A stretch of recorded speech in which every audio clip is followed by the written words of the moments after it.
I'ma get it, you know I be on the way. Yeah. You know I be on the way. Man on a mission, I'ma get it, you know I be on the way. Yeah, it's all hard, ain't no fear here. You ain't giving this at all, you steer clear. Never beat, I've been down and I reappear. You got some money on the line, you better put it here. Rolling in and doing that work. Check priorities, I'm doing that first. Checks big and I'm sure that hurts, but it's checkmate, we ain't selling short, no to work. Ain't nowhere to hide, you ain't gotta see me come and keep me on your mind, cause I be on the way. Yeah. You know I be on the way. Man on a mission, I'ma get it, you know I be on the way. Yeah, man we coming for them bags that they said I couldn't have, get the team. I got a vision for the things you ain't believe. And here's the motto, hard work, this over everything. It's that comeback. I'm calling plays, hit the pass, then the run back. Yeah, I'm far ahead and gotta run laps. But we ain't letting up, we never done that. Ain't nowhere to hide. You ain't gotta see me come and keep me on your mind, cause I be on the way. Yeah. You know I be on the way. I'ma get it, you know I be on the way. Yeah, I'm on the way. On the way. Yeah, on the way. I'm on the way. I'm on the way.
It's time to upgrade your PUBG mobile outfits.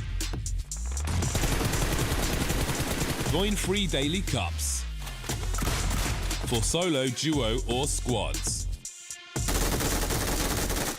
Win Face It points. Exchange for PUBG Mobile UC. Customize your accounts.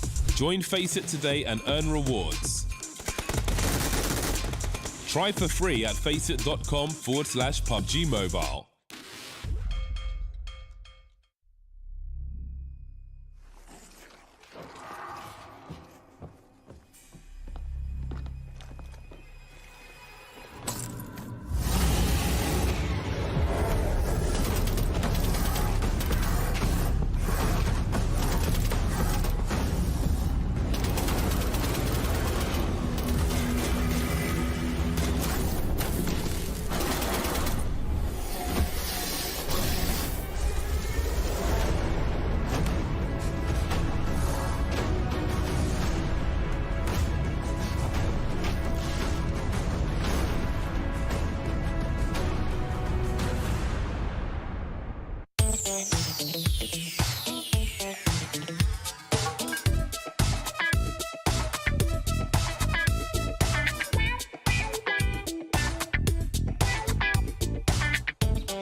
Do you want to create your own zombie mode? Try giving it a shot in World of Wonder.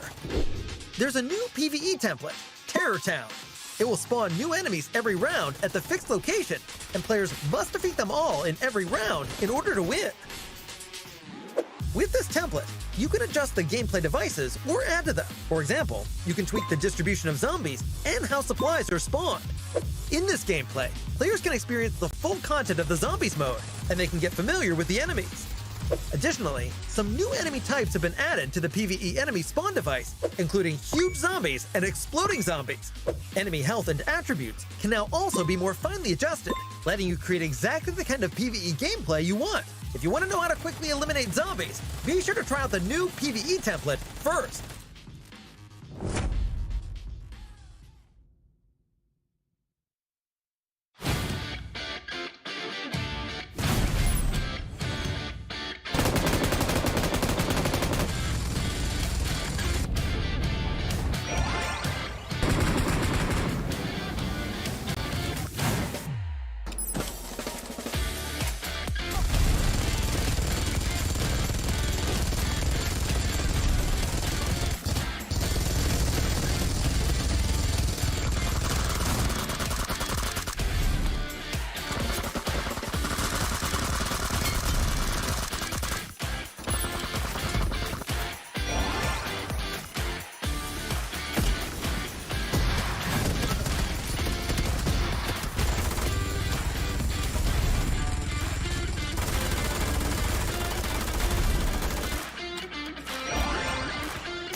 Всем привет! Скоро стартует европейский чемпионат.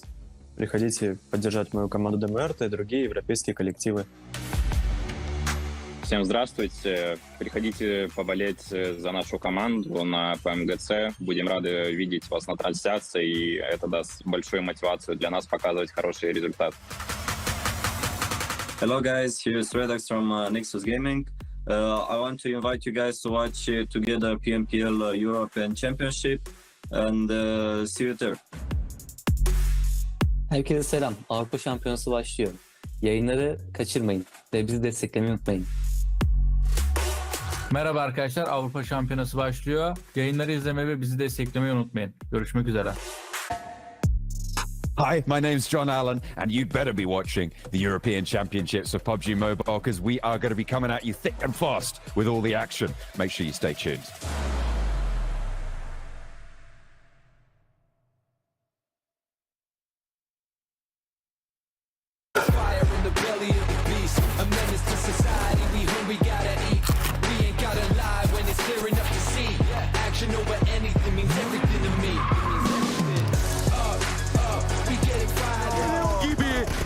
İlk bombayı gönderdi rakiplerine. Bir kişiyi düşürmeyi başardı. İkincisi de düşecektir. Put a stop to it. Over the top of the wall. He goes for one. Hops out. Finds a second. Engelledi ama Tron ileriye doğru hamle yapmaktan geri çekilmiyor. İleriye doğru hamleleri yapmaya devam ediyorlar. Son yere çekildi Tron. Mermileri göndermeye devam ediyor. OZAROX oyuncularını bir yere çekti. Bir skor garanti.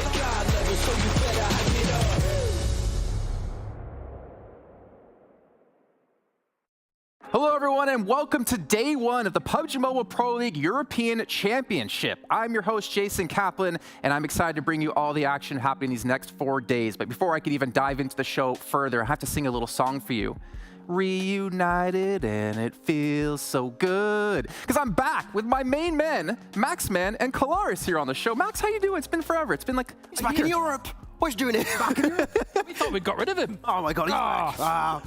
It feels good to have you back, Jason. It's cool. It's good times here for PUBG Mobile. I get back saying, oh, I'm so happy to have you back. And Kalaris is like, what are you doing here? Precisely, yeah. It's good to be back, guys. Like, obviously, we have 8 teams coming in from Europe, 8 teams coming in from Turkey.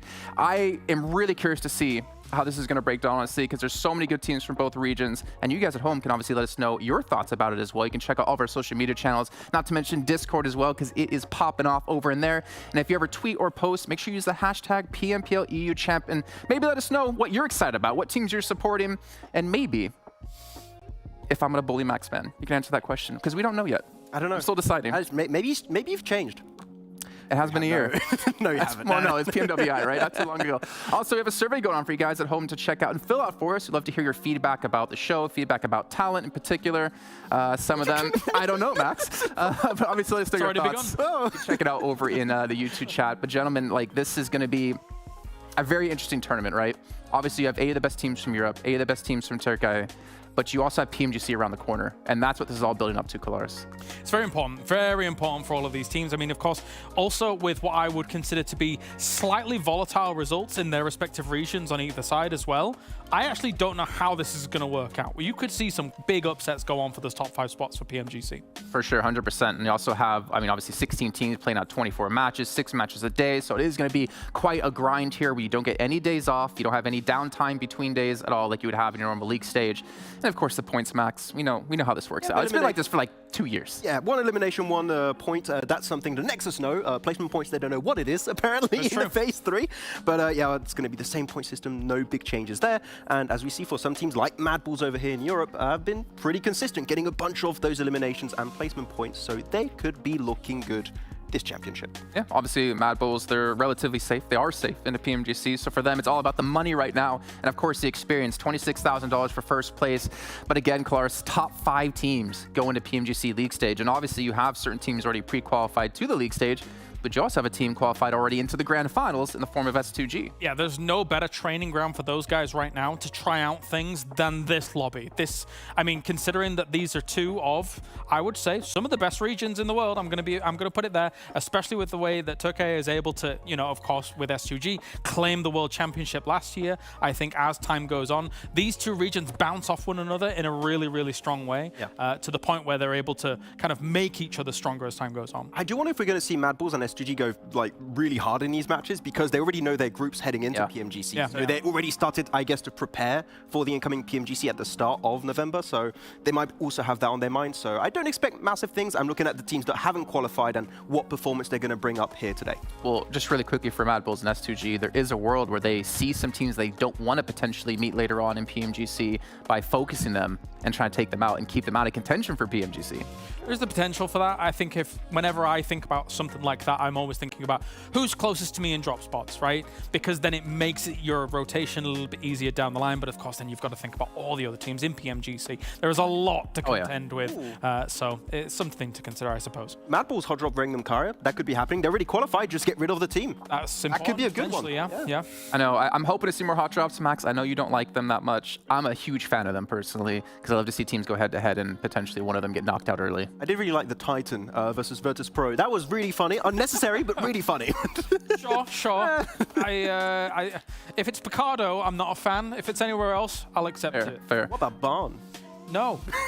Well, let's take a look at the schedule for you guys at home so you know which battlegrounds are happening in what order, because there's going to be 6 matches today, as you mentioned before, 3 Erangels, 2 Miramars, and 1 Sanhok. If you guys checked out the America's Championship, they know exactly this format.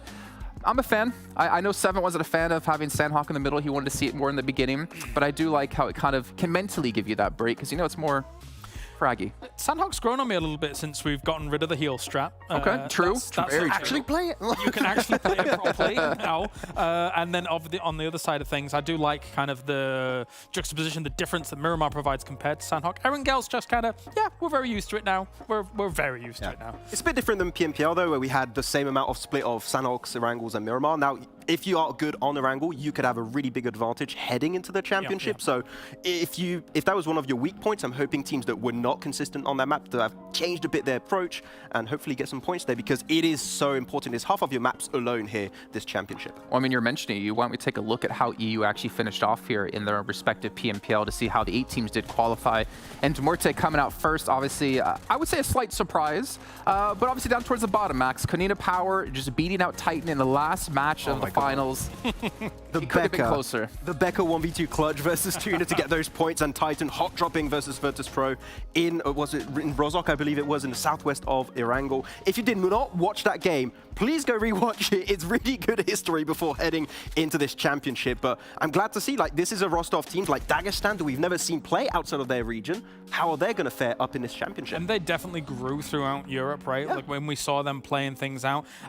When I was framing how they were playing, they were very patient about a lot of their chicken dinners. Very, very calm, collected. Not that many frags here and there or whatever. But of course, I'll never forget the bridge win where they got themselves 100 million points in a single game. It was a slight exaggeration, admittedly. I actually believed you. It was an amazing game. It was one of my favorite games of the entire season, and it was perpetrated by Dagestan. And I wasn't there. No, you were there. I did it. It was even better. Oh, come on. I expected it from Jason, but come on. Remember, we always bullied you. It's not just me. It's both of us. I do want to point out NEXUS, obviously, because if you look at how teams did in league stage versus how they did in finals, they are one of the teams with the biggest movement for a very specific reason. League stage, they came out 8th. Finals, they came out 3rd. And Max, I wanted you to dive into that really quickly because it comes into question of what lineup are we going to see here for NEXUS today? Exactly. They changed their lineup a lot, and we were expecting, I think Yamikola was talking about EXO, what he's done in the previous championship alongside Doran, and we wanted to see more of him, but he just disappeared for some time, then came towards the end of the tournament, which is great. But I did see also on social media, they did show their roster they're going to play with, and EXO wasn't there. Currently, the roster we were looking at on the graphic was Doran with Redox, with Octavian and Kapahala, which Octavian is great, but I don't think he really brought enough to for the team to do well in the entirety of the tournament. So I feel like if we could have EXO play in this championship, that might be what allows them to make into PMGC. At least during the finals, they were able to get more placement points compared to what we were seeing from them in Phase 3 or during the rest of the tournament as a whole. So they'd kind of ironed that out a little bit, but they are still pretty elim heavy, which if they're able to kind of flex that into more placement points, it'll be good. I'll never forget when Blank just popped off when they got 1 placement point. NEXUS, yeah! It was fantastic. Blank will pop off for anything. Yeah, true. Including something like that, so, you know. He's an excitable guy. What can you His hair's all everywhere. It's just wow. It's crazy as hair. Crazy is one adjective to use for it. It's not the adjective I would use, but it is one indeed. Let's actually take a look at how Türkiye did in their region and see how the 8 teams did qualify, because it came down as well to the very final match, just in a different position on the board here, as we can see MELISE beating beating out S2G, even though they tied at 157 points because of the 4 chicken dinners, 3 of those, I believe, coming in on day 1 of the event. I think it's fair to say, Kalaris, this is unusual. Slightly. Looking at Turkey here, you would not expect this to be the finals leaderboards after the final match. But yeah, MELISE able to take it up there. They had some good improvements. One player in particular for MELISE that I'm really hyped to see perform well is Luis. He's been a little bit more silent recently, but I feel like he's a player that could do really well in this championship. But outside of this, there are big names we're not seeing on this top page. No, that's definitely true. Of course, with Fireflux not being there, Foot not being there, these teams that you would expect to be synonymous with getting to this kind of stage, just not being able to do it. I did expect up until the very last game S2G to eventually catch up and clutch it out, but GMT actually took quite an impressive fight against them on Erangel in the very final moments where I thought, S2G, you just need one elimination here, guys. Just one more elimination. And they were not able to bag it against GMT up until the last second of the tournament. So, I mean, kudos to MELISE Esports, but if you were to ask me, are they the best team in Turkey? I would say no, not currently. The thing is the finals, right? It's a very short format tournament, which means that we could see something similar happen again in this championship. So a complete dark horse team could be the one to win and then qualify in PMGC. When you really think about it, after these 4 days of play, half of the lobby is going to be in PMGC. You already got 3 teams next to RÜYA, S2G, MADBULLS, and an extra 5, so half of the lobby are making it to the biggest tournament of the year. That's a huge conversion rate in PMGC. It's mental. But the thing is, you mentioned, Max, like a short form tournament happening right now, obviously with 4 days. The finals with Turkey really similar. But then you look at like a team like S2G, and I have to bring them up, obviously, because the fact is they were second in league stage, they're second in finals. If we talk about a team being able to play both kinds of formats, I think it's very important to be able to do that when you have things changing up on you so drastically, like PMGC League Stage versus PMGC Grand Finals, going to be completely different. And we can actually see a little bit of a comparison between our top 2 teams from Turkey as they look at the finals up against regular season. And you can see MELISE 8 to 1st, S2G holding steady at 2nd. Yeah, of course the placement points going a little bit lower. That's because so many were taken away by MELISE and their good circles. Where they were just, the MELISE got himself, they got a few decent circles coming their way, but overall S2G, compared to Spring, we had a big amount of doubts for this team, but I feel like they were just able to change the entirety of their approach to these matches, and now they just feel a lot more confident. And KAOS, my favorite player of the region, is popping off, so I'm glad to see it. He's pretty good. Hell yeah. I think for MELISE, a big question mark for me is how, if they're going to iron out their edge play. That was a hard sentence to say. The reason I say it is because by the end of the finals, in the last game, for example, their edge play, they clearly seem a little nervous about their approach towards circles. Bam, go out in 15th. Compared to some of the games where they were getting circles, which seemed a little bit more structured, a little bit more stable. So we'll see during the tournament if they do have to kind of play out an edge situation. And I think also when they got some compounds where they got a bit lucky on the circle, they're not scared to also push out of their position to try and confirm those wins and get more eliminations. They're not just hoping the circle keeps coming their way. They are willing to push out of their location. So that's a good approach to have heading into a championship, because you know the European teams that they're going to face up against for the first time, they're also teams that are not willing to give up space. So it's good that they are willing to punish teams that are taking fights outside the blue. But the fact is, like the skill level of this lobby has drastically gone up from Turkey now having to compete against the 8 best teams from Europe. So doing plays like that might not work out for you. Talking about edge play, I don't know if you're going to be able to get away with playing edge the way they were maybe sometimes successful to do so when you have teams like G.GLADIATORS just waiting for you on the edge as well. But as you look at EU, comparing obviously our top 2 teams up against each other from the finals and the regular season, I mean, MUERTE 5th to 1st, not too big of a change. MADBULLS 1st to 2nd, not big of a change. It is nice to see, again, another team, at least from Europe's side, have that kind of confidence and stability to be able to maintain performance across 2 different types of tournaments. There's a potential parallel that I want to draw between MUERTE and MELISE, which is actually for MUERTE, I felt like they gained traction throughout the phases. Their early game was very strong and they were willing to take fights brilliantly. But as time went on across phases into the final, they learned that lobby and they were able to take that early kind of aggression into the late game and then convert that into victories. Only having a short amount of time here to kind of make those adaptations against Turkey, I don't know if that's capable of doing so. So again, similar to MELISE, it's like, are they the best team in Turkey right now? No.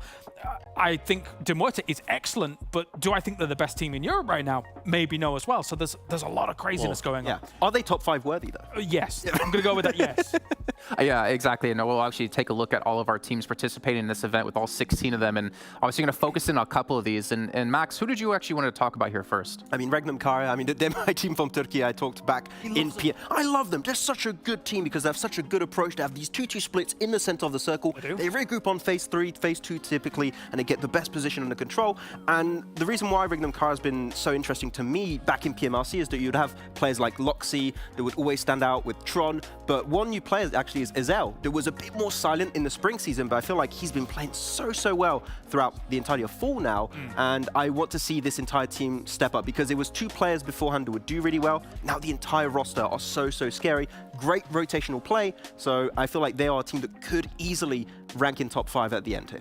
All right, well, James, we got one team from Turkey from Max. Who do you got from Europe? It's got to be Gladiators. Would it be PMGC without Gladiators? It would be weird. It would be weird, wouldn't it? But look at them. They are absolutely... They're synonymous with excellence in PUBG Mobile, and there's the potential they don't go to PMGC. And we'd be remiss if they didn't. It would be really sad if they didn't. But they are going through a field, they are going through a gauntlet that has never been more difficult for this roster. There are fluctuations of kind of performances throughout the season. They started out looking as if they kind of changed things about their gameplay. It was successful, but I felt like maybe they were a little bit uncomfortable with kind of applying these adaptations that they'd done. So they kind of slipped back into their old ways, in terms of kind of execution, and that didn't stand well in the overall standings. It's really odd because phase 1 it was like playing center, phase 2 was playing the edge, and they were trying to like play a little bit of different things, and then they kind of went back into their old system. And you can see by the survival time, it was really low. It was 15-16 minutes in the finals, extremely low for that is not going to be enough if you want to be a top 5 team. So hopefully they can get some learnings from the full season of this tournament they were able to play and just play out here. But it's been weird. I don't know what to expect heading in championship from Gladiators. Yeah, and the thing is, like, thinking back to like PMWI and thinking back to even before that, like last year, Matic to me was always sometimes like the weakest link on the team, oddly enough, because he would get in these like really precarious positions. He wouldn't know how to play necessarily. Okay, I'll change what I said. Not that he didn't know how to play it, but it seemed like the team knew how to play well around him kind of being off on his own position to kind of assist the team. But then looking at his stats in league stage, top fragger of the team. Phenomenal to see that he was able to make that excel. And obviously with the new coach come into the mix, maybe that's one thing that's allowed them to unlock Matic. Yeah, so hearing from Quizzy was good. He gave some really good insight about how he kind of been working with the team and kind of guiding their hand almost, because he knows that they're great players. A guy like Matic, for example, it did feel like at the beginning of the season, he'd been put on the leash a little bit. That allowed him to kind of conform to what the team wanted a little bit, and then as time went on, they were able to give him a little bit more slack on the leash, a little bit more slack on the leash, and he's still able to get some of those eliminations on the board. So yeah, he's definitely a standout for the team, I would say right now. But again, whether or not that can compete in this lobby, when I do believe it is the strongest championship we've ever had, that's another question. Yeah, I mean, if you're fighting Gladiators as a 4-man, chances are Gladiators are going to come out on top because the macro, like the fragging power they have is insane in this lobby. It's potentially one of the best in this lobby, potentially even the best in the lobby currently. So yeah, Gladiators, they have a lot of pressure on their shoulders, but top 5 teams can make it in, so there's a very big chance they can qualify.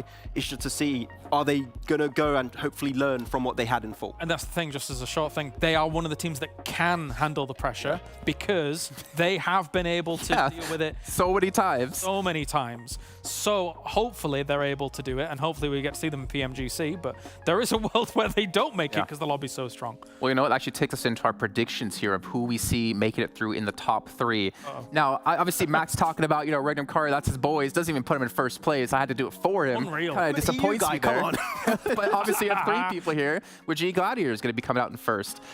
S2G, I think the reason for me in particular, we don't have to necessarily go about every single pick. I didn't go with them is because they've got really nothing to lose. They're already into the grand finals. They can just have a little fun with this, but they can also use this as a complete learning experience. So for them to finish top 3, it's like, is it necessary? Okay. MADBULLS as well, though, right? Like this is kind of my picks are actually really almost wild card picks. That sounds ridiculous to say when it's S2G and MADBULLS, but there is a world where they just use this as a stepping stone towards PMGC. What's up, Max? I was going to say, why next RÜYA? Because I think you like some players. I don't have time to talk about it. It's fine. Frozen. That's why I didn't want to talk about it. It's frozen for me in particular. I'll get onto that later on. Hopefully he proves me proud. But you know what? Before we do hop into first game, I'm going to remind you guys once again about Monster Energy, our official energy drink partner here at PMPL. You guys can crack one open and unleash the beast for yourselves, because I know Max likes to get Oh, extreme. Extreme. Oh, yeah. Oh, I'm so happy you remember that. Well, ladies and gentlemen, let's head into our first game of the day with our commentators of John Allen and Blink. For the first time at the championship, we're going to get extreme over on Erangel Blank. We're going to be dropping in just a few. You excited for this first season? We're looking at a lot of those teams. You've got some predictions on the board. You're excited for some of them to perform? Yeah, I'm very, very excited. I think that it's kind of funny. We've got kind of like the opposite way around, me and Kalaris over on the old predictions. I've gone for MADBULLS coming in first. And maybe that was a silly prediction considering, you know, like the boys say, they've got not a lot to lose here, right? They don't really have to push for that first place. I think for S2G, you know, it could be an interesting thing for them because if they do push in towards that top 5, right, they actually sort of support their own region by allowing other teams from their squad that might not have done so well to get towards that top spot. So if it's a case of like there's a big difference between 5th place and 6th place and S2G is able to pump all the way through, if 6th place a Turkish team, you know, there you go, bang, they're in. So it could be interesting on that side if there's any support for your own region, a little bit of love, that pressure on MADBULLS and S2G to perform in this tournament. For the first time this season, Türkiye and EU will clash at the EU Championships. We're going from Georgia Pole over to Lipovka over on the east side, so a little bit far away from places like Primorsk, like Military Base. Novo maybe just a bit of a stretch. Let's see if there's any clashes on these drop spots. It looks like next RÜYA might be going up north there, going to play even up towards Zaki potentially. Yeah, I mean, starting off this first match is going to be a lot of unknowns, a lot of variables coming into this one, so we'll see exactly where people do end up dropping. We're going to have the same 16 teams every single time, so no league format anymore. This is just straight the same teams, so there's a lot of research that could be done at the end of the day. I enjoyed what the guys on the desk were saying, actually, about Gladiators. You know, they've got a lot of experience here. I'd even go one step further to say that actually, during this tournament, this championship, it might be easier for Gladiators. They're a very, very much methodical team, right? So when you're playing against a lot of also good teams, I would say they're a little bit easier to predict, right? They're going to do the same usual thing most rounds, which will provide the highest chance of success. You can read into that, and I think Gladiators is a team that is very, very good at doing that. What they're not good at is being thrown curveballs time and time again over in that league format in PMPL EU. So I'm curious to see what they can do here on a format that is maybe a little bit easier for them to play, which sounds crazy, I know, saying that this team performs better against good teams. Sometimes, you know, it's just how you read. It takes a little bit of craziness sometimes to upset the balance, but hopefully the Gladiators will stay on the level. The circle pops down south. They're going to have to make their way down there pretty presently. With the plane path on the north side, a lot of teams going to be scrambling for positions on this south. Potential to cross early over to that Sosnovka military base. Likely going to end up there if the circle sort of goes where it should do, in inverted commas, right? Always a should rather than we know where it's going to go. It can throw us curveballs time and time again. It looks like Gladiators are going to be leapfrogged from North George and have teams ahead of them moving around Everest. Yeah, I think the Gladiators sort of moved away from dropping in North George for a long, long while now and starting to explore some different drop spots around the map. And this is certainly one of them over towards Crates, you know, holding on either side. They've got teams on South George too, over on that bridge, so providing a little bit more information across. So I like this from Gladiators. I think they've realized that there's far too many times where their tournaments have just died because teams have dropped on them in North George time and time again. I think I remember a tournament where it was, in fact, Major Pride that was doing that to them every single time, maybe every other game. So pretty difficult to play around that. So now Gladiators have a fair few different drop spots. Nexus on our screens right now. GS underneath. Some shots there coming through. I think that was onto the vehicle. It was just looking slightly invisible. Don't worry. Galatasaray trying to get out of there. Trying to get away. Doran sending him on his turn round away. Looking fairly safe, a little bit of damage, but nothing too dramatic. BRA have taken a little bit more damage, actually, and they've managed to deal some to Major Pride, who have lost 2. This is just to the north of that west bridge to the military island Blank. This is around that ferry pier area, around the mouth near Milta. Yeah, I think Major Pride gets a little bit greedy here, right? You're playing in a different type of tournament now, making this really quick wrap down towards the south side. It's not ideal to go for this maybe on the first match versus a region like Türkiye. It's difficult, right? It's not simple, and I think Major Pride has sort of expected people just to lie down in front of them there, especially when their usual drop spot just underneath Sunken City. Right now, it's just going absolutely horribly for a lot of teams, just desperately trying to razz it across the bridge right now. Interestingly enough, it's almost entirely teams from the Türkiye region who have gone for this bridge crossing early and fast. Whether that's something that we'll see happen again, if that's just a stamp of the region, we'll have to wait and see in this lobby. S2G going to be looking to guard out on the west this time around, with BRA now trying to fight through after taking their toll pretty heavily on the rest of the lobby. 6 at limp so far, and Kalsi spots a big toe. Surgically removes it there. Silas strafing the buggy, and we'll be able to find another point for S2G. Yeah, it's a really quick adjustment there from S2G as well. And I think for the Turkish region in general, a very explosive region, I'd say. Really, really strong players, some heavy fraggers on this side. I'd say PMPL EU, a little bit more of the masterminds, I would say. But again, there is some very, very strong players coming through from Türkiye. And again, I think S2G is this team that just thrives in the moment, right? In the midst of battle. Doing very well here to get across the bridge early, quick setup. I think that was the most impressive thing about this on the bridge side, was the quick setup they had on either side. Holding it down is never easy, especially when you have about a bajillion teams all trying to make their way across the bridge. MUERTE is going to drop short here over towards South Milta, looking to head across the eastern bridge. We've got REGNUM KARYA in this position, as well as GALATASARAY down towards that south side. There is a lot of teams, you're right. I think it is close to 1 billion. All looking to move, and fair enough. S2G splitting 2 and 2, maybe a little bit less powerful.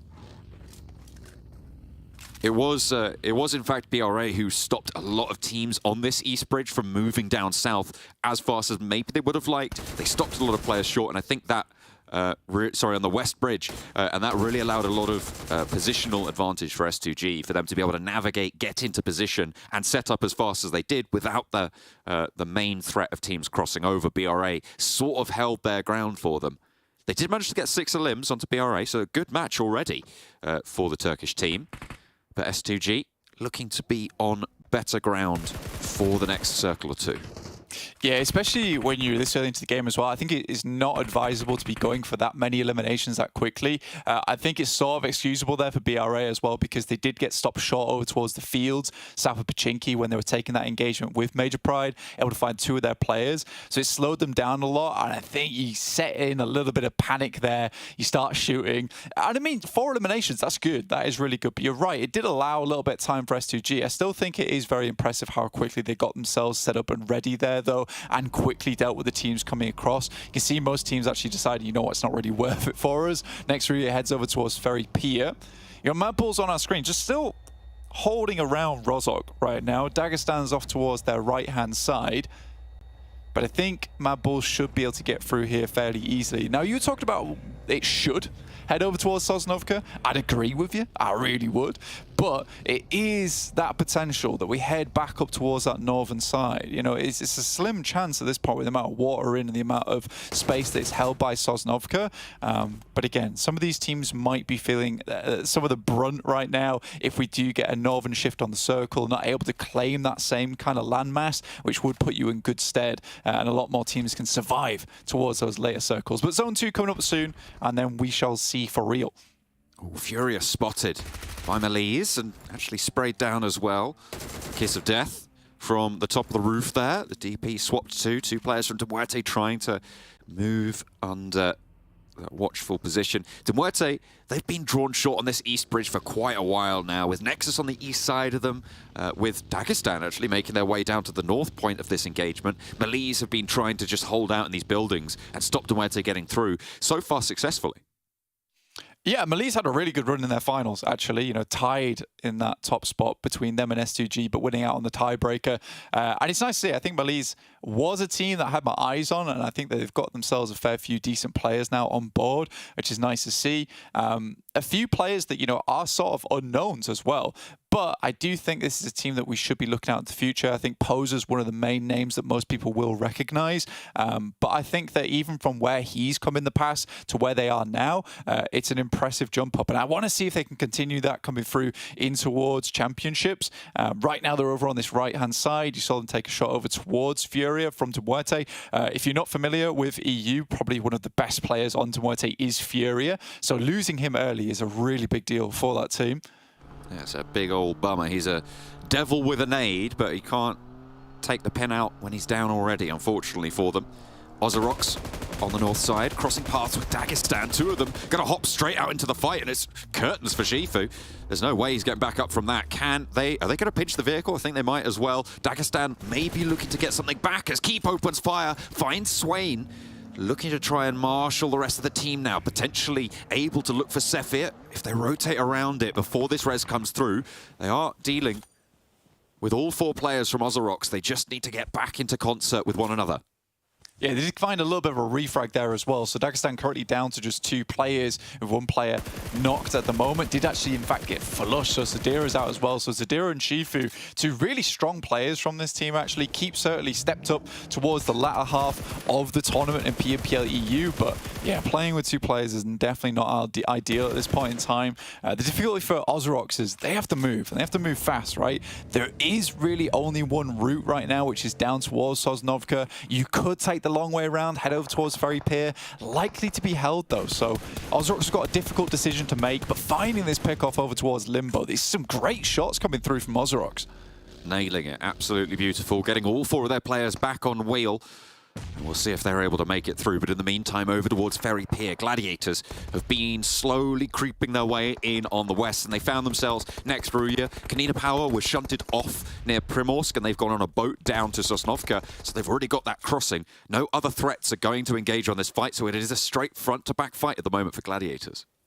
Yeah, 1 elimination already found for them, which is great news. Nade over the top from Docker Machine.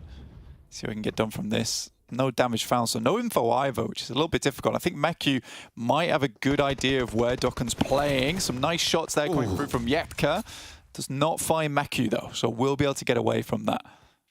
Really, really nice stuff from Yetka to push Meku back off. Unfortunately, he didn't get that knock, but a little pressure is certainly available to them. NEXUS slowing down, this east bridge being a quagmire for all of these teams moving through, and it's really taken its toll on pretty much everyone. I mean, MELISE have managed to get through, but they're on a 2-2 split, and MUERTE already lost a player. They're going to have to go even further west, Blank, as well, with a hard shift out there. Yeah, this is not an easy circle whatsoever. It's kind of what I was talking about earlier, where this could shift a little bit further towards the north, give some more time to certain teams. And with it heading up towards this northwest side, this fight between Gladiators and NEXUS can happen for some time longer, which is nice to see. OZAROX actually decided to go for that long way around as well, which I like. I enjoy that rotation. It's a pretty quick decision you have to make in that situation as well, so not easy. You know you're running into teams that already have forward bases of operations, though. That's your difficulty. You know, MADBULLS already set up here. A very good team at holding other players out. So I'm a bit worried for OZAROX at the moment, but what they display versus Dagestan leads me to believe that there is certainly still a chance for this team. We'll have to see how these eastern teams navigate through. NEXUS swinging on the north shore may be the only option available to them for now. Kapahala certainly low on the health bar there. Spots a crate, maybe pop out for a couple more meds. And see what you can get done. Has got 3 first aids now, a couple more nades on board, so a decent stop-off loot there. Nice pit stop for NEXUS, but they've still got a way to go. OZAROX into the bunkers on the hilltop there, near the MADBULLS, near the Gladiators. Yeah, it's a smart move from OZAROX, actually, trying to take a little bit of that high ground, scout what's happening in front of them and go from there. Tulika actually was on a decent angle, but NEXUS can spot him. He's been bold here, though, greedy looking for these peaks. But OZAROX, I think they're maneuvering themselves over to a pretty contested position. They're not sure where they can go right now. Swain, luckily, does find a position that is open inside this compound, and this will give them a bit of time. And time is really valuable for them right now. What to do next, where teams are going to start to crunch up, because eventually some of these teams will have to move over towards Sosnovka. I don't think there's a very high chance at all that this remains over on that North Island. And Swain finding Kitsune, that's really big. Uh-oh, Meku's on the warpath though, and that's a knock and a flush coming straight back his way. Swain's backed off, and look at the team play from Gladiators. Finding those crossfires, finding those shots, and Tixi with another. Zephyr up now, last to stand for OZAROX in a crazy turnaround for this engagement. Gladiators try and cross the road, and they forge their way through. Kitsune, the only player to go down so far, and now just Zephyr to handle. He's on the wind. He will be flying away, and Gladiators manage to push on through Ferry Pier. It was a seriously good reaction there from Gladiators. You know, Kitsune could have easily gone down. I like they prioritized keeping him up. I think Gladiators start to understand, you know, as a 4, this team is very, very strong. As soon as they start losing players here and there, though, that's when things do get fairly difficult for them. But very, very good response. Really quick reaction time from them versus a team that we saw just decimate versus Dagestan. Obviously, not the easiest road path in towards the circle for OZAROX, but there you go. Gladiators are able to hold it down. Next circle, as I said, not likely at all to remain on this north side, so a lot of these teams need to start figuring out how they're going to cross. But S2G's had such a stranglehold in this game for such a long time now. 6 of our 14 teams blank still on that North Shore. Make that 5, because OZAROX did just get eliminated there over towards Ferry Pier, losing their last player. But all 5 of these rosters are going to have to figure out their way through. It is very, very tough stuff. BRA, they're still on the bridge, by the way. They've been there for a while. Remember, they were guarded out by S2G, who have just been such a force controlling these crossings on this northern side of the Sosnovka military base. It is really, really strong ground control for them. Yeah, there was certainly better spots that S2G could have taken to ensure them a longer game, right? But I think that they're just very confident in the way they play. They've been firmly holding these teams on the bridge for a long, long time now. It's very, very well done. Nexus, surprisingly, are able to get themselves over towards this western side. Not easy from where they were playing. They're right over towards the edge of the pier, looking to swim across. Perhaps RÜYA has had a very, very similar decision to make for themselves. And Kapahala, the last to get his toes wet. Staying dry for now. Equipping the water wings. Doesn't want to go down here. Gladiators moving on the north side of him. He'll have outlook over onto the shoreline. Stop RÜYA from slowing them on the far side, but the blue zone will push. In the meantime, a duel back and forth, and it's Frozen to be able to win this one out against KissYou from MELISE. And the west bridge now starting to get crossed, but you've still got this outpost from BRA. 2 players still holding out. Zerich, Serpentine across, goes low, goes down as their BRA duo able to hold him out on the first push. The MADBULLS are down to 2 as well. A spray over towards Tulika, but he's got an answer. There's shots from the mainland. That might be S2G chiming in. Good amount of info given, though, from that push from Zerich. It's not easy to make that play, but you have to do it sometimes. Great initial start off there. They know where the other player is, just pre-firing the angle. Frozen will have to heal this one up. Last player now from BRA. 9 eliminations, though. A fantastic game. Sort of a salvage, in fact, but that will be more than enough. Kitsune spots over towards Frozen, looks to try and finish him off. BRA will go down, and he's just trying to stay out of sight lines from Kitsune. Oh, and he managed to get the first aid off as well. A little resupply off the body. How much further can Frozen go for the MADBULLS? BRA, you're right, though. They had 6 eliminations, got to this bridge, and I think phase 2, and have been able to hold out for quite a while. So a successful game to open for BRA. We'll see who's going to try and stand up there with them on that 9-point mark. Next, RÜYA getting across, proving to be treacherous. Meku dancing around the boat with Yekta. Redox has just taken a back foot there. The blue zone not upon them just yet, but they're right on the edge. And they know it's dangerous. Look at that. Meku steps up onto the beach and will be able to get the knock. I love that from Meku. It's always like, you do realize I can just go onto the beachhead. Like, we could swim around here all day long. I think it's likely now for Gladiators that they're probably going to go down, but they've had a good run of it. It's been a fairly decent game in terms of where they've been playing. Nexus, RÜYA, both in similar situations, but Gladiators seems to have the upper hand most of the time. S2G, though, again, in a very, very fantastic spot on this north side, pretty much controlling the hillside to themselves. Galatasaray could be a bit of a problem over towards that east side, so we'll see what they can get done. But S2G with Silas as well as Calci over towards that eastern edge, they should be able to hold them out, and Razy here is just having a field day. There is very little that's going to stop this shooting gallery from getting worse and worse on the northwest point. Next, RÜYA with Doku Machine already up and onto the rock. Gladiators gonna need to find something special to not only get Meku back up, but get past this wall that sits in front of them. S2G and next RÜYA with both of those angles. Meku somehow still not going down fully. Matic will expose himself, but Doka Machine's too quick there. Kitsune needs to find the trade, but Matic's down as well. And Wolf will be able to turn, and it's a 2 versus 1, but Kitsune's not quite done just yet. Just the one player remaining. Tixi with the last chance for the Gladiators, as the MADBULLS similarly getting taken down, and that's the Gladiators out of it. Dude, that could have been very different if Tixi had been able to get up sooner. And considering he had a great angle, just a little bit late on that one. But Matic really definitely held his own. Every single player there from Gladiators made a very difficult fight almost possible versus NEXUS, who had got to that beachhead a little bit earlier than them. And I think overall, you know, each player on Gladiators had themselves an individual moment. For us as individuals, we've all gone with S2G as our predictions on this game. I think it's very likely they take this one away. No one else is really in an amazing spot alongside them. And with the amount of power and aggression they've showed in this match already, I think it might just be the correct play. With KASIK team, the Alpha team roster picked up by KASIK team on that south side. Maybe with the high ground they're able to do something, but it's going to be so difficult. Look at the hill that sits in front of them. They might cross out to the... they might want to cross out to the west, but they've got KONINA Power to worry about. They might want to cross out to the east, but they've got 2 other teams both looking to push through on this valley that sits in front of them. So whilst they are on that high ground and relatively safe for now, KASIK team's position is tenuous.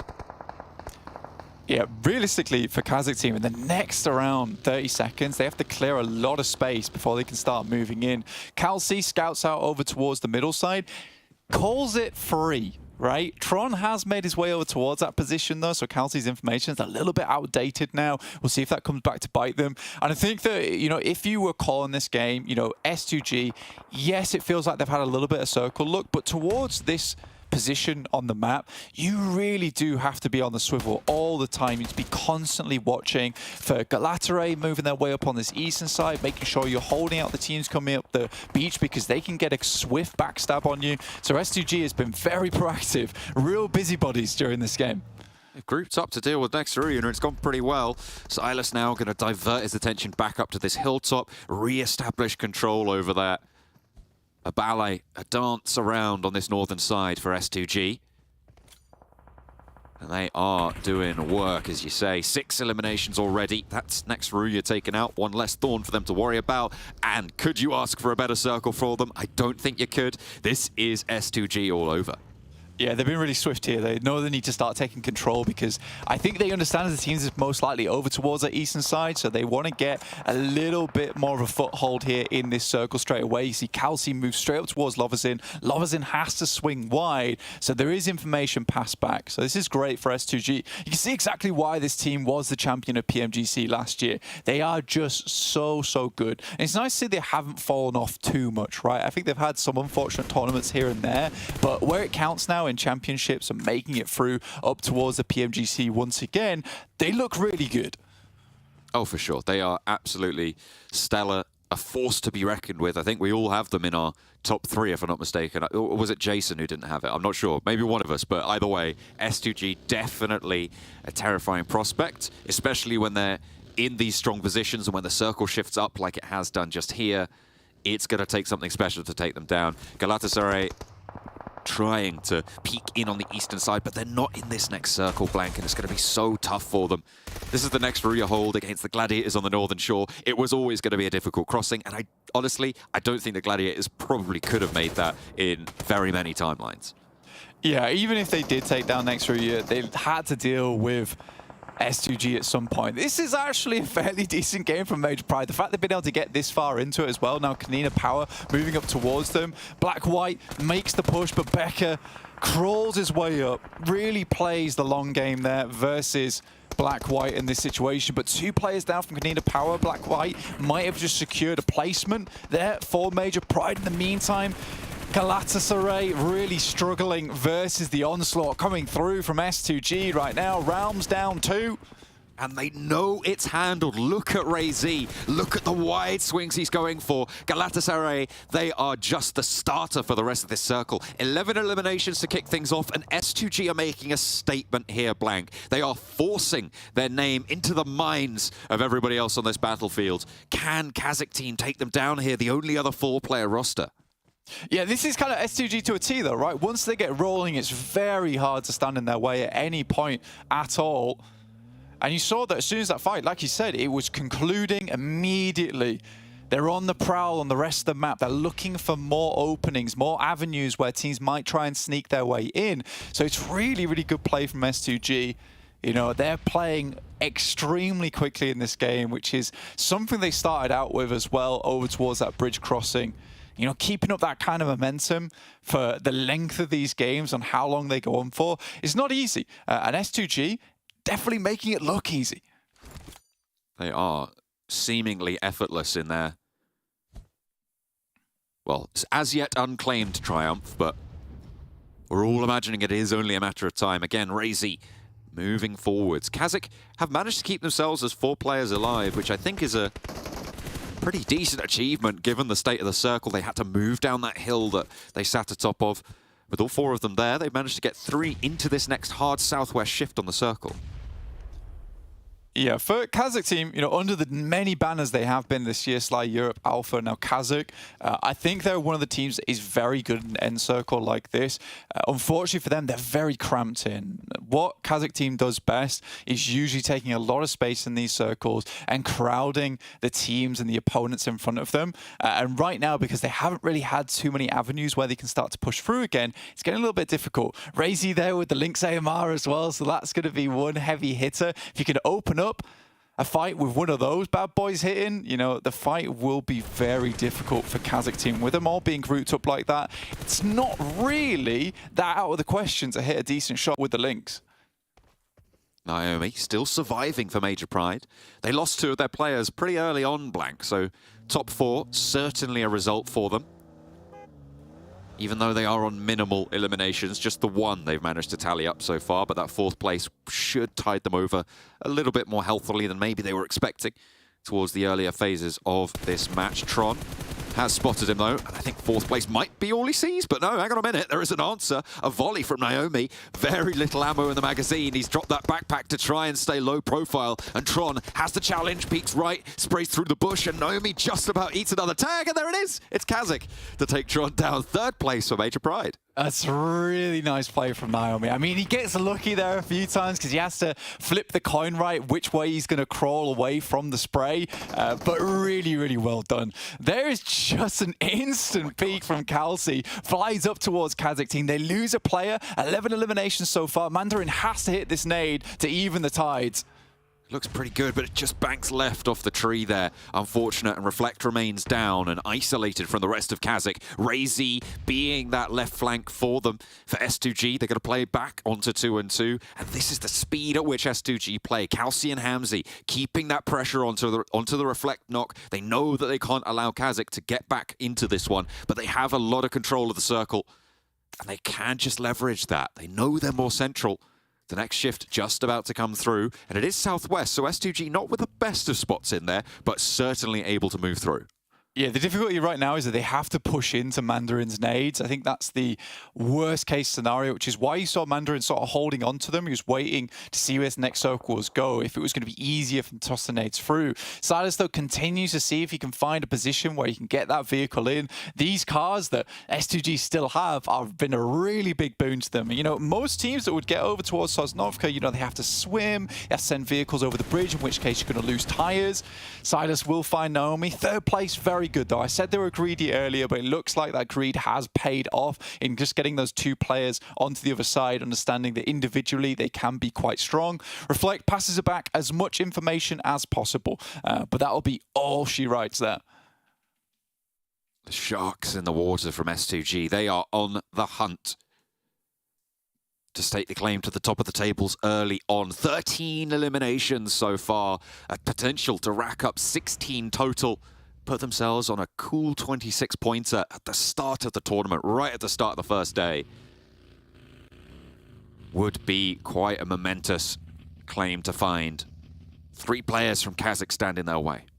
It's kind of funny as well, the way that SUG is playing. Like, it looks a little bit silly just driving around like this, but they're actually eliminating any possibility of nades being thrown over towards them haphazardly and finding a knock there. So they're just drawing out the game. They know Kazakh is on the edge of the circle right now. The blue will push them in. So all SUG right now has to do is continue to spot the information and just make sure they don't get hit by a nade here. It's really smart. It looks a little bit like bumper cars, but it does have a very, very good reasoning behind it. And it's just quite oppressive to play against. So zone 9 now. Now this is where they can start to set up a little bit, wait for it to get uncomfortable for the Kazakh members, and then push in after that. Great initial nade from Hamzy. He's been waiting for that one all game long. He waited for that blue zone to be just on that rock, and we'll just move straight off forwards. Tenchik goes down under the bumper, and now Zashipa is next to be claimed, and S2G execute almost instantly. They say, you know what? We're taking this fight. We're winning it. We're taking the chicken dinner, and S2G are here to play. It looks all too casual there in those last moments, right? That's the worst bit about it for me, John, is just how easy it looked for S2G in that end game. And this is the difficulty versus a team like this that has such good experience around the world in international tournaments. When you get towards these end games and you've played so many of these end games versus so many good teams, you know exactly what you need to do to secure the win and get that as close to 100% chance as possible. Hamzy G played that phenomenally, and it was just so rough for any of these teams, for Kazakh in particular, to figure out what S2G's next move was. I think there were some good performances from some of the other teams as well, though, underneath the S2G dominance. Longest a limb. Okay, there you go. Give that one to KONINA Power. But I mean, BRA had a good start to their game. They drew short on that bridge, but in these hectic crossings, they were able to get more points than potentially a few other teams may have been able to do. I think Major Pride, surviving as long as they did as well with their duo, did pretty well. But yeah, I mean, Major Pride, Naomi, and Black-White there. I think you're for that 1-1 split at the end to just try to ensure as many points as possible towards those final moments. Overall, really, really good gameplay. And I think Naomi's little face-off between him and Tron was really fantastic to see, just sort of waiting for someone, please, third party, and please. Eventually it comes. Yeah, it doesn't quite manage to get to the top 2, but still a good run. But S2G, incredible way to kick things off here at the European Championship. Let's head back over to the studio. I love how I opened up can of worms saying, you know, these teams, they're qualified to PMGC. They just have a little fun with it, just practice. They don't need to try too hard. And then S2G rock up with that. A 16 elimination game with a chicken dinner, 26 points off the board. If there's any questions about how good S2G is, I think they're answered right there. That was a non-try-hard chicken dinner. They rotate first on the island. You just know it's going to go south onto Sanhok Island, and they end up just getting these really aggressive splits without really getting fully engaged into fights, just zoning and fully controlling their terrain. And now 26 points to open up the day. It's pretty decent. Pretty good. It's pretty decent. Especially since a lot of those eliminations came towards the end of the mid game and then in the late game as well. Like teams that were swimming and stuff. Yeah, they're just kind of farming up after having, as you say, the 2-2 split is very strong. I said it in the back whilst we were watching this game. Honestly, since Circle 2.5, 3, I felt like S2G had this in the bag as long as they're able to control the area, the large swath of area that they're actually trying to control, and they did it very, very expertly, especially towards the end with the vehicles and, you know, kind of having that posture against some of these teams that are trying to slowly edge their way in. Like Galatasaray in particular, right? Coming in from the low ground. Correct. Pointed out Max before it got destroyed, but like you're saying, as long as they held their position correctly, they're going to come out with a clean victory. But BRA Esports, you got to talk about them as well. 9 eliminations. They had 6 elims, I think, in the first, 3-4 minutes of the game. They were just looking for elims, and I mean, 3rd place overall, just that alone is not a bad sign. And then just camping the bridge. You don't want to leave that position until you cleared one of the extremities of the bridge, which I think it was MADBULLS coming in. They just eliminate them relatively quickly. It's hard to leave after because the blue zone is literally on top of you at that time, so it's tough to leave in time. But they were able to get, as you said, 9 eliminations. If we can get placement points next, then they can be a team to rank up high on the rankings. They fall in the bracket of, because I was talking about how the teams on the north side of that, I mean, for the most part, you may as well just look for eliminations if you're up there, if the circle shifted down to military, because it's so difficult to try and make that cross. You saw what happened to the teams that tried to swim. You saw as, you know, teams try and go across the bridge and don't make it work because BRA is there to be able to mop them up. BRA is in exactly the same position. You may as well stay there, see if you can get an extra elim or two, because the early game has has justified this kind of play. Well, I mean, we're talking about him. Why don't we just take a look here at BRA's player stats in this last match? Because it's important to note 9 eliminations. I think for me is I feel like getting eliminations is a lot more difficult than getting placement points. However, fixing the placement point situation for teams can be a lot more difficult because there's a lot more variables that go into play. You can take fights on your own time if you want to, like we saw KAOS get destroyed. Wow. And we are seeing Khan gonna be with 5 eliminations, Toss pick at 2. I mean, a pretty even effort, however, obviously still all going the way of Khan. Yeah, I mean, when you want to change your macro, Jason, it requires you to change your entire game plan, which takes so much effort. But when you just comes to taking eliminations, if you got the individual skill to do so, you can defend bridges pretty well, yeah. I would rather see a team be able to get high limbs and low placements than high placements and low limbs. Because to me, this shows like you could easily extend this into the late game. Yes. Whereas a team, if you can't get any eliminations but you get placement points, you're not able to fight any teams head to head. Can't just get good, yeah. Higher limbs feeds into eventually getting high placements. Might not be this tournament, might not be next tournament. But if you keep that style up, could eventually, potentially, maybe, who knows, maybe that tournament that you're referencing. Whereas if you want to go for placements to a limbs, it doesn't quite as well transfer. So it's, it's definitely the better way. Unless you're S2G and you get everything, as we'll take a look at their player stats here because they dominated this one. And obviously, we know they had a fantastic first match, 16 eliminations. I kind of want to see where the elimination layout was across the team, because for me, that's still kind of important. We've been talking for, I feel like, years. Initially, I was talking to you about this at breakfast. Like a couple of years ago, is like you could have one really good player. You have like your pair boys who can carry a team through. Then eventually it came to the point of having a second good player. But now we're starting to see that teams need to have like 3, potentially 4 players who can be the stars of those teams if you want to be a title contender. I mean, look, 6-4, 3-3, that's in terms of eliminations. That's a great ratio. But look especially how one-sided it was. Look at the damage received. You would not even be able to eliminate 2 players with the amount of damage they've taken. That's how low damage they took, because their decision-making was really respectful of teams around them, and they only took fights when it makes sense, especially that Galatasaray fight on the eastern edge. They just push it, win it 3v4, by the way, just to show that they can use their terrain to their advantage, and they know when they have a fight in the bag. I mean, you said it as well, Jason, whilst we were watching the game. They looked comfortable. And when you look comfortable in a first game of a championship like this, that's actually a little bit concerning for the rest of the lobby, I'm going to be honest. And it's S2G, who, again, they have been to the very peak, right? So when it comes to a performance like that, that's going to fill them with so much more confidence than they probably already had. I mean, no PMGC pressure, really, right? You're currently the world champions too. See, I don't fully agree with that statement. I majority agree with it because, yes, they're already through to the grand finals, but you have to be able to replicate what you did last year, and you have to show the world that you're still going to be the top team going into PMGC this year. I mean, I think you mentioned it's the perfect scrims to set up yourself for also entering into PMGC. So, yeah, you want to try your best. There's just not that pressure factor, which is good to have. You're not stressed going into the matches, but they definitely do want to test their game plan. And clearly their game plan works from what we saw in this game. Like, I saw the split in phase 2, I'm like, okay, chances are they're going to be minimum podium position, because it's such a good execution and the timing is also so good that it's hard to really contest such a strong position from a team like S2G. So what you're saying though, Jason, it's actually kind of a scary prospect, right? Winning a world championship, that's a pretty scary prospect, but great that you've won the world championship. To defend a world championship, I'm going to be honest, it's nigh on insane. Like, if you're able, especially, if you're able to do that on home soil as well, you will be lauded as an absolute god. Local land buff. Yes, it'll be insane. I mean, the crowd, we always talked about in esports, the crowd can be like that 6th member or 5th member on a team. Very well could happen for them here. Obviously playing for the crowd, playing for the pride, playing for the trophy once again. But yeah, scary. The question to me is, can they replicate it throughout the rest of the day? Can any team contest this? Obviously, it's one match. You can't really dive too deep into it. But obviously, if we kind of look at our eyes, and I wanted to bring up really quickly one team in particular, NEXUS. They're playing with EXO. We weren't sure going into this match. However, James, I needed to point out, they were sitting so far north for so long that they eventually had to send it through pier, driving over and swim, where they just met their doom. Yeah, obviously, especially with a circle like this, I'd rather you make a decision earlier rather than later. Are you going to commit to the mainland early and try and find yourself a spot there, maybe in that north side, and then try and fight in? Or are you going to go to military? And Nexus could have, in theory, done that. They were quite slow. One thing that was actually surprising was Melise's approach to everything. We kind of theorized that maybe they thought that the compound east of that bridge was already taken, so I can kind of understand why they were doing it, but obviously it wasn't. It didn't work out for them, but you guys can let us know who you think, or not who you think's gonna win, who you're supporting, who's your favorite team here. You guys can just use this in the chat and let us know who you're supporting. I'm imagining we're having a lot of S2G spam in chat right now. Nexus is gonna be. That's just Blake on like 10 different accounts. Nexus. 10 alts, yeah.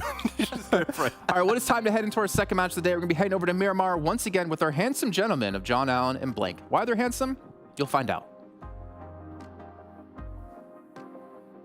I can confirm I am at least one of those two things. I am either handsome or a gentleman. Could be both. I'll leave that up to you, Blake.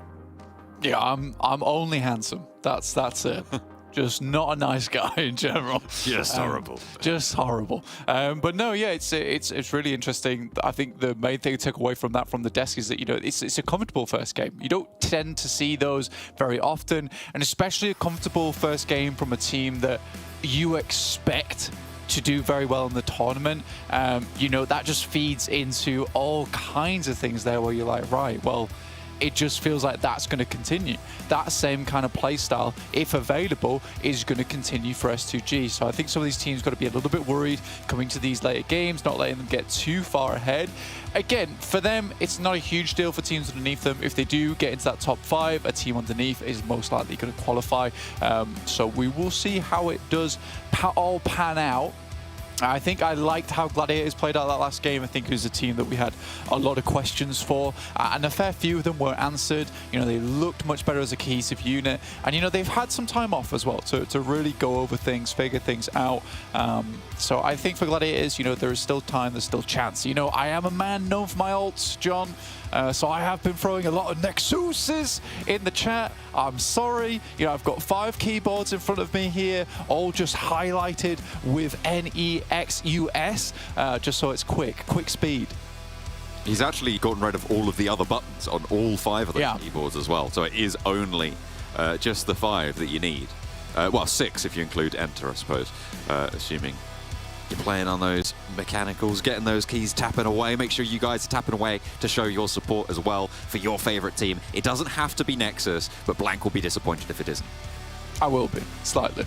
I hope Nexus can do well here. I think for Nexus in general, they've been getting a lot more to these types of tournaments now, even over towards PMWI in the Clash. We'll see what they can actually get done over in a championship versus some of the better teams in the lobby.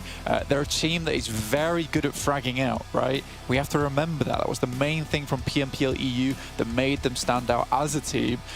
They weren't very good at getting placement points. Now, you go up against a lobby filled with absolute monsters. Can you get that same kind of success in terms of the eliminations? Are they going to be able to open up a bit more of this lead in terms of getting some of these team fights on board? So that's the one worry I have for Nexus, is they can't really just bank everything on the eliminations going forward, John.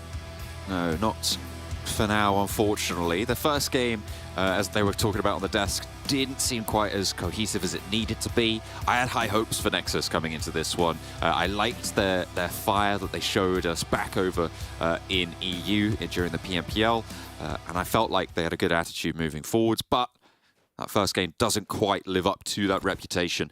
They're over towards Impala. The MADBULLS not in Puerto Paraíso, so they're going to be readjusting there, changing things up. BRA going to be playing on that center. And make sure you're heading over to the social media. Scan the QR codes, guys. Esports PUBGM EU. You're going to keep up to date with all of Maxman's memes. What am I thinking? Machinations. There we go. Meme machinations for Maxman. It is Meme Mansion. Max's Meme Mansion. That's where you want to be. It's a cozy dwelling. And Max is right at the center of it in a big old armchair. All right, and he tells you stories of bygone plays in PUBG Mobile. That's what we like. So head over to Max's Meme Mansion on the social medias. Find out all about it. Read about it all as well. Get it done. It's important. It's really, really important. It's a big old dusty tome that he just pulls off the shelf and blows the dust off the spine. And shows you his beautiful memes. What's not to like? KONINA Power in Los Leones will be taking up a lot of ground there, with Dagestan to their south side for the time being. Looks like just REGNUM, KARYA in Picado, S2G on a long split between Crater Fields and the North Picado Hills. So they're taking up a nice central area in this next circle around that sort of power grid position. It's sort of interesting that MADBULLS are moving away from Puerto Paradiso now, up towards El Pozo. I kind of agree with the decision as well. I think far too many times, yes, they were getting some decent games on these southeast shifts on the circle, but towards the end of PMPL EU, we did have an issue where, you know, we'd get these southeast shifts and that they would get so heavily boxed in towards Puerto Paradiso. Teams would be taking up so much ground so quickly, and it's not always easy to get out of Puerto Paradiso early on towards a strong spot. They did have some decent games from that position, some pretty tough games as well, and still find a success off the back of it. But I do think with this, El Pozo being open, I'd just take that 9 times out of 10, honestly. It does seem to be the wiser choice, you're right. I'm interested to see how this adjustment goes through, especially that it's closer to the Gladiators on the north side, La Cobraria, their normal drop spot. They're playing up there now and playing split over towards the Crater Fields with Tixi as well, leaving him as that outpost. You've got Galatasaray over to the east side and a little bit more central. It's KAOS and also MELISE looking to take those shots over towards Slay.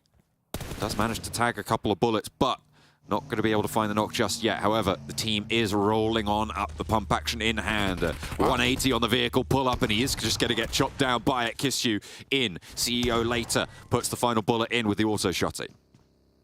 That was an unbelievable rock up, and I loved the way that he got the car in. And you know, I was playing PUBG Mobile, Jason, I'd drop an easy parked right in there for him. Because that was one hell of a 180 flip on the vehicle into the backside of the building.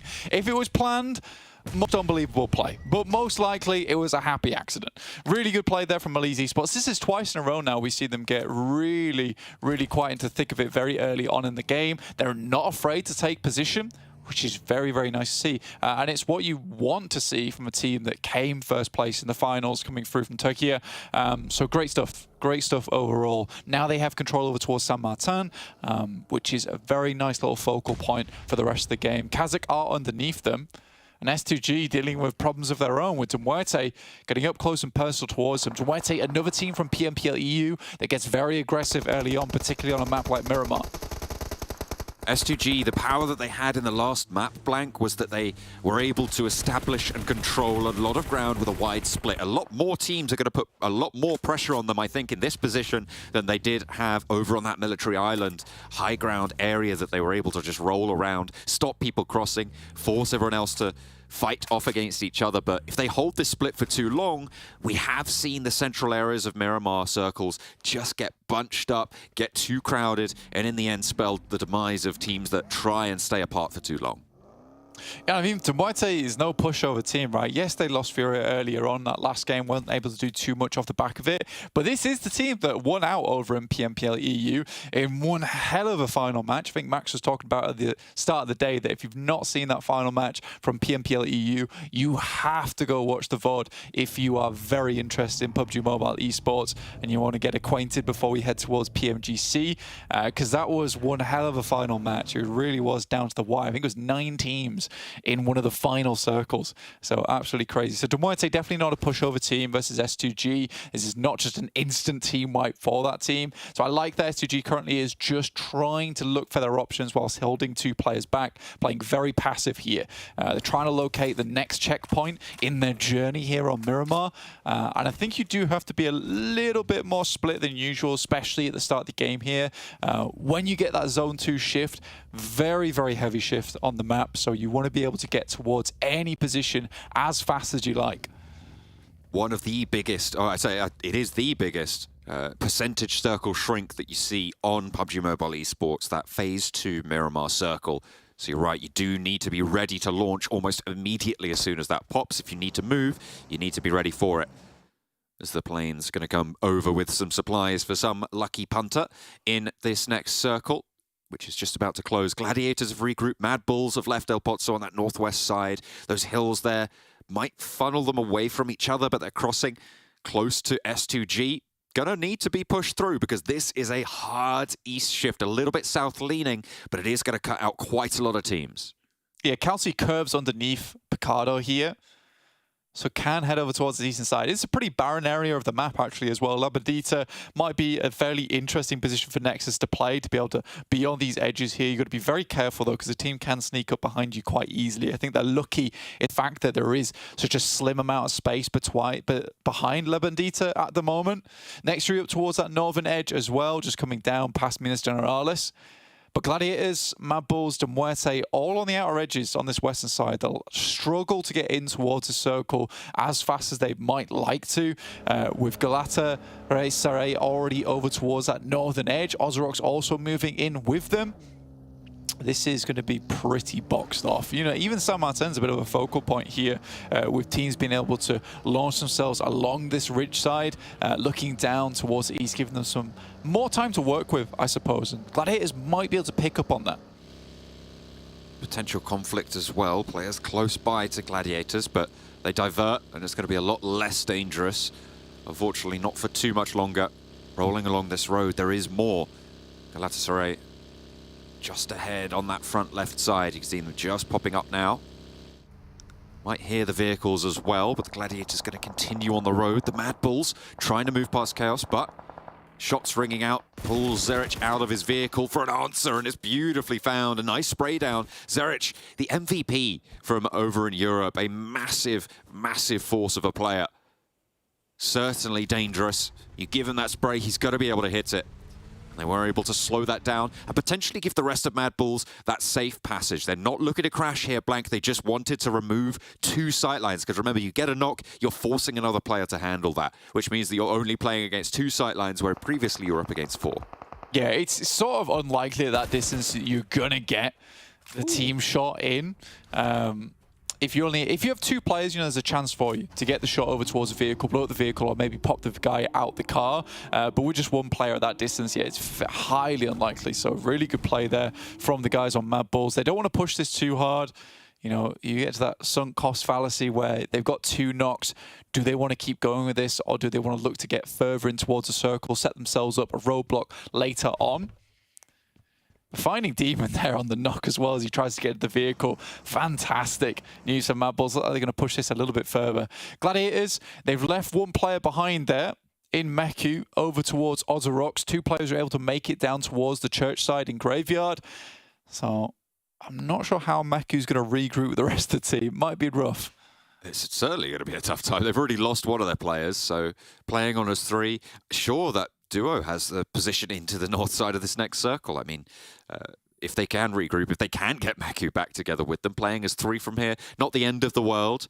But it feels a little bit like Gladiators have returned to their old foibles a little bit on that rotation, Blank. I mean, we've criticized them before for just sort of sending in without too much of an idea as to how they're going to station themselves up when they get there. And it seems like this has just happened again. So we'll see if they can put the pieces back together. MADBULLS still making this a real difficult time.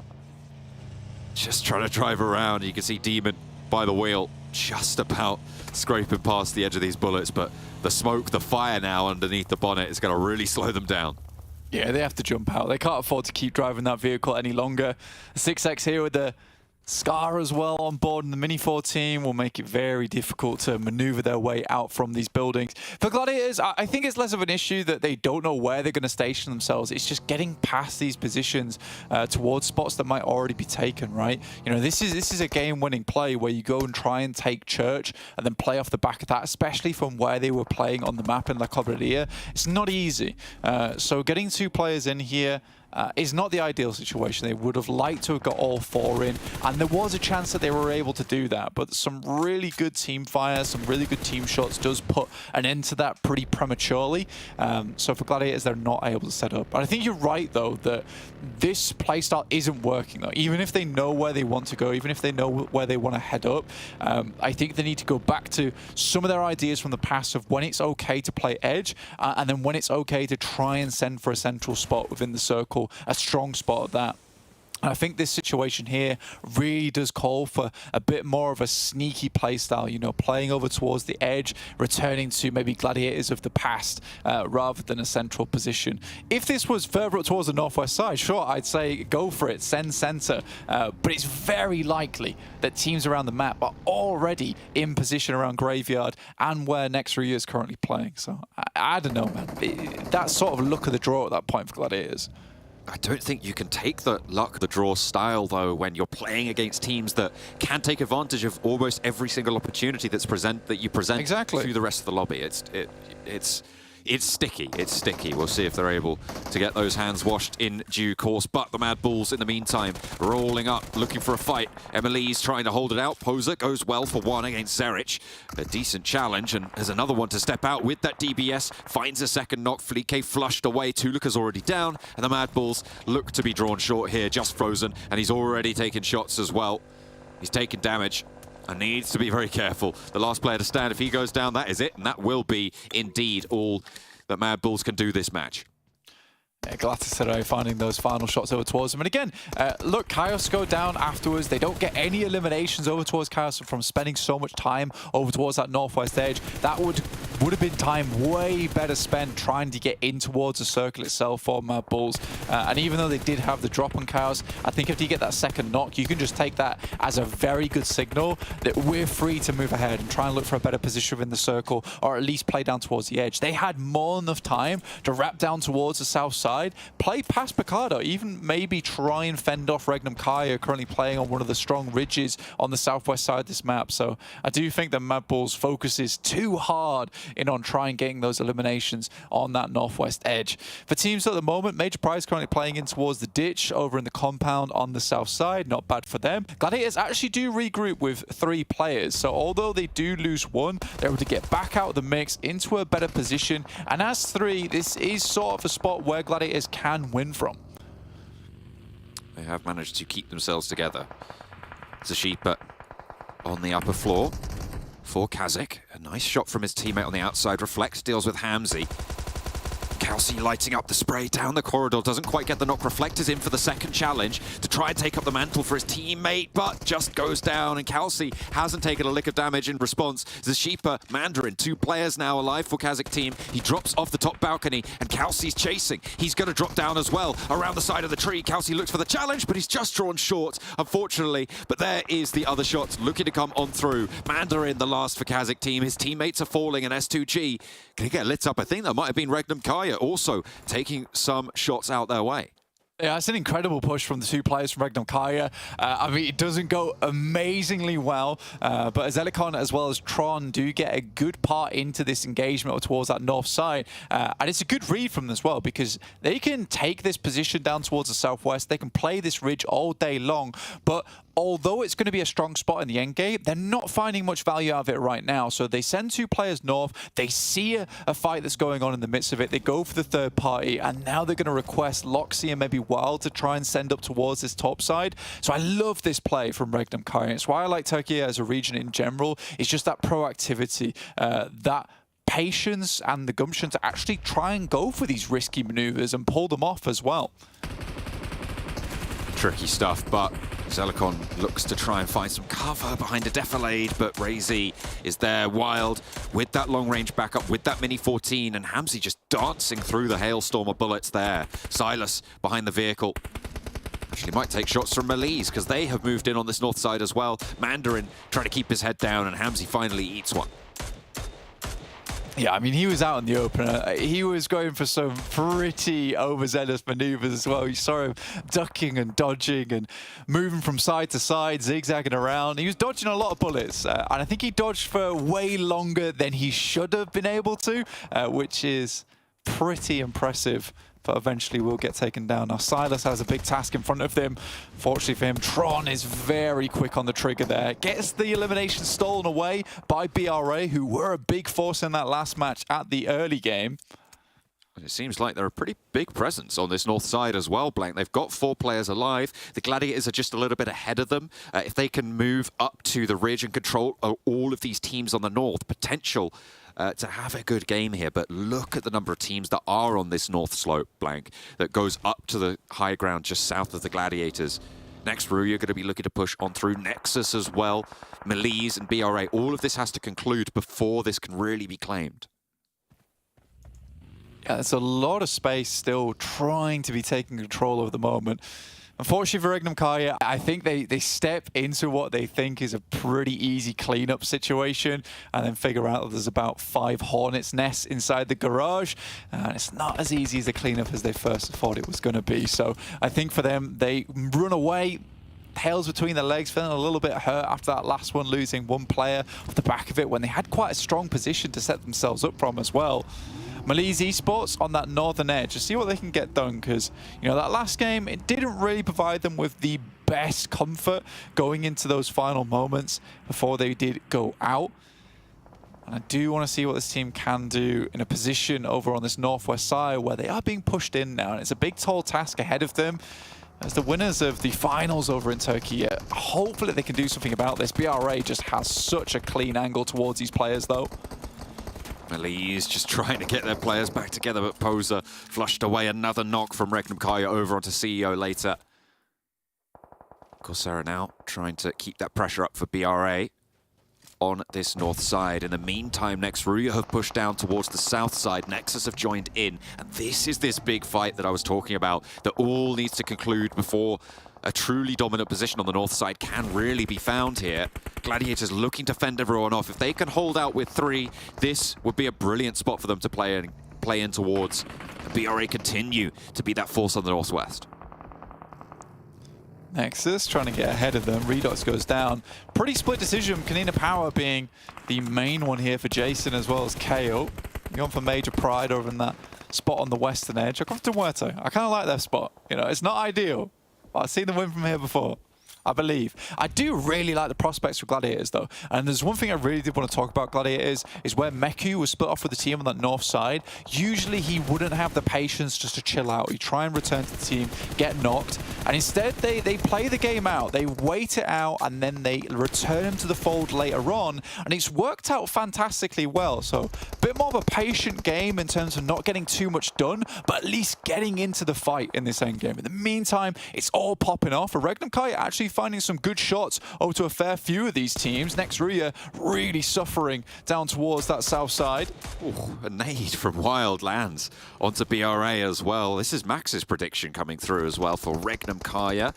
He's been a fan of theirs for a long, long time. He is always singing their praises. He's in their predictions, but this time around with 3 players on the north side, he's banking on them winning out this scrap on the north side, having some transitional power around the high ground that sits in front of them. With that next shift, it's going to keep a lot of the teams on the south side in. You've got Major Pride still in their buildings. As REGNUM KARYA going to tidy up BRA. And REGNUM KARYA looking for the last player now. With 2 players already looking over towards him, it's going to be pretty difficult to get out. This has to be a god nade that comes over the top side. Sends it high, does a lot of damage. And now they have to go for the heal here. Tron's going to back up, see if he can find another airburst on that one. It's great. And there's a little bit of a chance now for Kine to be able to find a second. It's Gladiators who are able to get the side swipe onto REGNUM KARYA. They ruin Loxy's forward position. Tron burnt away, and Kine is able to pick up another point for them. REGNUM KARYA's north side position just dismantled by a nade and a side swipe from Gladiators. Yeah, those are not easy nades to pull off as well with the airburst just over the top. They're pretty tricky angles to hit. So really, really well done to Kine there. Wild up towards that top side, and not a pushover in terms of a player from REGNUM KARYA at all. Meku, though, is sending over, and it's a very cheeky shot coming through from Kine that shuts Meku down instantaneously. The team's going to have a rough time getting over towards him to pick him back up. Kitsune's having to send over now. That's going to delay them massively. A slowdown is on, and another nade in hand for Kine. Launches it forwards. If he could put it through the window, it could be good. And Kitsune's down as well. The Gladiators on this north side have been crippled, and Matic will be the last to stand. I don't think he's going to have the chance to break out north to this. Kain should just be able to pick this up, and BRA looking to put 7 on the boards with this nade, with these flushes needed to come through. REGNUM, KARYA down to 1, and nobody on the north side. Blank has managed to get through unscathed. Such a silly game there from Gladiators. I mean, realistically, that should have been so simple for them to get their players back up on their feet. Finally, the knock come through from Matic. Should be able to get Kitsune back up again, I think, here. But Kain just so bold in those moments. Real courageous maneuver. Even him just wandering up towards that shack. I do not think Kitsune expected him to go for that push. Matic's got to be quick here. Kitsune's going to bleed out, and he does. Now Gladiators just down to 1. And REGNUM KARYA, while 10 eliminations, decent game in terms of those eliminations, John. So either way, I think REGNUM's going to be pretty happy with this match, considering how difficult that did look earlier on. KONINA Power on this southeast side, the double prediction coming through from Kale and Jason. They were sitting in the buildings. They still sit on these buildings. MUERTE sitting between them and Major Pride, a little bit further downhill. Major Pride managed to move up quite effectively. Still playing with 4. 10 eliminations for REGNUM KARYA, but Wild with the last to stand. And it's already been another good elimination game for them. So they'll be pretty happy with that. We'll see if they're able to go any further. It's Major Pride, MUERTE, both going close to one another. Furia able to get the trade, but Malloy under threat from Nomi, needs to stand up but can't quite find the shots he was looking for. Milky Way in the smoke, wants to try and pick his teammate back up, but nades are following it in, and Major Pride are executing well on this. Milky Way will be taken down, and Major Pride can get Naomi back. It's a nice initial nade going through from there from Major Pride. You got to respect that. I mean, that was a position where Major Pride could have moved in very lackadaisical, right? And it could have been a really bad problem for them if MUERTE caught them off guard like that. Luckily, they're keeping their wits again about them right now. Now, that last game getting into a 3rd place, that's very decent. Now they're in towards another top 7 scenario where there's very few players left remaining, a couple of solos as well. This could quite easily be another 3rd place for Major Pride, if not a win, if they play their cards right. KONINA Power moving up through as Gladiators take down their last player from REGNUM KARYA. That'll leave them out here of Hayes. Launches a nade forwards onto Zadira. Really well placed there. Shifu doesn't quite take as much damage, but he's downhill. He's running through the storm of bullets there. As KASIK are also eliminated. Players starting to fall. The Major Pride duo will be able to get that res. Dagestan being pushed off this position, and Agori will be on the right angle to find the spray down. Dagestan being dismantled in the center. Yeah, finding it very difficult to hold onto the spot. Look how precarious it is to play around. Palucci with some well-placed nades could just be the end for them. Doran shivering in his boots right now, very nervous from the spot he's playing in. Major Pride have spotted out Matic from Gladiators, and they're pushing up towards him now. Lucci, DBS will be able to find the shutdown onto Shifu. Now looks for more, just keeps those shells pumping into the ditch and buries them. Looking to keep Dagestan out of it, they'll be successful. Doran now keeping his head down for Nexus, just trying to survive. 4 versus 4 is the rest of this engagement, and it is Major Pride, KONINA Power, both looking for spots. KONINA Power a little bit more grouped up here. Nomi on that flank to the north. They've sent Black-White down to the south on the flank as well. I love this spot, this ending. I mean, you see a lot of times players playing over towards this right-hand side here in the ditch until the end game where players get close, start sending nades over the top. Might be a position the Major Pride take up later on just to peek over the top side of. But my favorite part about this whole match so far is Nexus. You got Doran in the center here, just playing it cool, calm, collected. But placement points are on the way, my friends. Certainly at least a 3rd place here now for Nexus is very nice to see.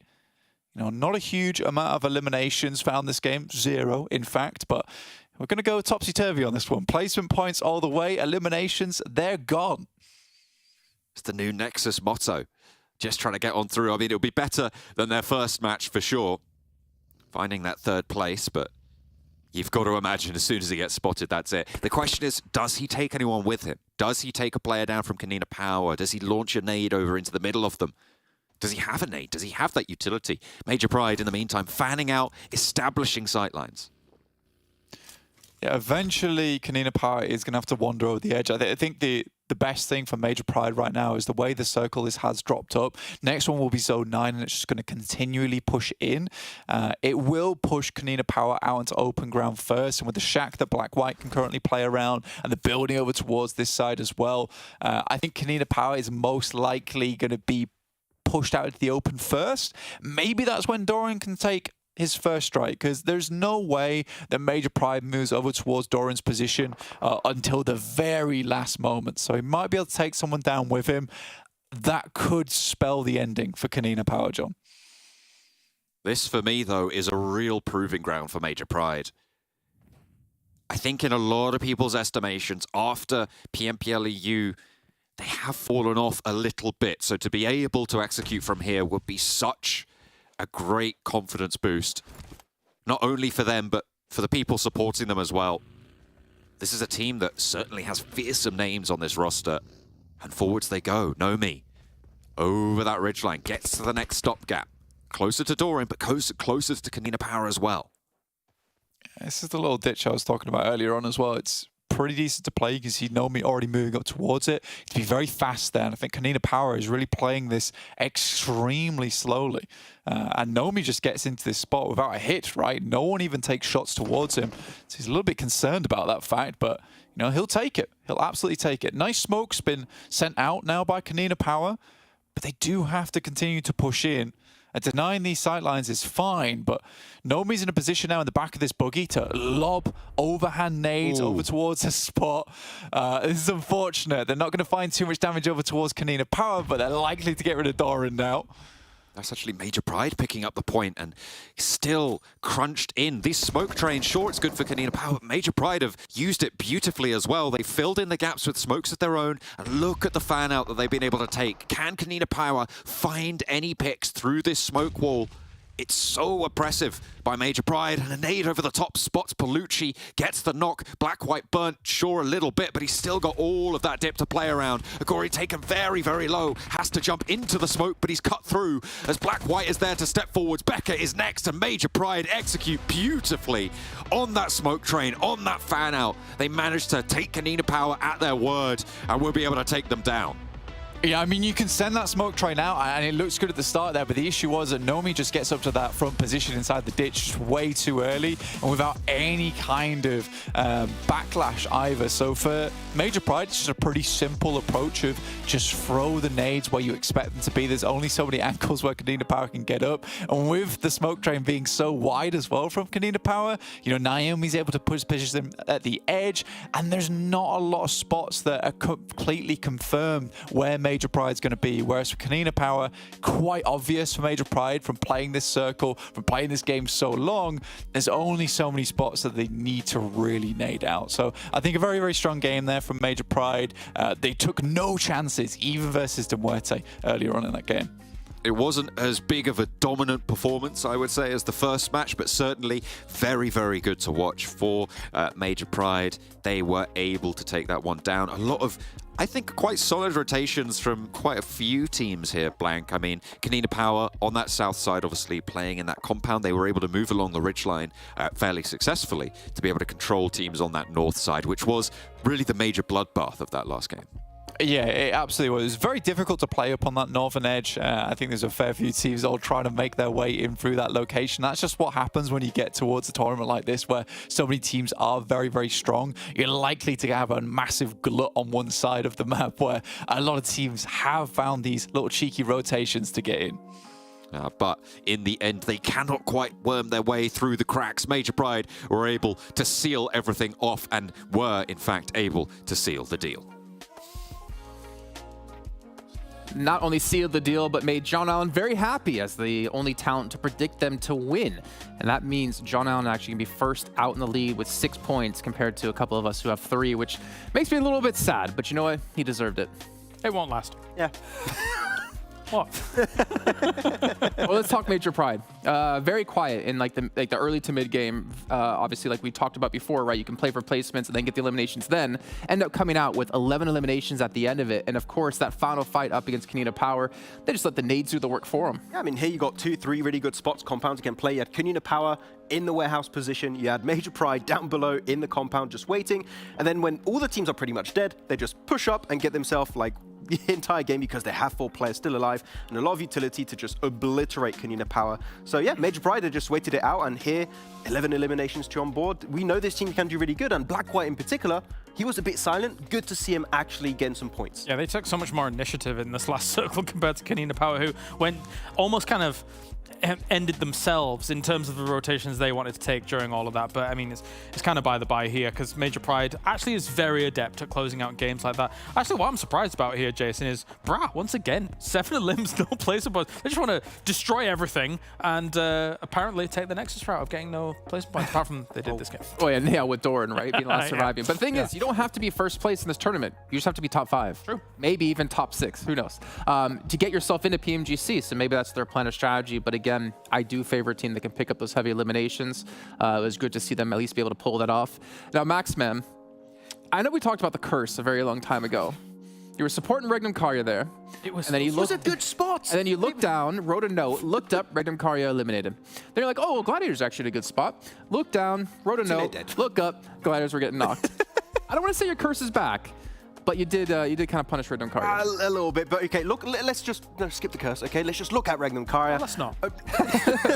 Let's just dive deeper into this curse. I love how REGNUM CARYA plays these positions. They just play Picardo and then transition instantly to the high ground southeast of Picardo, which we mentioned this many times in this kind of terrain, right, Kalaris, is so strong a spot to play. Yeah. And they have a 2-2 split, holding the warehouse and the high ground to put some scouting on board. And they also see the fight happening with S2G and KASIK, and that third party was so efficient. Sure, S2G do get a good fight for themselves too, but they clearly want to sweep the West to make that transition into the late game even smoother. I think for S2G, if they'd have come across as 4, it could have been completely different. But Kelsey was way too ambitious about his jump off the balcony to take out the one remaining member that he was trying to push on against. It's even before that, right? Because he chased down a guy upstairs with like 15 bullets in his Tommy gun, you were saying. I sort of didn't mind that bit because he was kind of outclassing them in the longhouse. But jumping off against the tree, the thing is that if you do that, you are open to quite a good portion of the rest of that circle to just be able to take you out anyway. I think it was Mandarin over the side that shot him, so tough. I think, again, that's just them playing a little bit carefree. I don't think you're in so. PMGC and you're going to make a play like that happen, or if you're not already pre-qualified, I don't necessarily feel like you go for that unless you're feeling yourself. But again, next RÜYA for me, I mean, we could almost go into that topic I was mentioning before about Frozen, but I guess I'll hold off for a little bit longer. I'll give him like majority of the day before we start to talk about it here. But Max, you're looking a little bit confused. I was going to say I can forgive most of the teams North because it was so tough, but I was skeptical of that push from REGNUM CARYA because their position high ground was amazing. The way they were playing it, I was like, you just have to wait things out. Teams are going to naturally push your way, and they're going to get wounded because all the teams North were fighting one another, and they just got a bit too overzealous and went a bit too far, and then got knocked away and down to 1. So I think it could have been a win, but they tried to do too much, it seems. I do sort of also feel a little bit bad for KONINA Power in this game because they have what is effectively one of the most insanely strong compounds in that circle for so long, and they're like, please come here. We want to shoot at things. We want to shoot at things. And nobody came. Nobody came to an impenetrable forge, which is understandable. You're good at this game. You're not going to go and try and crash that against a team that's already there. So a little unfortunate for KONINA Power because the lobby's really good. Well, even unfortunate for next RÜYA here, to be fair. You look at 1,300 damage done, only converting it into 3 eliminations. REGNUM CARYA, it's a pretty decent conversion, as Max would say. Yeah, it's pretty decent. I would say decent. You'd say decent. Yeah, it's pretty extreme. Okay, no, but extreme conversion. One team I wanted to see actually on this list was going to be OZAROX. They were in a really good situation over to the eastern side. They were between KONINA Power and also Dagestan, I think it was, just north of them. And you have to take a decision. Do you push KONINA, which you don't because it's that good a position, right? Or you just clear out Dagestan and he can play that ridge the entirety of that match. So I think OZAROX could have had an opportunity to at least be a top 3 team, but not making that decision, Dagestan just clear them afterwards. So I'd like to see just a little bit more decision-making being done by OZAROX. I mean, OZAROX was one of those teams that needs to, I don't know, not necessarily prove themselves, but I feel like they need to show up here in this event in particular as they finished off 11th last season in spring. But let's take a look at our overalls here. And there will obviously be some sort of discrepancy because we're only 2 matches in and we have the massive 16 elimination game out of S2G off the bat, but only ending things up with 3 eliminations in this last game. But of course, Major Pride's going to be there. I mean, placement points for BRA, as you're mentioning, Claris, not existed.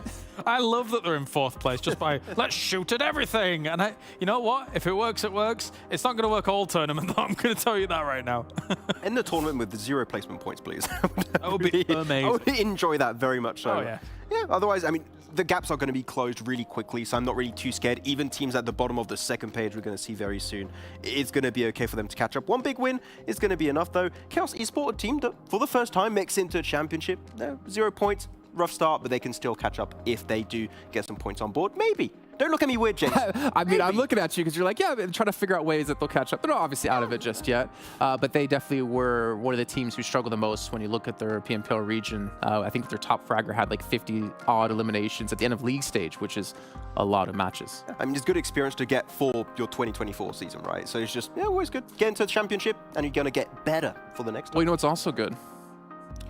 TDM. We got some TDM coming over here. We're going to send back to Sean, Allen, and Bling to kick off some team deathmatch. Oh, you can see their eyes light up with joy as soon as TDM is mentioned. We have got all of our teams competing in the bracket. We're going to be jumping in with the first quarterfinal. It's going to be MELISE versus GALATASARAY Esports. You can see those first rounds were played before, so we're on match 9, Blank. We're on that MELISE versus GALATASARAY. Yeah, so we're just flying through the bracket already. Going straight in with MELISE Esports versus GALATASARAY. So we'll see exactly how that one does go down. GALATASARAY actually beating out versus Major Pride. So interesting there to me. They're able to take down Major Pride. Obviously, who just had pretty convincing win there over on Miramar. 30 limbs for the win. We've shrunk that down a little bit. And we've actually moved on over to the Thunderdome, Blank. It's going to be a stadium for these teams to try and duke it out with one another. Okay, we'll see how this does go down, because there's a lot of positions to hide here. This is... yeah. Oh, kill a zombie for 50 money as well. So that could be used over in the vending crates. I wish I had 50 money. I wish I had 50 money as well. That's a lot of money. Oh, clean 50. The things you could do with that. See what they're able to do here, though, as that's right. Finding the door, just about getting on the outside there. Right in the middle, he hops out. Graxy will be able to find that first point, giving it over to GALATASARAY and hits the drop shot. MELISE trying to keep themselves secured, sequestered away. Just going to be back and forth for now. That is the Ripperger in play now as well. Goodness me. Oh, Sin's got unlimited ammo in the back pocket as well. This is cruelty. How has he managed to pop those off? Oh, see you later. Dodging the high-speed projectiles, those explosives, not giving you any rest, really. Just a bombardment to the backlines here. Look at the damage he's able to pour out. What is going on? Yeah, now I can see why Major Pride lost. GALATASARAY, they've got the idea on lock. They know how this game's played out. Get the RPG, the Ripperger, and win. Just blow them to pieces. You know, it takes efficiency, it takes skill to be a powerful demolitions expert. Was that taking his teammate down? It looked like it might have been 2 there, but certainly the RPG a dominant force so far. And it's up to 150 money there, Blank, for killing a zombie. I don't know where the zombies are, but, you know, they're hiding. They've got a big prize pool. Nice one. Raxy racks himself up another point with the Ripperger. Oh, you love to see it. The Rockets tearing them to pieces, double the scoreline, but MELISE has a staircase and the DBS as well in that close range position. It is really tough going though, just explosions left and right. The DBS also a new addition to our TDM shenanigans, because I think it's not usually allowed. The M114 is the typical weapon to use. There we go, the other Rupiger, the information passed back with the 17 eliminations now for Galatasaray. It's going absolutely wild right now. Oh, bumps CEO later off the C-suite. And Will... Oh, there he is. Way back to the top. There's the zombie. That's 200 money. He's got 200 money. The zombie didn't even know what hit him. I think everyone was trying to take him down for that money. Pockets bulging right now with 200 money. This is... Later goes down. I'm surprised that MELISE haven't picked up the RPGs themselves. Yeah, it's not super tactical. It is just sort of right now, just send the Rupigers in the general direction of MELISE Esports. And I think because 50 money was accumulated by Galatasaray early on, look at that! What? Oh! Inhuman Rupiger reactions! He's able to just blow to pieces, mate. Right into the sea. I'm pretty sure that's a spleen flying across the window there. Have to get that one cleaned up, but MELISE looking to take control now. Near some of these vending machines, keeping themselves nice and supplied up. Are we going to see a return to action? It's still a first to 30 points, Blank. And he's got 2 Rupigers! Oh, goodness me. He's going to be able to hot swap them. He's dual wielding. Oh my days. I'm curious why MELISE aren't allowed Rupigers. They're just, they're busy. They're too busy. They're too busy getting blown to smithereens, Blank. That's what's happening. And Galatasaray just running in. There's no self-damage. Did he just shoot self-damage? It's right there. He just blows himself up. Not a care in the world. How's he managed to get that through? Okay, fair enough with the DBS, but what are you going to do against Graxi? He strikes him. Okay, interesting. Just 3 more eliminations required. And it's donezo. Symphony picks up the extra little bit of damage that was required there. 1 more elimination, and it's done. Looking for the spray. Okay, bringing it back to basics. Symphony not going to be able to find that. The M24 is there, and I think that's going to be it. Another elimination was found before that Rupiger shell hit, but Blank, what a crazy way for MELISE to go down there. Galatasaray able to take home that victory. Yeah, the sort of felt like it was one-sided though, right? Little bit. I'm curious to see what the requirements to earn the RPG was, you know? What was the requirements behind that? Was it the 50 money? Is that what swayed it? Did the zombie... really nicely. Yeah, maybe to the vending machine and just spits it out. And you have to unroll it. Who knows? But either way, Galatasaray were able to take that one down, and they will be moving forwards. We'll see who they're taking on. We've got another TDM coming up for you later, Blank. But let's move away from the zombie killing, the 200 money, bulging out the pockets, because we've got a whole bulging game of action for you. Back over to Erangel. Back over to Erangel. You know what? That was fun. That was fun, a little bit silly, and now we're back to the championships. But we do have 1 more after this. See if the RPGs get back involved again. So, getting straight into our 3rd match of the day. After that last match, a Major Pride, winning on Miramar versus KONINA Power. Just cast your minds back before the TDM shenanigans. Oh, back to basics, Blank. We're going to have to calm down. No RPGs, no Rupigers in this one. Southwest, northeast. And we can chill out for a little bit. Looks like Nexus are going for the split West Coast drop that we all know that Kelaris is a big fan of when you're denied your original drop spot for Nexus. That's normally over in Milta and Milta Power. So they are going to look for that area on the west side of Gatka.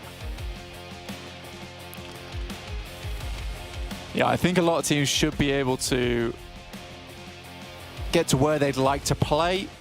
You know, Rozhok open, MADBULLS likely to drop there, KONINA Power down towards that south side.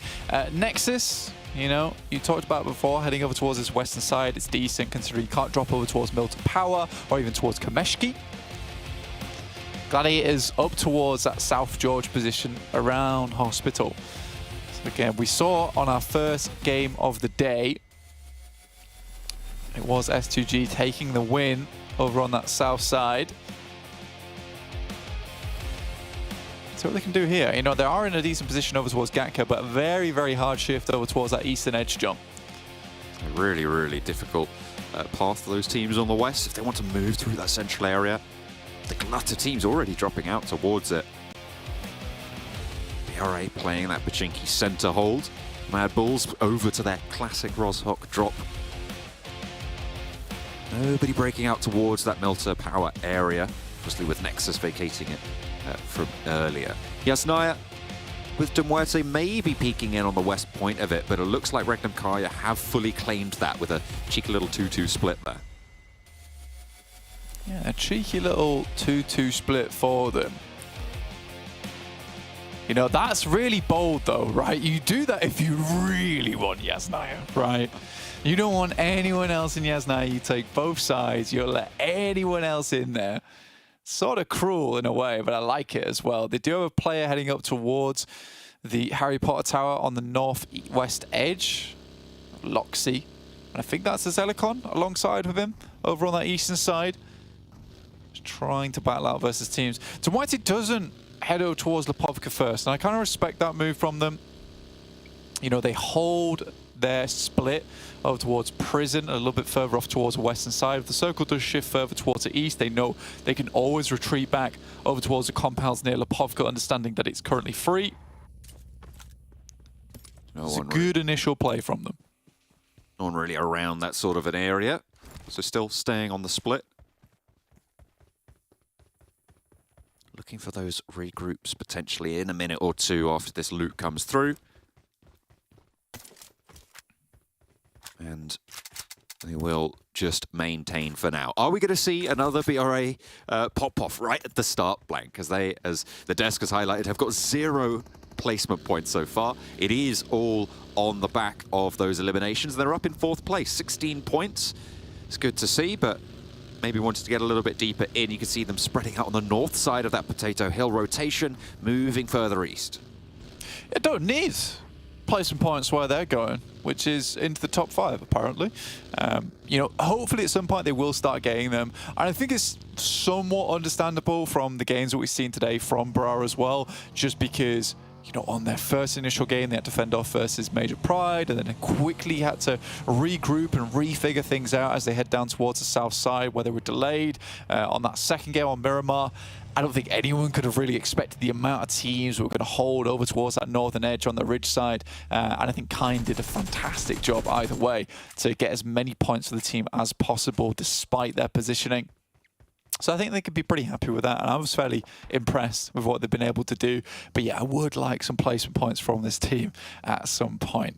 KAOS, 16th place, not looking good, but even more surprising, probably to Muerte, currently running with just the 1 point after 2 matches so far. Really does not feel very Muerte-like of them. It is a team that sometimes has their bad moments as well, because I think in some of our phases during the league, they really dropped off quite a bit, and it wasn't until the finals that they found their groove, their tempo. And again, I think it's a similar story here. You just don't have that long, though. You don't have that long, though, to bump those points up. No, it's just the 4 days, 6 matches each time, 24 matches total, Blank, and it's longer than some stages, to be fair, than some sets of games that they'll play, but when it comes down to it, it's certainly not long enough to be allowing games like these to slip through, to be showing these sorts of weaknesses when you have shown that you can be a lot stronger in other areas. Again, a slow start on the loot for Gladiators. I say slow, they're just behind a couple of the other teams who have started to leave now from around this sort of area. Maybe looking to pick up that loot, get their feet on the move in about a minute or 2. They are on the northwest side and probably have some of the furthest and most difficult terrain to navigate on that northwest side. So might be an idea to get on your bike a little bit faster. The team in Yasnaya, they've already left. They're right through to Muerte as well. They're playing on the east coast. They're moving down, and it looks like REGNUM KARYA want to take control on the east side. Yeah, there are some decent compounds around here, which have some good elevation, right, to play around with. I think for REGNUM KARYA already finding this one, I'd be pretty dismayed if I was to Muerte. You know, team just sends all the way in. You don't catch them in the act either because you've got 2 players currently looting in Lipovka. That's Milky Way and Malloy. Best though, you do have Fury as well as Korku, who knows this location. So if REGNUM KARYA do miss a beat here, maybe show themselves a little bit too early, get one player knocked, there's potential for quite a quick crash here, because I think if you do MUERTE, you're assuming there's not going to be a huge amount of third parties coming through this early in the game. But again, time is sort of against you here. And I'm not sure how greedy REGNUM KARYA is going to be and allow possibly a knock to come through. Potential to be a little bit slowed, a little bit hampered.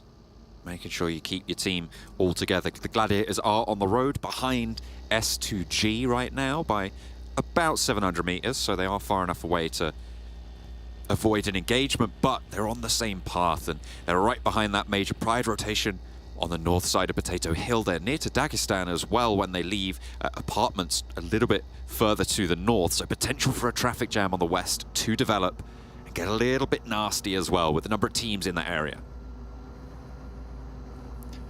Yeah, a lot of teams trying to get through. And I think that for Gladiators, this is sort of a game where I'm sensing it as well, John, that they're going to try and send as central as possible. You know, even trying to take up OP dip might be an idea for Gladiators. They could go for something like that, hope for a western shift, but try and shut themselves in as far as possible early on. I think this is something the Gladiators have been trying to do a lot more recently, and it has been working to an extent. You saw in that last match that if it wasn't for Kine, you know, potentially a good game there for Gladiators, as Max was saying before he cursed them horribly. But for Gladiators, they just try and get in as far as they can, and as far as they think they can comfortably get in as well. I think they're assuming there's going to be a lot of teams over towards that eastern side already. Now they're going to have to make a very swift maneuver, a quick change in pace to go down towards that south side. Nexus already in though. They got to drop over towards the eastern side, so they're looking fairly decent. MELISE Esports, another team that's got a fairly good chance going into this game. GALATASARAY are in front of them though, so a bit of a rough rotation, but look at this, 16 teams all clumped into a very small area. Stage 2, you'd imagine this is where some of the fights start to take place. There isn't a load of spots in this position of the map. There has to be an engagement happening at some point. Especially when you consider the water kind of cutting out about 30% of the circle around that mouth of the bridge. Very difficult to play, close to that coastline as well. There's maybe 3 or 4 operable positions in that sort of line of the map, but teams will do their best to find those spots, and especially with an urban environment in there, MUERTE could prove to be a home to plenty of teams if they are a little bit down on their luck, if they're a little bit desperate. Gladiators, you can see they're playing around that roadblock on the northwest side of MUERTE, and they're going to play on those hills to the south of it as well. A really nice position to be found for the Gladiators. Yeah, a surprising position as well. They are taking shots right now from Bar Esports. S2G similarly stuck inside this warehouse for now. It's one of those positions where you just have to push in, and I think that they were aware of that. They were coming in from that western side. They were playing Gatka slightly ahead of some other teams on that northwest side, so it could get a little bit more prominent in towards the circle. But Gladiators, you can see this. Currently, they're playing a very precarious position. This is not easy. They're over on the roadside, around the ticket booth as well. Matic is going to be quite hard to get back up on his feet. I'm curious to see how they're going to go about this. They do have a spot they can move over towards that east side. There is that warehouse that is open. There's been games in the past where this warehouse has remained open for a very, very long time, and Gladiators have been refusing to take it. Again, it's quite difficult to move over that top side though, because there is just, I think there's just one tree in that location. That's pretty much your only cover as you make the mad dash. Looking for that res. The Gladiators have managed to pick that back up. KONINA Power in the meantime, they're playing out on this west side. Going to be rotating in behind the major pride position with Dagestan to their north as well. The traffic jam that I thought might be a problem on that north side with Gladiators sending as they did kind of dispersed itself around this west side, near those buildings, near those compounds, playing their farm. And the mouth of that bridge going to hold just MELISE being quite standoffish in their position, stopping teams from moving down to that coastal side near the bridge, and most likely teams wouldn't want to go there, but it does just get rid of a big angle of threat from the south. We shrink over to MUERTE. Yeah, I actually kind of like MELISE's position. You know, playing from the spot is pretty nice in terms of, I think the northern buildings currently they have, I think they're 3 stories, so you have quite a bit of elevation, some good angles to look out towards. You can in fact even move down over towards the beachhead on that south side and try and move from the coast. It does give you some pretty good cover. So that's kind of like the emergency operation for MELISE Esports in the late game if they need to crawl their way up towards MELTE side. So it's interesting to see how MELISE does play out the rest of this game, because like you said, although I have mentioned that they've got some decent compounds to play around with, this is still sort of a test for them, right? Because eventually they will have to move, they will have to push in. I think it's more surprising than anything that Gladiators are still being able to hold on to this spot. I think they've even found themselves a bit of a compound to play around with. So a nice rotation for them, a really nice rotation. KONINA Power up the hill over Dagestan. Dagestan pushing into this phase, and a team that's impressed us. They've shown us that they've got metal. And now they're having it tested here in the championship, so looking forward to them trying to step up just a little bit. I don't think anyone expects them to be looking to push forwards to PMGC, but they are certainly a team that has so much potential that can develop and gain consistency, which I think is something that they didn't show at the start of the tournament back in the PMPL EU stage. So good to see them step up, deserving a spot here. We'll see if they can do more. KAOS right on the eastern side right now. So it's a bit of a tough rotation for KAOS, and I think that if it's anything to go by the past couple of games, KAOS is getting heavily held out by a lot of other teams at the moment, John. Really struggling quite a bit. You know, they were the final team to make the cut coming into championships in 8th place, 103 points, tied up with OZAROX, but they sort of started off really strong in their finals, and then it massively tapered off towards the end. Sort of lucky that they made it in towards that 8th position, in fact. I mean, it's the same story for KONINA Power, right? Right up at the end. They were just looking for it. Oh, hang on a minute. Drop shot. Yakta completely gives Naomi the swivel, and the rest of the team rolls down the hillside, and we'll be able to take care of him. Yeah, I think that the difference between KAOS and KONINA Power, though, I think KONINA Power just had so much potential as well coming in from those first couple of weeks, and we expected them to continue performing really well, and they had a massive downward trend, John. That was the issue for them. So the initial couple of weeks looked very promising. They started to find their footing over in phase 2, and then nothing else came after that. And even their signature map on Sanhok started to feel pretty shaky at best, honestly. So I'm a bit worried for KONINA Power, but I hope that, like you said, this is a great position to get into this tournament and grow from it, learn from it. There's going to be a lot of valuable lessons learned here versus quite a fast region, right, over in Türkiye. They have some explosive plays. Gladiators, though, finding a knockover towards Bra is really good. Yeah, they were able to hold down that central area. They're still on that roadblock. Galatasaray as well on the southwest side of MELTE, looking to stop RÜYA from moving up from the mouth of the bridge on the southwest side. Galatasaray most likely going to have to move forwards. REGNUM KARYA have gotten into this northwest side, near that warehouse, near that position up on the top of MELTE. A really strong position if it shrinks that way, but likely they're going to have to leave. The Gladiators, in the meantime, they've left. They've moved closer to BRA. They've left that roadblock, and they want to play in the hills a little bit more. Yeah, I like this move from Gladiators as well, because they get that initial knockover towards Bar Esports. They take advantage of that moment. They clear out the player, and they continue playing from this position. So they sort of just need to hold out Bar Esports, but Bar Esports knows that they're at a man disadvantage now. Galatasaray at the moment, down towards the south side, dealing with NEXUS, who tempted to make their way through. And MELISE Esports, now they have that test ahead of them, right? They have to move towards that northern side. They hear the fighting between NEXUS as well as S2G.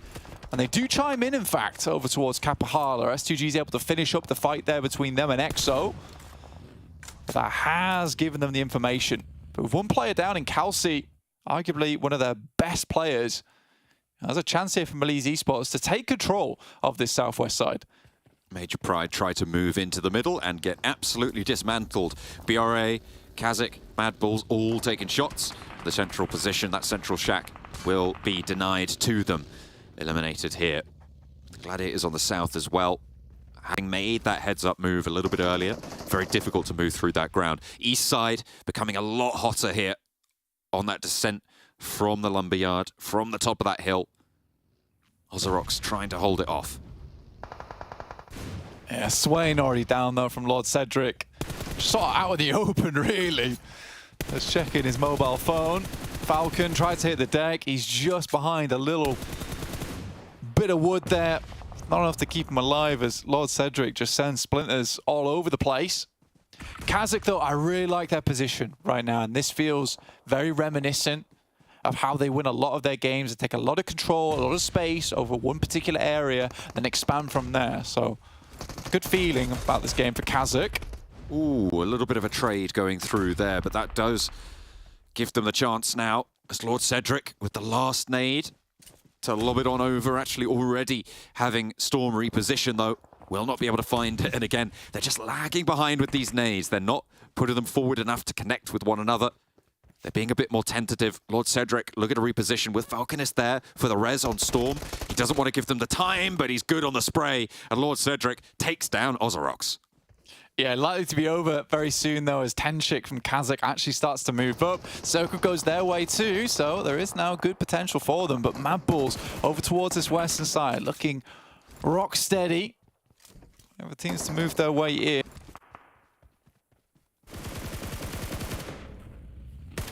Tricky time for anyone looking to move towards them. The ground in this next circle blanket slopes from east high ground down to that west side. There are a couple of dips and divots around it, but that hill that leads down from Lumberyard needs to be controlled. Difficult to push up north and towards it with Gladiators and BRA, with MUERTE actually scrapping them on the southeast side. It's a little bit of a barrier. And moving in sideways, it's going to be harder still. MUERTE looking to push on past, and they're doing so successfully. MUERTE able to get rid of BRA on that southeast side, and MUERTE are able to hold it on with all four of their players alive. Furia down, but should be resable. Well, I don't know about that. He's pretty far over towards the southeast side. 3 players inside this shack. I don't know how likely it is they'll get their boy back up again. It's most likely they're just going to sit there for the remainder of the game, provide some information. Much needed information as next RÜYA looks to potentially crash towards this building. GALATASARAY moving up towards where Gladiators are currently playing. They have played one of the most precarious positions on the map of Gladiators and have done it pretty marvelously, honestly. This south side really starting to heat up as well. MELISE, this is the challenge. You've said this before, Blank, this game. This is their challenge. It's their test. 3 eliminations so far, 3 players to fight on past this roadblock that the Gladiators left. They gave up that ground to move further northeast into the building, into the carriage that they currently hold across the road. GALATASARAY trying to send on through with their last player, Symphony, towards that shack, and he won't be picked out this time around. Luckily enough, S2G struggling. A triple predict on the MADBULLS position coming through from us.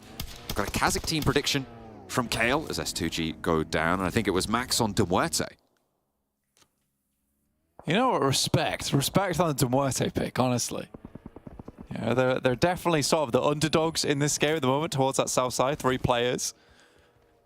It can make something happen, though. Again, KASIK team, I wanted to predict them, actually, but as soon as I saw Tenshik just push out so far towards our eastern side and get knocked, I just lost all confidence. It's such a Tenshik play as well. He just gets a little bit too far from the rest of the team, a little bit too overconfident at times. Gladiators, though, I am very, very pleased with how this match has gone for them. Ooh! Seemingly going beautifully. All right. As well as Kisyu just handles the roll-up out of nowhere. Dagestan cut down to size, and MELISE still passing their test with flying colours. The DBS rings out for 2. And Matic and the rest of the Gladiators won't even have an eye in on that one. The smoke train blooms, and over towards the MADBULLS they go. There's the spray, and it might just be a little bit too bold for MELISE. The Gladiators able to tear 2 of them. That's some really nice shots coming through from Gladiators, though, on the team shot there. 6 eliminations found this game for Gladiators. Wasn't easy playing on the roadblock. You know, they had to pay the toll itself, even though they were inside the ticket booth. Got to move further forward now. MADBULLS have a good indication of where they are. They'll just send back towards the compound. Pretty decent information found there. They do have to move further up, but MADBULLS with these sight lines should have a pretty clean read on them. So they'll likely have to move over towards that eastern side, towards the MUERTE, and wrap around between them and next RÜYA. Not easy though. You can see this is just a fully upward slope. I mean, for Gladiators, your best bet would just be fully crash onto this building, right? You don't really want to be doing what next RÜYA is having to go through right now, which is smoke all the way up. This is a very interesting spot from Malloy. I like that. I mean, if Gets it works, bounced. it works. Right? If it works, it works. Milky Way going to be backed off the angle. They won't be able to spot him there until they're pushing up parallel with that vehicle. And fortunately, the nade is there. So it works until it really doesn't. Oh, he's on top of the vehicle. Oh, he's on the roof. No clue where he's going. Oh, dear. They're just as confused. Now it's a 2v2. This is opportune time for Gladiators to make their move. And I think they realize it as well. I think they're looking to get in the vehicle and move across. Very, very smart thinking from them. They see the knock in the elimination feed as well. Just immediately go for it. MUERTE having the challenge to deal with KORKA. With Milky Way, the only two now to remain for MUERTE. Malloy sending himself to the sky. The play zone taking Meku down. I think some shots were able to contribute to that, but stays a little bit too close to the blue and diverts just the wrong way. Slows the Gladiators down somewhat. They don't want to overstep. Frozen, in the meantime, knows that he doesn't have a lot of time before the Gladiators are here to play and here to stay as well. Does Meku just get flushed by the zone? He just bleeds out, doesn't he? He's in the zone for a little bit too long there. Or just bleed out afterwards. Here's this beautiful play coming from Kisyu as he kisses the guys from Dagestan goodbye. KORKA is down, leaving just Milky Way alive there. I think that might have been a nade from Frozen coming through from downstairs. Milky Way extremely low now. For Gladiators, either way, I think they're quite happy about this. There has been some pretty unfortunate happenstances, though. Kitsune knocking himself is very unfortunate. I would say that's a bad result for them. And losing a player to the zone, you're right, it's just going to slow them down. Time and time again, they are just being drawn a little bit short. I'm surprised none of us predicted KONINA Power, to be honest. I mean, they were fairly isolated on that northern side. They had some paths forwards. I mean, I guess you suppose that KASIK is going to hold them out. But they're more busy with Gladiators right now, seemingly. Kitsune down, just Matic remains. Man, if I'm Matic, I am absolutely fuming in this game, right? This is twice in a row where silly mistakes have cost them a pretty decent match, right? This should have been an easy rotate into this compound alongside with MUERTE, and they were able to finish this match out. And it's only Matic that has really been holding out for himself there. Meku getting knocked down to the blue, going a little bit too wide. Yeah, I wouldn't be happy if I was Matic. You can't really let these emotions get to you too early, though, which is the issue. Hopefully, you can get another fairly high placing, maybe some more eliminations for the team. Already into the top 6, top 5 would be nice. And with next RÜYA Frozen, finding 2. Jason was talking about on the desk, and that's exactly why. He doesn't need to explain it after all. My goodness me, what a hold around that door frame. I think they knew exactly where he was as well. Beautiful stuff to be able to take down MUERTE on the southeast side. Next RÜYA happy with his performance. And Matic, you're right, he is. He's in the tower. That's a little impromptu smoke train for himself as well, to be honest. KASIK team with 3 players look to head up towards KONINA Power. Second time in a row now where they find themselves into one of the higher placings of the game with only 5 teams remaining. Next RÜYA, I think Frozen has been spotted by Matic. To finish him off, so Sheepa gets sent away by a nade. He's just waiting for that reload, waiting for the teammates there. Palucci a little bit split from the rest of KONINA Power. If he gets spotted, if he gets tackled there, it will not be really get-upable in that spot, but no one really peeking those sightlines just yet. That high ground playing to the KONINA Power advantage. Dangerous for KASIK team in this spot, to be honest. I mean, you've got Frozen, who could potentially take 1 player with him. We've seen him be able to handle 2 as well as they step up to the building. The MADBULLS yet to get rid of Matic from Gladiators. If you KONINA Power, next stage, you can really start to get very aggressive with this. You know, clear down over towards that western side, try and pick off MADBULLS. I think KONINA Power is a bit too worried right now. They don't look like they have the high ground, right? You know, they're not taking peaks, they're not taking angles, they're far too worried about getting side-swiped here. Becca takes a very dangerous little side-swipe there over towards KASIK team. Tries to find the information over towards them. This is probably the team that is the biggest threat to KONINA Power right now. If they clear them out, that's when you can start to get far more comfortable about trying to clear out on this western side. But constantly backing off here is KONINA Power.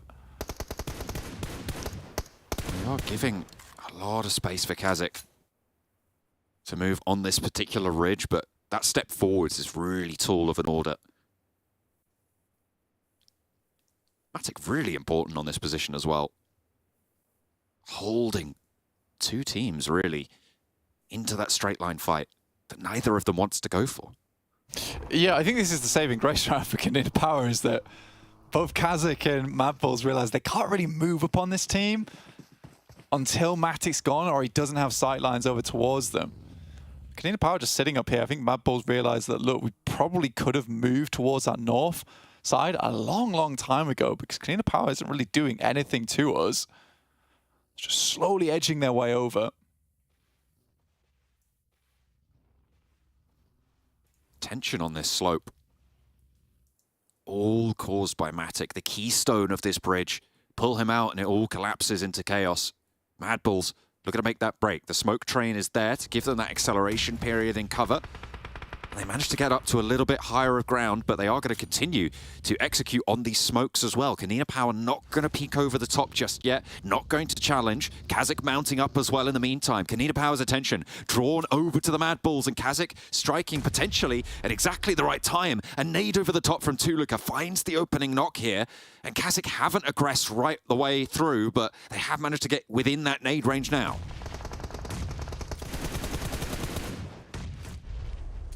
They are going to continue to try and push in, and actually KONINA Power go down a second time as well.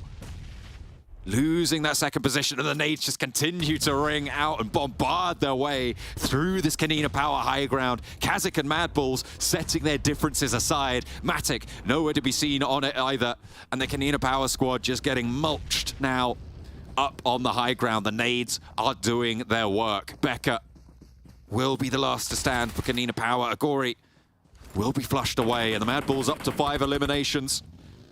Looking to try and take down Matic as well, and they will be able to do so. Now it's a straight-up head-to-head 3 versus 4 fight between KASIK and MADBULLS.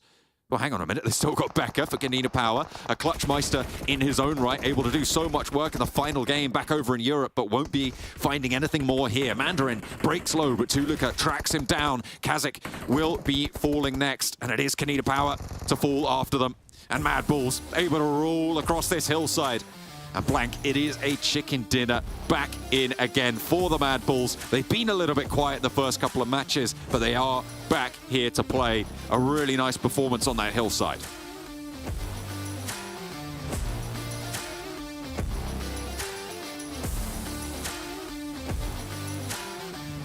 I think we've lost you, Blank. I think we don't have you, unfortunately. But it is, as you were saying, a really nice time-taking, progressive step up for the MADBULLS. Lovely to see that coming through from them. Lord Cedric, with those nades, able to do a lot of work on that eastern side. I mean, credit to him, able to put up the numbers for KAOS as well. So happy for that roster. It's a lot of points, I think, spread a little bit more evenly across the board as well than the first Erangel that they were able to see.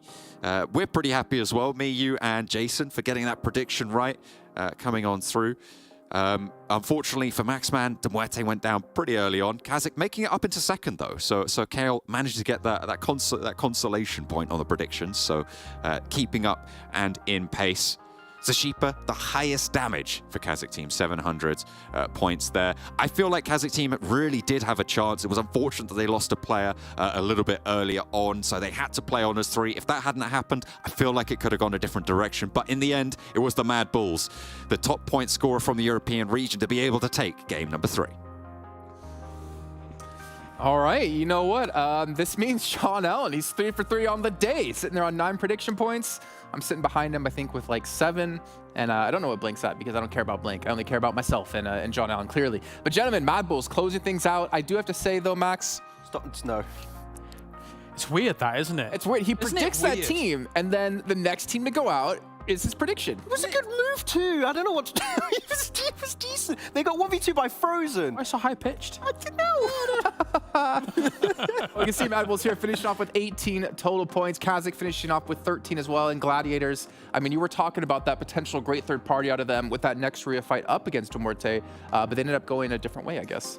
After they went to the Southwest and they just got picked off by a lot of players off KASIK's team, which is very surprising. I think that fight is the fight you want a third party because then you got a little bit of time to heal up in that building and you can then transition, but then they just go in a very open amount of terrain, and when you have teams on the high ground like KASIK team, you're just not going to survive. And look, 7 eliminations on the game, clearly able to apply pressure from Lumberyard uphill. Yeah, I mean, considering the position that they're in, the fact that MADBULLS actually sees so much control of that final situation. They shouldn't. There was no way like KASIK team was going to be able to dislodge where MADBULLS was taking. And this is kind of why MADBULLS looked so good over in the Europe region. When it came to some of these final moments, some of these final finishes, man, they were almost unstoppable. Well, I mean, Max, you were saying, right? Because MADBULLS didn't have to really engage too early in any of these fights. They had a ton of utility to crack open that final shell to close things out.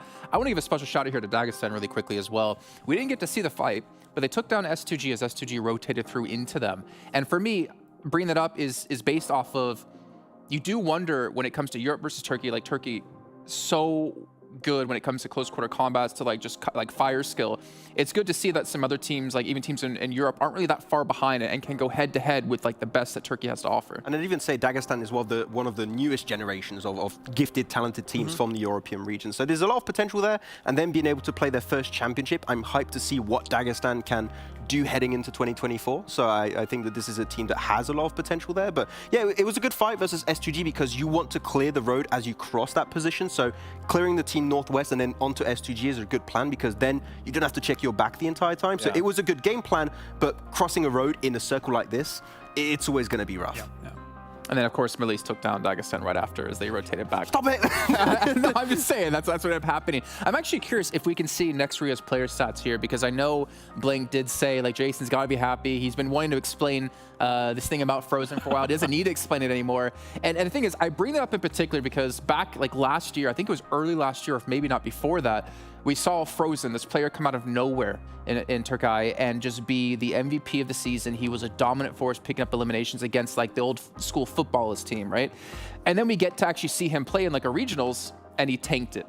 And I'm curious because he came out first place in league stage in Turkey with the most eliminations, and then going into the finals, he wasn't even close to it anymore. He wasn't even the top fragger for his team. So for me, I'm looking at him as, can he like break through that pressure, that ceiling he had before, and kind of redeem himself a bit? Because he's always been, to me, that player that can do well in like leagues, but when he comes to like the big events, he can't really live up to his expectations. You've had this segment ready since PMGC Grand Finals 2021. Pretty much, yeah. He's just had it ready to go anytime. But he's been a bit volatile, right? So it's just a player that if he can just be a bit more consistent and comfortable in these lobbies, I feel like he could be one of the top players out there against the likes of KAOS from S2G. So he has so much potential. And he can 1v2 my team also, apparently. Well, that's why, right here. Oh, damn it. That's why Show that again. Show it again.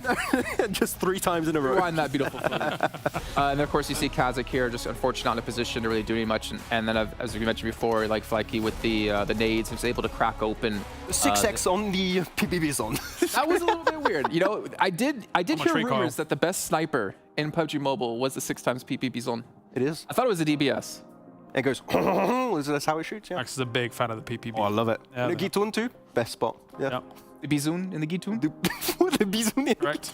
Yeah, sure, whatever. You say. I don't know where we're going with this one, to be honest. Me neither, yeah. But obviously that does like kind of round things out here in this last match. I don't know much else to say when it comes to this, obviously having like a Milta zone. Was there any other teams that kind of stood out to you of like, okay, they had some like good insights? I was talking to you anyways. Oh, thank you. Yeah. Just hand up like you're the me, please, sir. No, one thing that I was hoping to see from KASIK team in particular is they were playing the western side of Lumberyard, which is a good position. You knew was going to keep shifting south to the western side of the circle at that point. I wanted to see a third party on the teams that were trying to exit out of Lumberyard. They just let the fight happen and just kind of were waiting in the distance, and then they didn't get any of those eliminations, and because of that lost Tenchik, which we know it tends to die relatively early. I wanted to see a bit more of KASIK team to try and control that high ground, but unfortunately Tenchik died again relatively early. Well, there was also an opportunity for them to potentially take this one because you notice Kalaris Mandarin was like in a really nice off angle, but I believe someone from KONINA Power was able to spot him up before. No, it was Fleiki who actually shot him like kind of through a smoke and prevented that angle. But that position, you know, you kind of wonder if he wasn't seen. Could KASIK have taken? I mean, without any kind of number similarity in them, obviously losing one person early, you've got to try and make something a bit more bold happen. Trying to find an off angle is that ball player that you want to do. But again, MADBULLS is very well versed at being able to shut it down anyway. If you stay as 3, you're probably just going to get blasted down anyway. So you've got to try and do something a bit more crazy against MADBULLS' strength in that position. I think even then you don't win because we saw MADBULLS still have nades and you have trees in play. It's just very easy to counter those positions with nades. So I think it was going to be a MADBULLS win regardless. Yeah, probably. Why don't you pick them? Shut up. What's your overall standings? After the 3 matches. I'm just messing. You know it's okay. We'll have fun predictions, okay? Who cares about predictions anyway? As the days go on, his chair is going to get slowly further this way. It's going to be out of frame. Can we do that now? Can we just... S2G in first place. Obviously went out extremely in this last match with only, I think, 3 eliminations. Major Pride right behind them. And KASIK, actually, surprisingly enough, 3rd place. Decent placement points.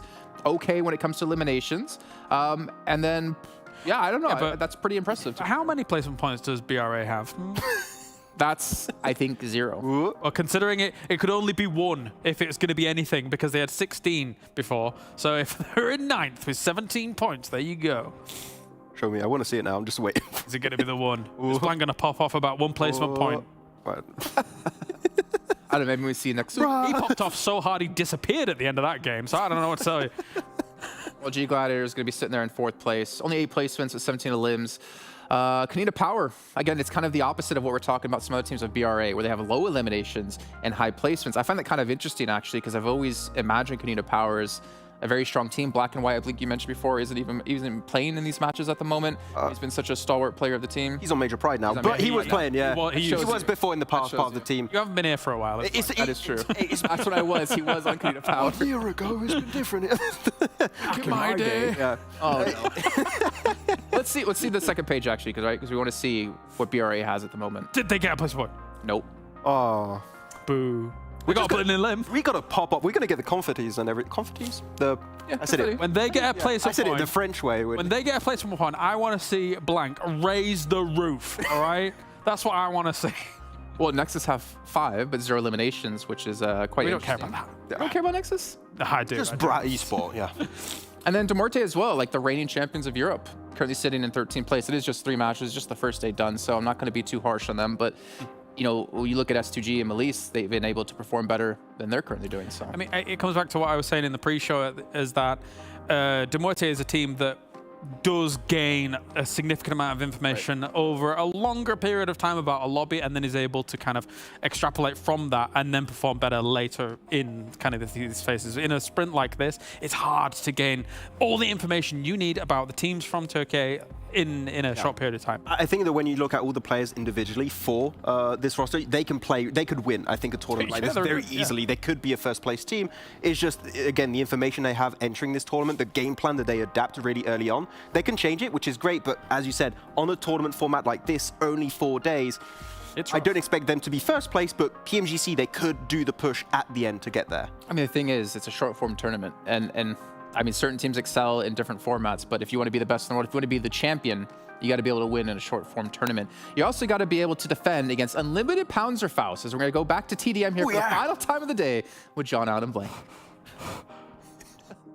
In fact, Blanc was popped off so hard at the end there when BRA didn't quite get that placement point that he did have to restart his PC. I think he's had to go out buy a new one by the looks of things. So it is just going to be me for the time being. But we're hopping into match number 10. That's going to be KASIK team and OZAROX Esports, the winner of whom, of course, will, on the next match, in match 13, play off against Galatasaray, who we saw able to leverage those unlimited Panzerfausts previously. Got a little bit of a different map here as well, as the teams selecting their weapons. It's first to 40 again this time around. It was 30 back over in the stadium.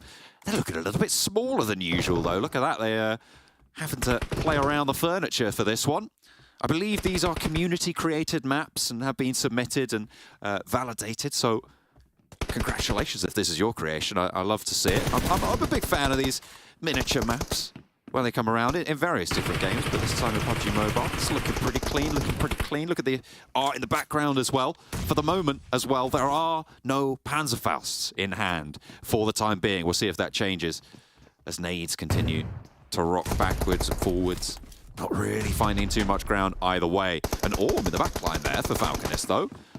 Reflect peaks up a little bit too high. He's going to have his block knocked off there. Swain. Shots around and through. 4 points already found for OZAROX. They're holding the line against KASIK really effectively. They're up to 6 now. And they are just going to continue to try and make this one work. A nice blob angle for Cortex up on, I think that's the bed, potentially. One of the 2 beds. It's a bit of an odd layout, to be honest, having 2 beds facing feet towards each other. I'm not sure how I feel about that. I feel like there's definitely some feng shui missteps going on here, but there are certainly not misstepping for OZAROX. Unfortunately, Cortex, though, does place his feet just a little bit too booky. And KASIK are able to find a little bit of equalization here. 4 points between the 2. Swain playing up close and personal. Storm still leveraging that sniper sight. Down the sidelines. Swaps over to the M4. Puts the damage down range. Sashipa peeks out. The Orbs are doing lots of work for Falconist and the rest of OZAROX. The jump shot from Swain doesn't quite have the backup to trade it, but it's 5 points now in the lead still. And it's first to 40 once again in this format. Cortex going down next. At a 4-point gap, still very much assuageable here. No zombies seeming to spawn in the middle of this one, though, so no points, no gun machines, no Panzerfaust to be seen. For the time being, anyway. Anything could happen, though. You never know. We'll have to wait and see. Nest ducking around. I wonder what this is a miniature form of that he stood behind. I'm not entirely sure what that could be. It looks like a bar, but I don't know what it's small. There's a small version of. Well, I'm willing to hear submissions, willing to hear suggestions. Reflect. Spraying down underneath, looking for 1, looking for 2 as well, and it's evens again. KASIK have managed to find a little bit of a resurgence here. Clambering up the lamp underneath the pillows. A Sheeper looking to get comfy here on the high ground for KASIK. With the Groza. A lot of power on those side swipes. Reflect does go down, unfortunately, but still very much in striking distance. First to 40. 7 minutes, just a little bit less than that, actually, left on the clock. Look for more angles here. Tenchik getting that shot down onto Cortex. Taking him to task. Nicely found. A lot of cover given by these pillows. I don't know if feathers and pillow coverings really should give you this much of protection from those bullets, but either way, it's going to work out for him. Sashipa tracks back. A risky dash through here with the ankles spottable.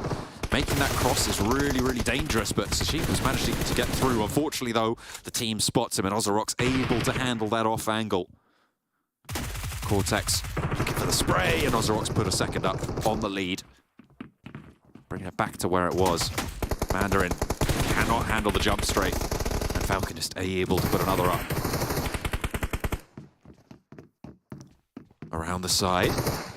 Shoulder peeking, getting info. Exposed a little bit to Reflect on the ramp, but can't really step too far forwards with Cortex as he is, but the drop down might give them a little bit of an opening to spot Falconist here, but he's staying safe. Cortex crossing back into the middle. The nade, the high ground is dealt with. Again, over on that bed, on that pillow position. They're not going to be able to find it. The Groza with infinite ammo is terrifying.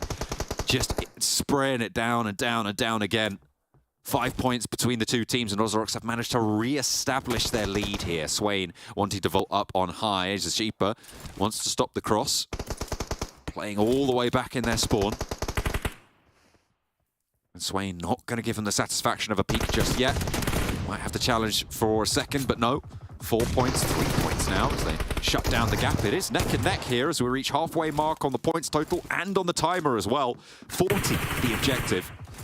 Falconist super close. Sashipa perfectly cooks the nade and immediately blasts them out of existence. Still, though, 4 points remain as the gap between these 2 rosters, between these 2 teams.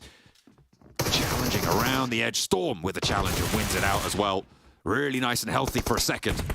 And that is OZAROX opening a lead, a pretty substantial one for the first time this match. 7 points between them. make that 8 as more continues to flow into the OZAROX coffers. They are just looking to try and keep this one under control and try and time it out. 4 minutes and 20 seconds left now on the clock. 26 eliminations to 18, make that 19 as Tenchik has re-established himself on the high ground. Swain tries to break out and does get shut down in the meantime. 6 points now the differential between these two teams. OZAROX letting that lead slip just a little bit. KASIK mounting an offensive with that nade pressure towards the middle, but Storm too quick and equalizes on the trade to try and find once more that lead to open up. Down past that 4-minute mark now as Swain wanting that challenge. Wanting to try and find a little bit more for the team. 28-21, 7 points between them. Zashipa needs to get Swain down here and he manages it. 28-23.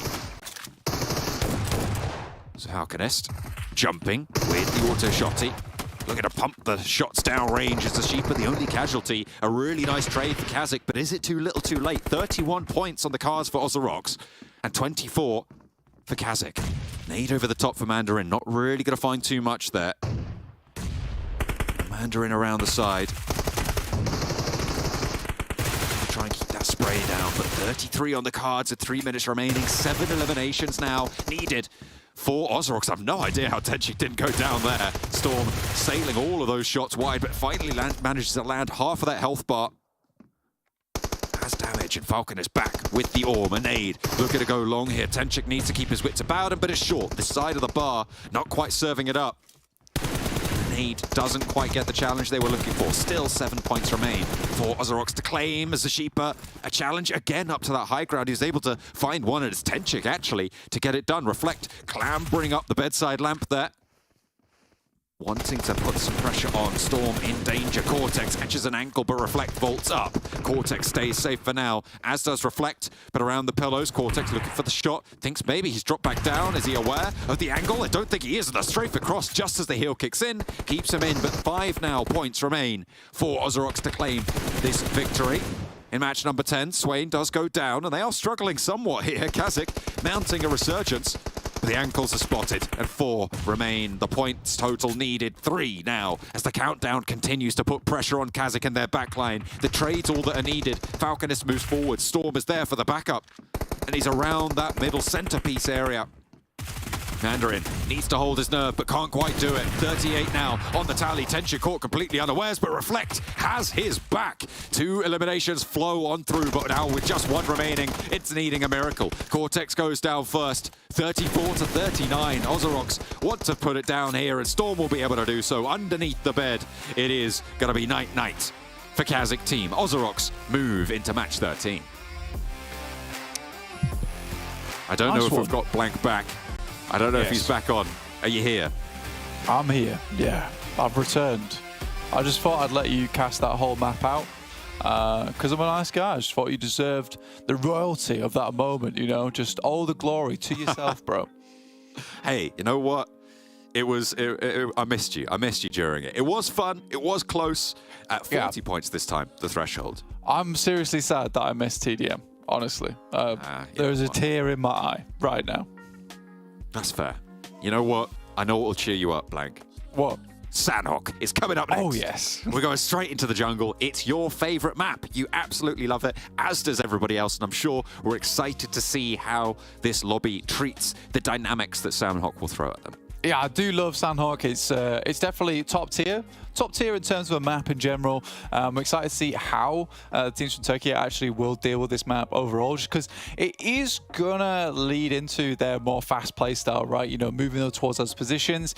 Again, I'm a bit upset with Gladiators that last game. I know I harp on about it a lot, but it just feels like they're the only team out of all those games. Everyone else has performed like to a good level. You know, if they got towards a center side of the circle, they performed well off the back of it. For Gladiators, they've got to a decent position and then just let it all come crumble down afterwards. So yeah, not been too pleased with that. And Sanhok is not their greatest map overall. But again, there's teams in here that I want to see do well. S2G, return to form. Come on, let's do it. I mean, you say the Gladiators have just been a little bit crumbly. They're still in 4th place, like very, very close in that top pack. So oh yeah, they could salvage be games first. are there. They could be first. They could be That's first. true. There is like, but this is the thing, is that I think they're doing well in terms of getting to a 4th place. Great news, but it feels like games that should be getting them so much more points are just not there because they're making some of these silly mistakes. And this really was a tournament to prove to everyone, look, we're not just the team that's going to be a 3rd placer all day long. This is going to be where we absolutely thrive, you know, in the championships. So for me, those silly mistakes, especially at the start of a tournament where you can gain yourself a nice big lead, that stuff hurts you in the long run. Certainly not making the most of your opportunities when you are at this stage can come back to bite you. Playing path, pretty chill, Blank, on the east side of this island. Yeah, very chill indeed. I think most teams are fairly happy with this one, you know, be able to get towards their spots quite easily. Gladiators heading over towards that northwest side of the map. Not sure if they're going to play on the hilltop or towards Camp Alpha as of yet. MADBULLS very much confirmed to be playing over towards Ruins. And REGNUM KARYA, they'll be taking up Painan. Nice and easy position for them. With KASIK team, or previous KASIK team, as well as Titans, not making it through a case of self-sabotage over in PMPL EU. Painan now is completely open to a team like REGNUM KARYA to hold all by themselves. MUERTE lose and knock right off the bat to our early game brawlers in Bra. They are just out for blood time and time again. They haven't fully been flushed out just yet, and in fact it is a lone ranger from Bra to move on down. That's Kain on that south side. Doesn't really have the immediate backup of the rest of his team, but they are picking through Camp Charlie and moving into position to maybe find more of MUERTE. They will have to do so pretty quickly though, Blank, because that is a hard north shift. Yeah, that's pretty grim. These are typical circles where, you know, a team like NEXUS could do very well off the back of this. It feels like NEXUS is that team that if they don't have to move too much on Sanhok, they tend to get themselves some quite significant games. Fortunately, most of the time they do have to get a move on from playing in KAOS. This is one of the few circles where they can actually just hold their ground. Right now, Milky Way trying to get towards the rest of his team as fast as possible on the regroup. Not sure if he's got any meds available, but Bra is hunting him down, chasing him. I mean, this early on the drop, you've got to expect that MUERTE may be a little bit lackluster, as you say, on those meds. So just getting back into the fold where maybe your teammates have managed to loot up even a bandage at this point might help. But instead they are just going to run away, get out of dodge. And I think this is probably the wiser decision with the buildings as cover, with these rocks as well, that you can navigate around. The high ground position will not be able to spot you, and you do want to be getting this loot on board. Unfortunately, there are a lot of teams around this area. There's nowhere really for MUERTE to loot. No, they're certainly struggling. I think this is a position on the map where MUERTE has struggled a lot of times in the past as well, playing in Camp Charlie. You know, a lot of teams do bunch up towards cave side and then they find themselves just locked in combat between either side. A lot of the other games though, MUERTE was sort of the big dogs in this area, right? They were the one to be scared of. Yes, they would get into the mix, get eliminated here and there, but take a lot of names with them. Here versus Bra, who is seeming to be one of the more scrappier teams within lobby. And then GALATASARAY over towards their western side. There's no real good options for them to send away into. So they're just running scared. M4 as well as DBS, pretty decent for Corker. And an initial knockover towards Symphony from Furia is exactly what they were looking for. There's a really good opening, an outpost from the roster, but Loverzin is there. The long-range backup from Loverzin. Maybe covering Symphony for the time being, but it's going to be a difficult rescue mission there. Doesn't quite get the knock onto the player, but will slow things down just a little bit. BRA moving, and again, continuing to sweep Malloy. Spotted. Wow. What a shot from Coursera. Nailing Malloy to the rocks there and finding the flush almost immediately. It was a good start, sure, finding Symphony, but losing one of your own this early on Sanhok, pretty disastrous. Finally, the flush goes over to Symphony, and it seems like it's going to be a bad time on the south coast.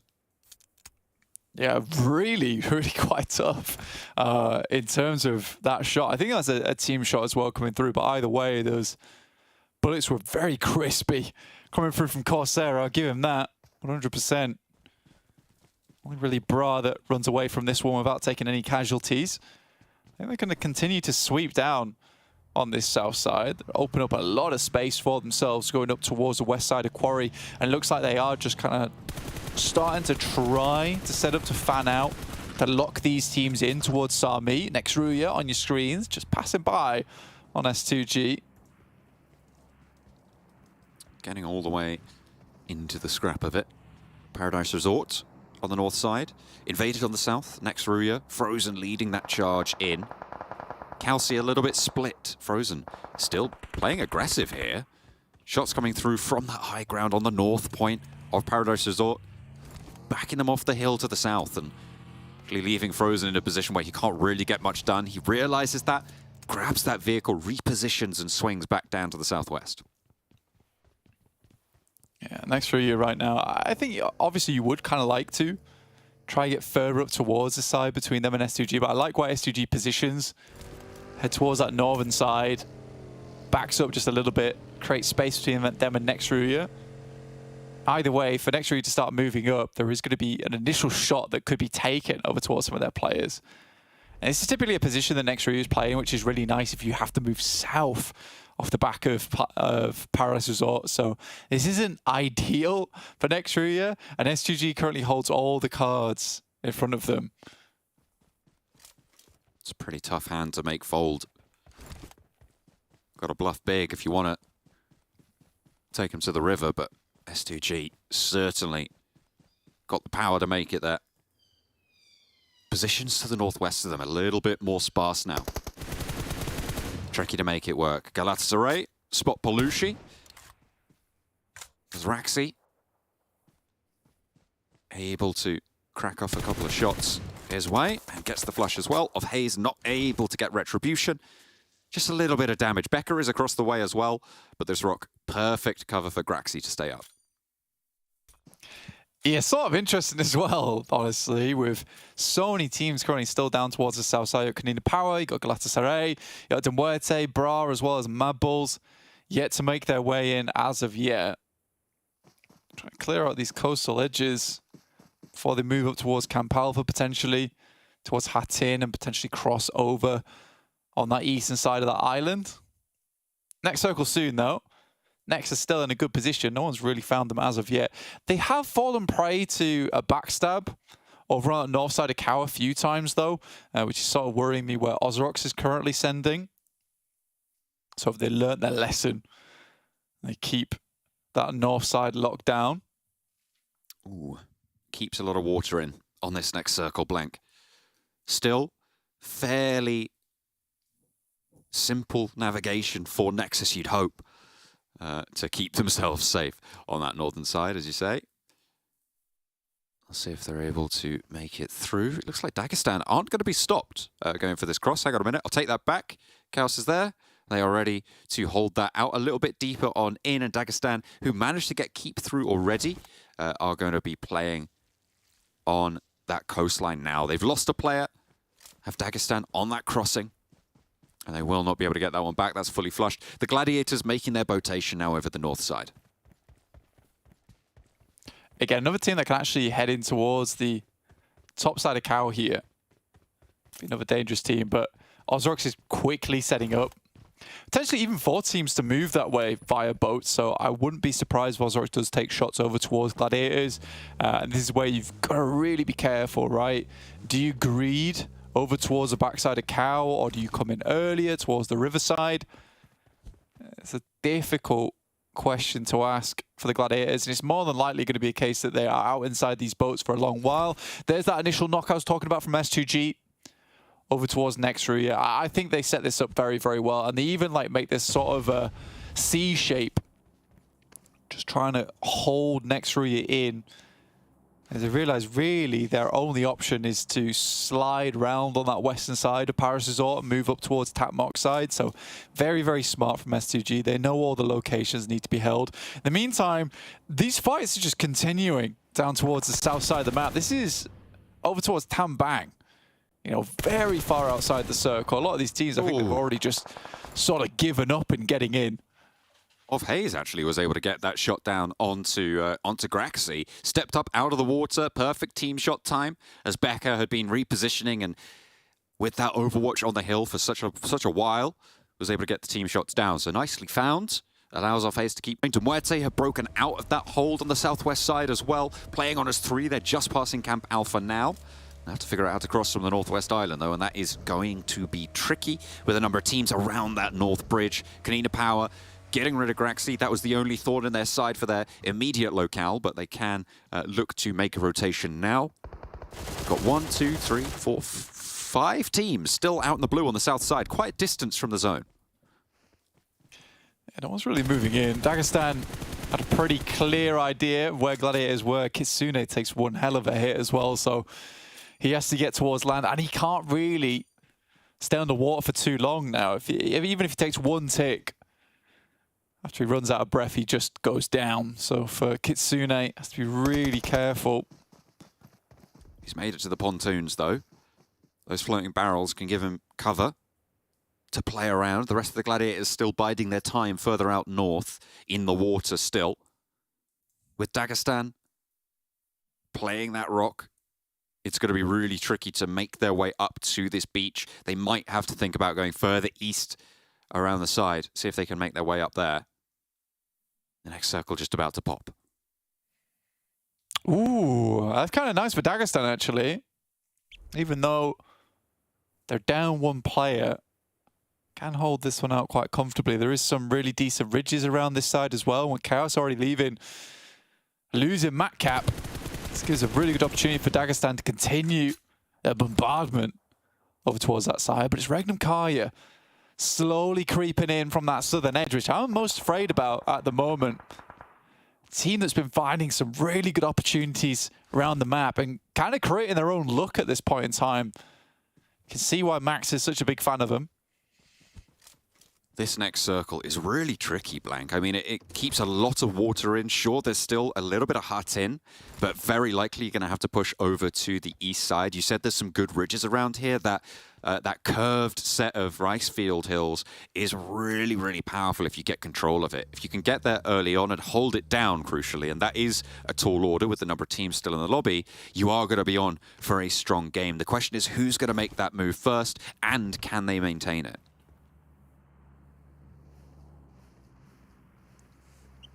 The biggest difficulty for most teams before you even start thinking about those rice fields, though, is this eastern side around Tapmok.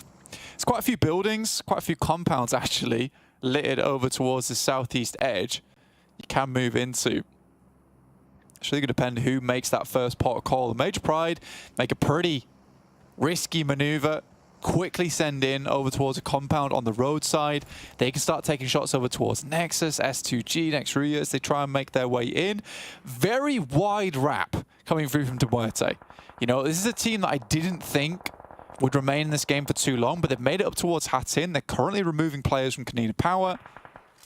Really well done. Just keeping their surroundings under control. Meku spotting Sephir from OZAROX as the Gladiators emerging from the water. Holding on to this north side. Seeing if they can keep this crunch on. Nexus, they're moving through. I like Nexus's position on this north side, but they're split right now 2 and 2. Not being punished for it. And they have got a lot of control over the teams to the northeast side of them. MELISE struggling to make their way past. Getting across that gulf, they'll have to swing through the Nexus position. To MUERTE, in the meantime, close to Becca. Nade in, but it's the wrong window. I'd take that back. It was the perfect window. Milky Way bounces it back. Spoke a bit too soon there, didn't you? But yeah, MUERTE take out KONINA Power. They do have MADBULLS in front of them. Took that opportunity to get ahead. It's just kind of cruel as well, because I think MUERTE's played a pretty decent game to get this far inwards. Again, we're going for the same sort of Gladiators play style. Nice shot over towards Swain. Same sort of Gladiators play style right now, where you just leave the one player that didn't make it to the rest of the team. They've just got to chill. They've got to wait the game out, and eventually you're hoping to regroup with them later on. So this could have been a case where, you know, Kitsune is just down and out, not useful to them whatsoever. But if they are able to regroup them later on, they have a 4-man team. So I like this move. They're just not requesting him to come over towards the team. He just needs to wait this out. In the meantime, they're clearing on this side. And there is a chance for them to actually regroup as a full 4-man. I mean, I made that slightly guttural noise because of the circle shift here. Blanket goes over to the river. I mean, this is brutal for all of these teams out on the east side. Nexus are doing well to fight through this lumberyard near Tap Mock. As OZAROX go down out in the water. But it is going to be... I feel like this is really given REGNUM KARYA the strongest position in this circle. I feel like you'd be hard-pressed to predict anything else on this one reasonably for any other team looking to try and take this one down. I mean, maybe Major Pride can sneak through and get a good crash. There's not too many threats that could stop them, but it's just so difficult to make it work. You said you'd be hard-pressed to predict anything else, and I really wanted to go for a wild card there, honestly. So I wanted to predict Gladiators, actually, just because this is a pretty big difference in playstyle that we see from them on Sanhok. It's much more patient, right? It's not all just going away into the wind as soon as the game starts. You know, they lose a couple of players and that's it, it's over. Meku will find a player from Nexus, and Nexus is out. Their big chance here over on Sanhok in a position that really does favour them. It's not often. It's moving up. It's not often that we do get unanimous decisions on predictions, but we've had 2 today so far. The first match for S2G, which seemed a fairly clear chicken dinner on that military island, and now REGNUM KARYA in a dominant compound. The question is, can they hold it off? Because Major Pride have taken the top of all of those hills. The Gladiators are getting shredded. I bet you're glad you didn't predict them now, because all 3 of them are down. It's just Kitsune, who was biding his time in the water for a long, long while. And is the last survivor now for the Gladiators.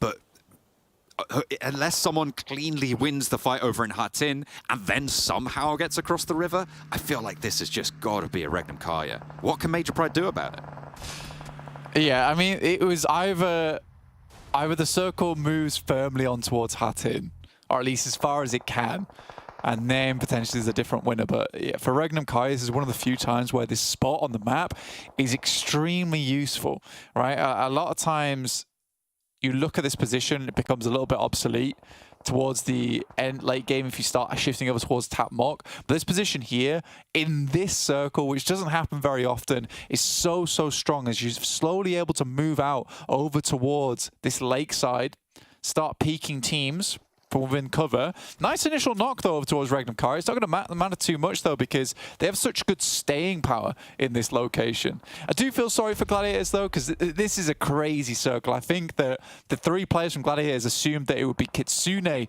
regrouping with them, and not the other way around, them regrouping on top of Kitsune. So he's just going to try and get placement points here. I think they played this game as best they could. I'm surprised Bra still has a player in this game, in Kine. Ooh, a lovely little shot there from Wild on Effect. We just cut away from it almost as he went down, but Effect gets taken away as well. REGNUM KARYA need to capitalize here, Blank, as well. It's not a question of just getting that chicken dinner for them. It'll be also adding to their points total as many eliminations as possible. And sure, a lot of them are going to be coming to them, but most likely in the next phase, they're going to have to leave. They need to leverage their position as much as possible whilst they still have it. You know, there's actually a chance here for Dagestan, you know. With the amount of teams that got cleared out on this northern edge, looking down towards S2G, as well as REGNUM KARYA, if this moves a little bit over towards that northern side, they could get a good game out of this. Cork does go down to keep. A little bit concerned about these players coming in from the water. Kitsune, ever a looming threat in the background.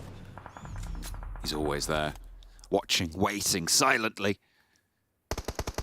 with his fox-like reflexes, wanting to find every point, extract it where they can. It's another Gladiator salvage mission, which we know they perform well on, and it has got them to 4th place so far on the overall standings.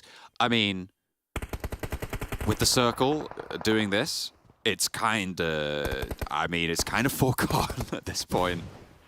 But what can you do, you know? REGNUM KARYA, they're just still in it. Yeah, this is a difficult game. I mean, MADBULLS actually do have angles towards them right now. It's just they're so far up towards that north side with little to no cover. And they're already setting themselves up in preparation for teams banking towards the beachhead itself. It's really smart from REGNUM KARYA. They realize they don't really need to deal with S2G this soon just yet. The teams over on these ridge sides have to fight each other first. Very smart. Dagestan taking a knock over to Shifu. That's their east point position, a little bit further down the hill. S2G trying to stay on that high ground for as long as possible, but they're going to have to move with this zone. It's just not the case for REGNUM KARYA. They have so much freedom, as you say, to just control these fights. Yeah, everyone's just kind of locking themselves in, and the amount of cover you just get given by this position on the map, it's absolutely ridiculous. So hard to win against this, and the shifts were all in the favor of REGNUM KARYA. Two teams go down at the same time, and Gladiators do get a 4th place off the back of that. Very fortunate that he goes down just a little. Oh, in fact, a 6th place. Oh, no. I lied to you guys. Oh, dear. It's all right. Sixth place is not ideal. 6 eliminations, not too bad, though. They get 6 points total on this match for their efforts. I think. Maybe. That's what it's showing on my table. Anyway, MADBULLS on this western side, just trying to fight away from this coastline. They've done well, to be honest, to keep 2 of them alive on this crossing. Dagestan not going to be able to find it. Are you kidding with this circle? I mean, seriously? Can we stop it? You may as well just hand this one over to REGNUM KARYA now. Dagestan, very impressed so far how they've played this game out. You know, it's not been easy, and they've had to take some real tight angles over towards S2G a lot of times. It was a matter of time before they started to get ripped to pieces. They just confirmed some eliminations over towards MADBULLS, leave Shifu in. Hopefully, he gets a 2nd place. It's a really smart play. I think everyone else is thinking the same thing as you, John, which is, this is a bit unfair. It's like the Rupigas in the first TDM. To be fair, it is S2G on the outside here. And if we know S2G, we know they can pull this out the bag, given the opportunity. If REGNUM KARYA have to leave, okay, it's shifted away from them. It's shifted away. Blank. It's S2G. Let's go. This is very silly. But I like it. I like it a lot. There is still cover, which is the main thing for REGNUM KARYA. Look, there's a lot of rocks in front of them they can move up to. And they've got the manpower, the man advantage. They're just desperately trying to get rid of Shifu right now. If they can fully position themselves and angle themselves towards S2G, then it's happy days. But they're having to sacrifice a lot of utility here just for one lad. Shifu is giving them trouble. That's for certain. But he is going to shimmy soon into the sightlines of S2G as well. By that bush, with the blue zone pushing him. Wild has broken forwards for REGNUM KARYA. Silas nearly finding that shot, but it's traded, and that is good news for REGNUM KARYA with the numbers advantage. Tron has to hit the deck. Shifu's still there. The nade could prove to be disastrous. REGNUM KARYA now fighting up against Hamzy and Kalsi. Kalsi forwards for the res. Looks to try and stick it as well. Wild trying to stop it, but it's not. Shifu turns his attention over towards S2G. I think the res got interrupted there. No, it didn't. As they both break out this direction. Shifu sees Kalsi hit the deck, stands up, looks for the spray. 1 and 2, and it's Shifu all the way for Dagestan. Finds Silas and Kalsi, and it's just Hamzy. He's not going to be punished as well by REGNUM KARYA across the way, and Hamzy doesn't have a sightline. Shifu, demonic in his sideswipe. A REGNUM KARYA roll across the battlefield. Hamzy's there, looks for Wild. The res has come through in the meantime, but Wild puts him down as just Shifu remains. REGNUM KARYA take it down. What a sideswipe from Dagestan. Yeah, I mean, for Shifu there, what a fantastic little ending for him. I mean, as a solo player, he has done some fantastic, marvelous things in the past in several different international tournaments. And I think that's a great decision from him in the end game there.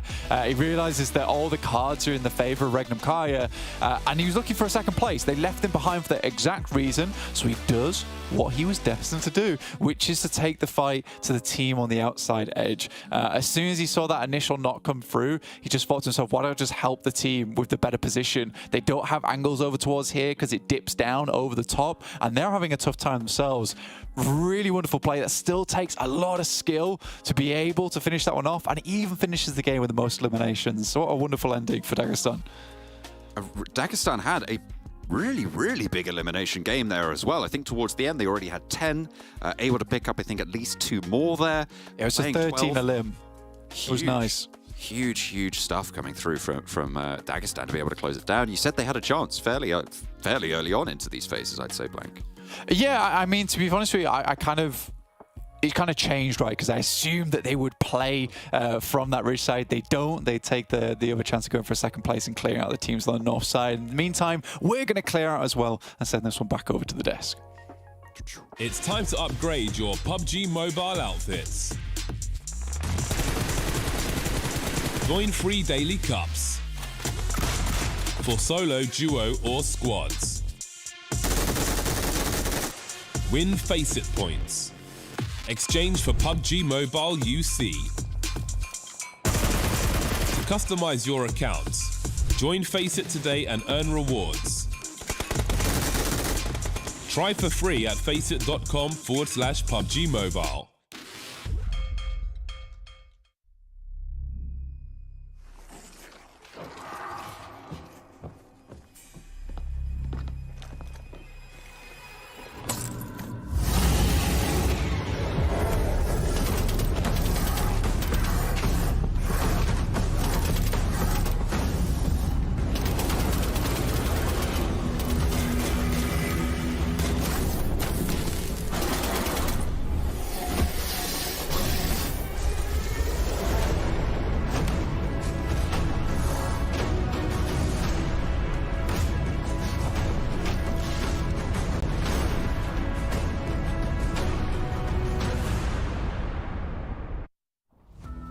I know one person that's going to be happy. It's Maxman, because it's his boys, REGNUM, KARYA, come out the win. And the curse, well, it's not efficient this time.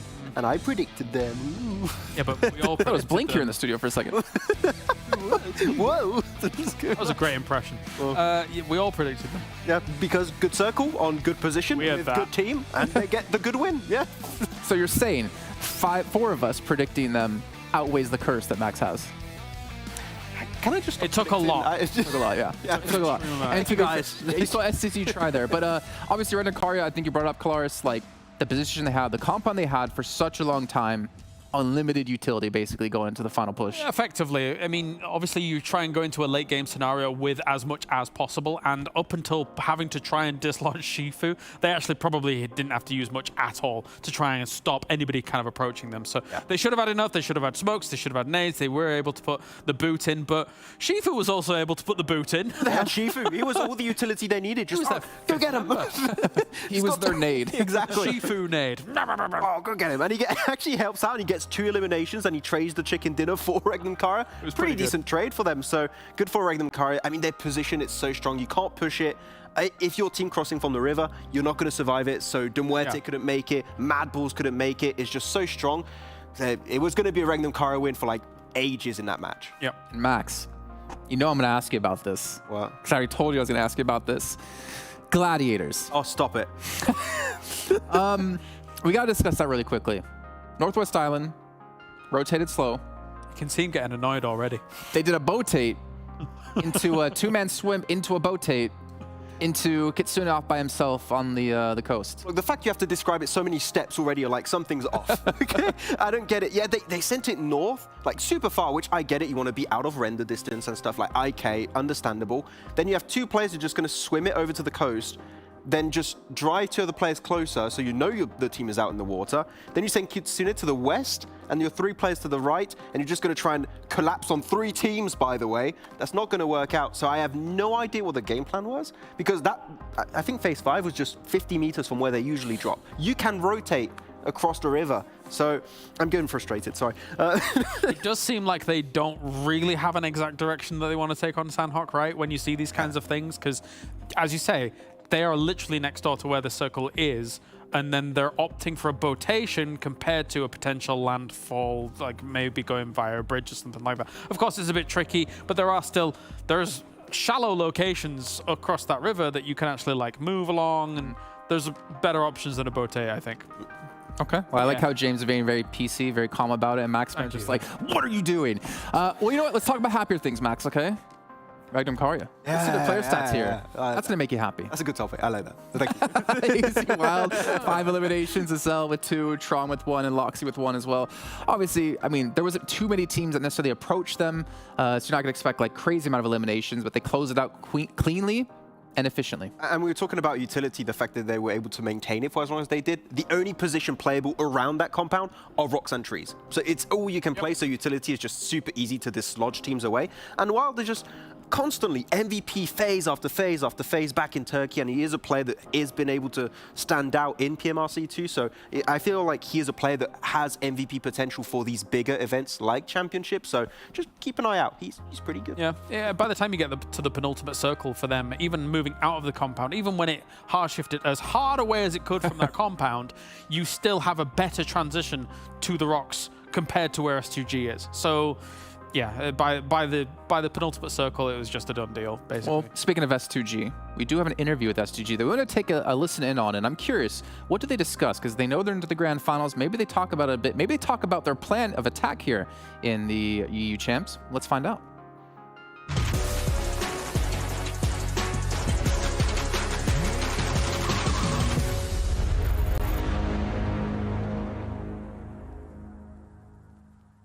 Avrupa Şampiyonası röportajlarında bu sefer yanımızda S2G'den Kalse var. Kalse hoş geldin, nasılsın? Hoş bulduk abi, sen nasılsın? Teşekkür ederim, ben de çok iyiyim. Şimdi Kalse, hızlıca sana sorularıma geçmek istiyorum müsaadenle. Hazır mısın? Hazırım.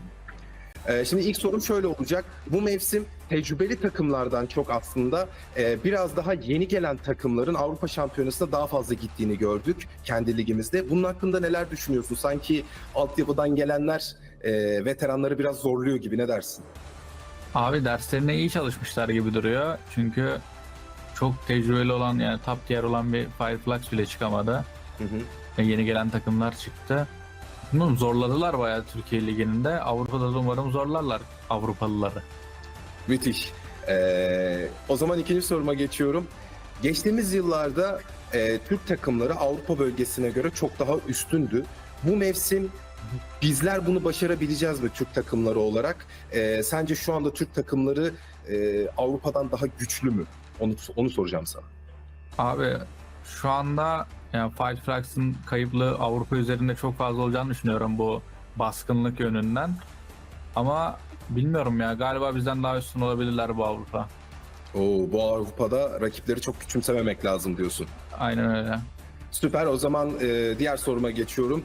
2022 Dünya Şampiyonluğu unvanını kazanmışken sence 2023'te bu unvanı elinizde tutabilecek misiniz? Tutacağız abi. Bir de ev sahibi olarak kupa kaldırmak. Çok net diyorsun. Yani. Çok net tutacağız bu unvanı elimizde diyorsun. O zaman son olarak şunu soracağım sana. Destekleyenlerinize son söylemek istediklerini alayım, ondan sonra kapatalım röportajı. Abi bizi en başından beri destekleyenlere çok teşekkür ediyorum. Her zaman bizim arkamızda oldular, iyi günde de kötü günde de, en kötü günümüzde de en iyi günümüzde de. Bizi desteklemeye devam etsinler. Biz çünkü bir dünya şampiyonluğu da alacağız ve bayağı gururlandıracağız onları. Bayağı seviyorum onları da. Süper. Çok teşekkür ediyorum bu güzel cevapların için Kalse. Kalse ile olan röportajımızın sonuna geldik. Bir diğer röportajlarda görüşmek üzere. Hoşça kalın.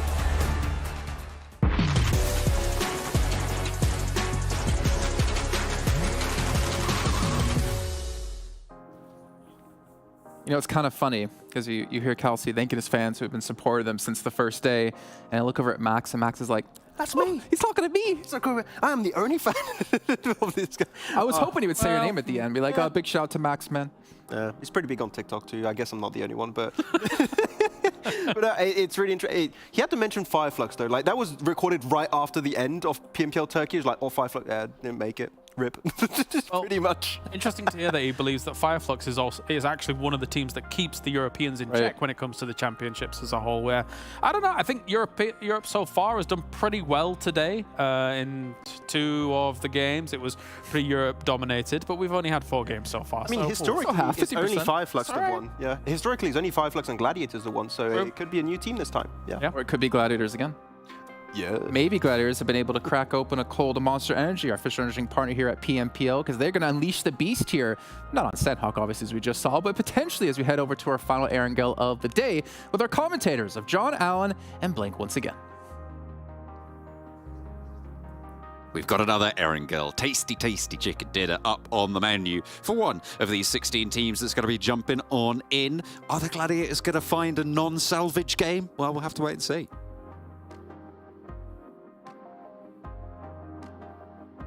pretty well on the desk there, where they were saying that, look, the guys over on the north side in Gladiators going for a botation.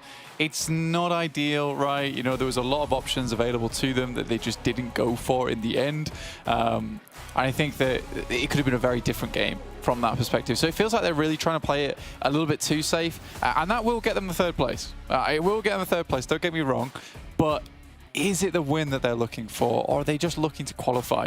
You know, play things out comfortably as possible, get into PMGC, and then go again.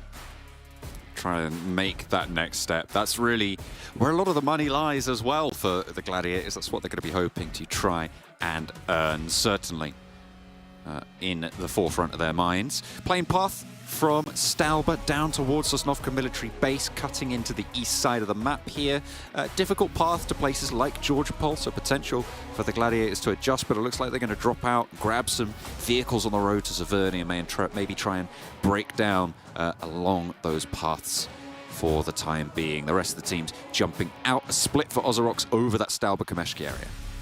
It's kind of interesting when we're looking at the overall rankings as well. Over here on this side, you've got 2 Turkish teams right at the top there. Underneath it, 6 EU teams all battling out to try and catch up. So very, very curious to see what these EU teams can continue doing, because I think so far, like Kyle was saying on the desk, they've done very, very well. I don't think this is super Turkish dominated at the moment. Obviously on that top side, REGNUM coming off the back with that big chicken dinner over there on Sanhok, as well as some other teams underneath doing extremely well, including S2G.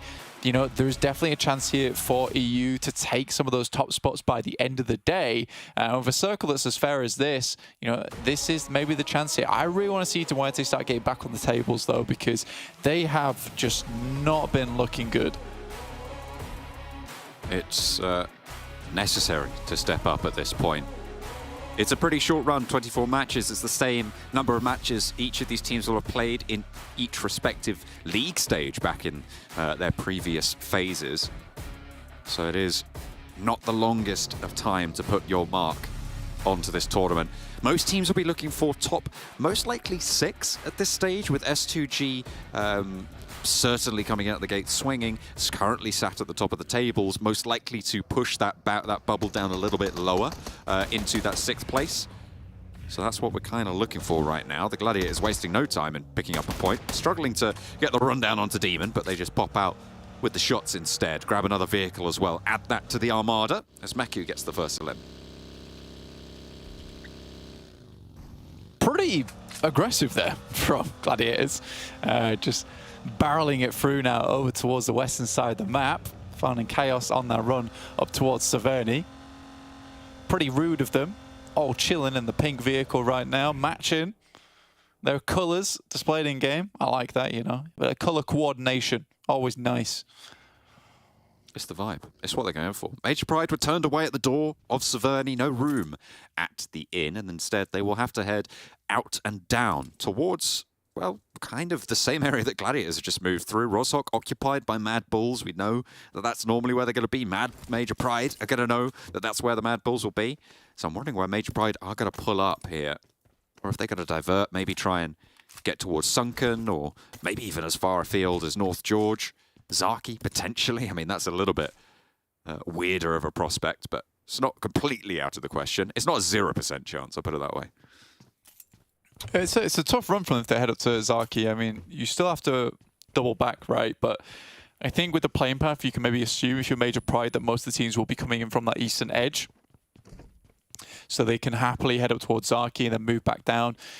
Kind of confirmed, or at least kind of confident, that there won't be a huge amount of teams in their way coming back from that northwest side, but it's likely going to be either underneath Sunken or like a split loot drop in Ruins, which isn't ideal. It's not the best of loot in that location, but you've got to make do at this point if you are Major Pride. I think it's already fairly decent. They're able to get over towards this side of the map, because it is extremely cramped over towards that center side of this circle right now in terms of center drops too. Dagestan, as well as MADBULLS, KASIK team, REGNUM, KARYA, S2G, and BRA Esports, all very terrifying teams in their own right, just all clumped up towards that central side of Erangel.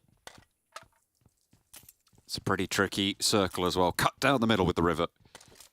make your decisions. Probably not in this phase. I imagine phase 2, stage 2, we'll see a couple more decisive shifts from these rosters. S2G getting on the path, getting on the road and disengaging from Bra. We know how aggressive this team is and denied their blood. They will not be sated just yet. Not just yet. I mean, they're looking for it, though. Certainly looking for a bit of trouble is Bra Esports once again. OZAROX heading up towards Kameshki. Team that's been struggling a little bit, I would say. They're trying to stay out the action for quite some time. By the time they come in again, typically getting picked up by some of these other squads within the lobby itself. That's a little 180 flip. Oh no, Kabahala actually was trying to go that way, so. Bit of a traffic jam. Getting blocked off there, a bit mean from Nexus, but they have a far way to go as well. With GALATASARAY over towards our western side of MUERTE. Not a pushover team in MUERTE either. They're fairly decent at holding that position down. They have that solid stanchion position, stopping teams as best they can. We're on board with REGNUM KARYA, though, coming off the back of their chicken dinner on Sanhok. I mean, it was kind of given to them, but they did play well to be able to pick up those points and to be able to execute in those last moments with the utility that they still had on board. Max was happy. I was happy. It put me up for 4 for 4 correct chicken dinner predicts blank. And I will brag about that until the downturn comes. It's tomorrow. That's 0 points. 100%. Yeah, call it now. That's about right. I mean, to be honest with you, I'm fairly surprised I've got 3 out of 4. Usually my predictions do not go this well at all. I am not amazing. I think it's because a lot of times I will just pick up random teams that for some reason I'm like, I think they could do it. I think they could win. And then I'm wrong each time. And that's okay. That is okay. I just sit happily at the bottom of the leaderboards. Not at the bottom right now. No, I'm not actually. Who is? Max. Max, man. That's surprising because Max is actually really good at predictions. He's a very smart boy. Smart cookie, that one. Yes, definitely. I think I would say, in theory, he won back over in EU, though technically Gennaro was able to beat him out just at the end, I think, if I'm not mistaken.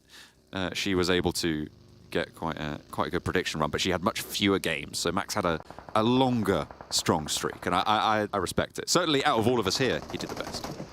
Yeah, which is why we do have to keep paying attention to REGNUM KARYA, because he has some pretty good confidence in this team, and so far, I think they've been doing very well. I think even if you look at that last game, right, it was a bit of a given, but you have to use that utility correctly. It's not like they were going against a easy team in S2G over towards that eastern side. There's definitely a world where some more of those shots come through.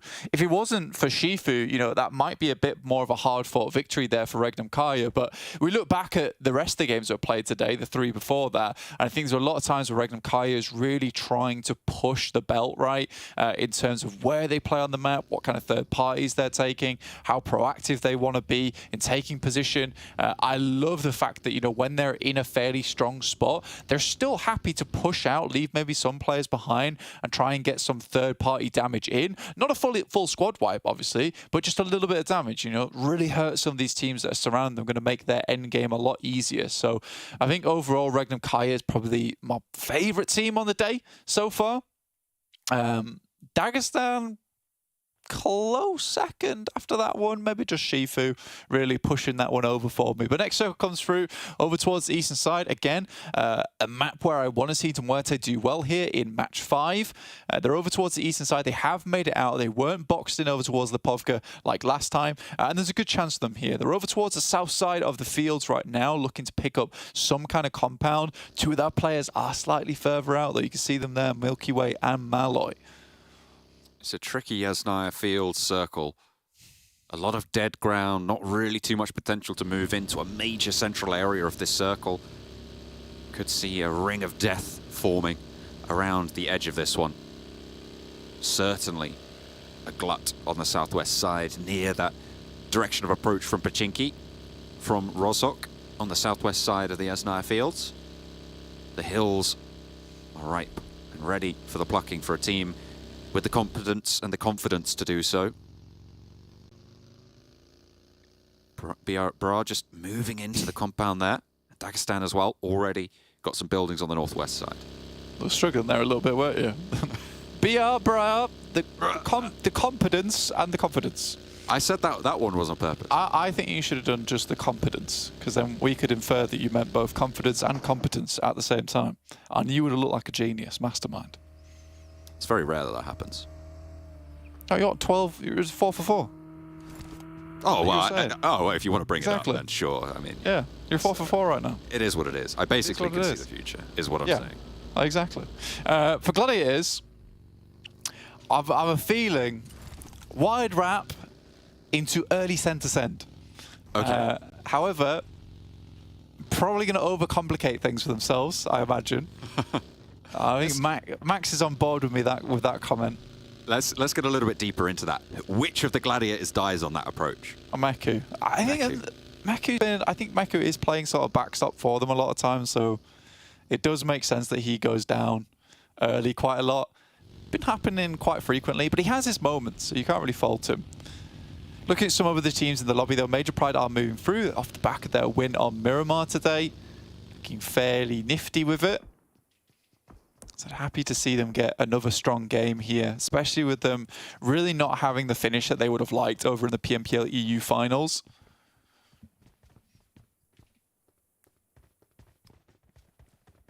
It's all about getting to that bubble, though. Getting to PMGC. Sure, you want the glory.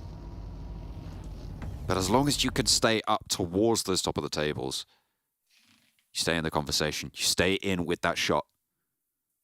Next circle coming through in a couple of seconds. Teams on the south side, KONINA Power crossing on the south of Potato Hill right now near S2G, who are on their vehicles as well. And we're going over to those Yasnaya fields fully now, Blank. I mean, it cuts that northwest side in. Major Pride on their split, I think, have a pretty solid position to stay alive. The question is, how can they transition from there? Yeah, REGNUM KARYA actually held a huge amount of space for quite some time there over in the field. So they've got a lot of information to work with. They've got players on the outer edge of Yasnaya. They've got players towards the compound on the southwest side of the fields there. You can see on the screen on the right-hand side. BRA looking to move further up. And MUERTE haven't really taken a confident position over towards the circle as of yet. They're lucky that Lovazin gets taken down like that, but Milky Way more than likely to get flushed out at the same time. A very weird moment to be traveling around like this. When you see this circle shift, you know teams are going to be sending either from the north, from the south side, from Shelter, from Mansion into this position. And they had confirmed a decent-ish spot towards the fielded area where Fury is currently playing. So I'm curious to see why exactly they did go for this bit of a wide wrap. Eventually they will have to move, so perhaps clearing out the southeast side is fairly important to them. But even Malloy sending up towards Heaven side, you know, Doran's checking that position. They're leaving themselves very vulnerable. A long line for MUERTE. A lot of broadside onto them. Staying safe, tantamount important. And really, really necessary for them to track through. MADBULLS, all four in a vehicle. I don't like it much when it happens, but if they could run down Nomi, they might be able to keep themselves a little bit safer. Major Pride, a really strong position, as I said earlier, to stay alive and in this one for the next circle, certainly. Maybe struggling on transition, but with the position that they have in that gas station near that water tower, they can regroup over to the side and get a decent chunk of land under their control. Nexus not so lucky. They lose Kapahala as they try and swing down and regroup onto that area. KONINA Power trading back and forth. Doran looks to light them up on the side. Like Palucci having to hit the deck, but Becker is still there. Doran seen and in the sightlines, but the buggy has his back and has the cover for him. The smoke, look at a bloom, and that's an M24. I'm going to lay down the 7.62 and will be the spray from the M4 in the end to be able to find the shot. Nexus are going to be swept aside. That's KONINA Power, bottom qualification team from the EU region, coming on through. S2G handling business in the meantime. Yeah, it ripped to shreds there. Felt very bad for Doran, honestly, because his spray through that smoke was almost magical. If he connected every bullet, you know, that would have been a knock on that side, and maybe if he'd been able to play it out from that side swipe. Lord Cedric goes for a cheeky little play with a nade, but There's so many angles, so many nades coming into this building, just flooding their way towards that top floor. It was only a matter of time before he went down. KAOS has been pretty lackluster. In the meantime, MUERTE, they're going to take up Wizard Tower in the dead center of this field. They're not moving from that position. They're done once they've made that rotate. So they're banking on this game being a good one. You have to make it early, though. You don't really have too much of a choice to make this later on, as a team most likely would have already picked it up. In the meantime, Major Pride moving on towards REGNUM KARYA. Wild will finish off one in black-white. 2 players left alive. Major Pride in a similar situation.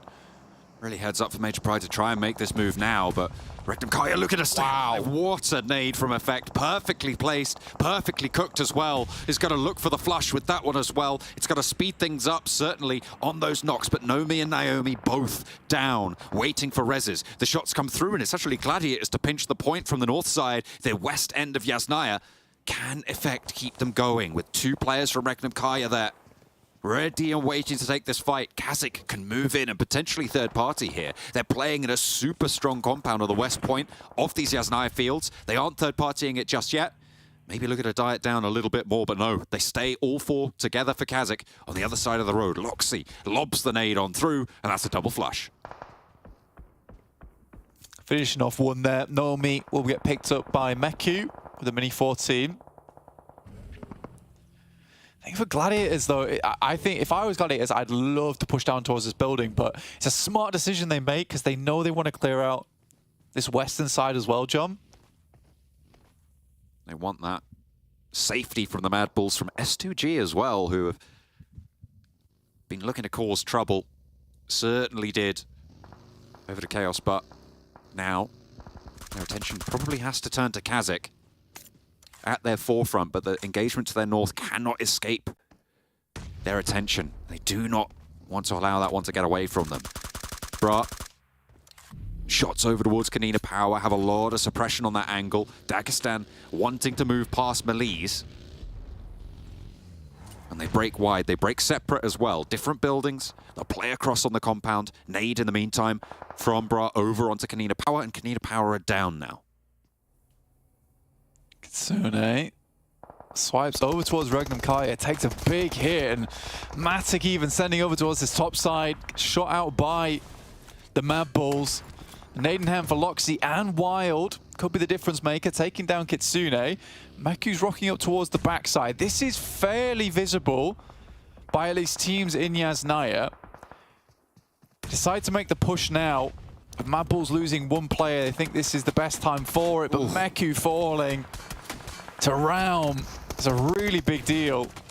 Certainly, as the flush goes over the Wild, the Gladiators playing with 3, REGNUM KARYA with 2, but the backup, as you say, from the teams on the southwest of Yasnaya, super difficult to make things work. The MADBULLS are suffering in the meantime to S2G. 2 players from S2G are down, but the MADBULLS playing in a similar spot just across that road. They're looking for the res. So are S2G, trying to keep themselves back together. The MADBULLS have lost Frozen fully now, but the circle shrinks away.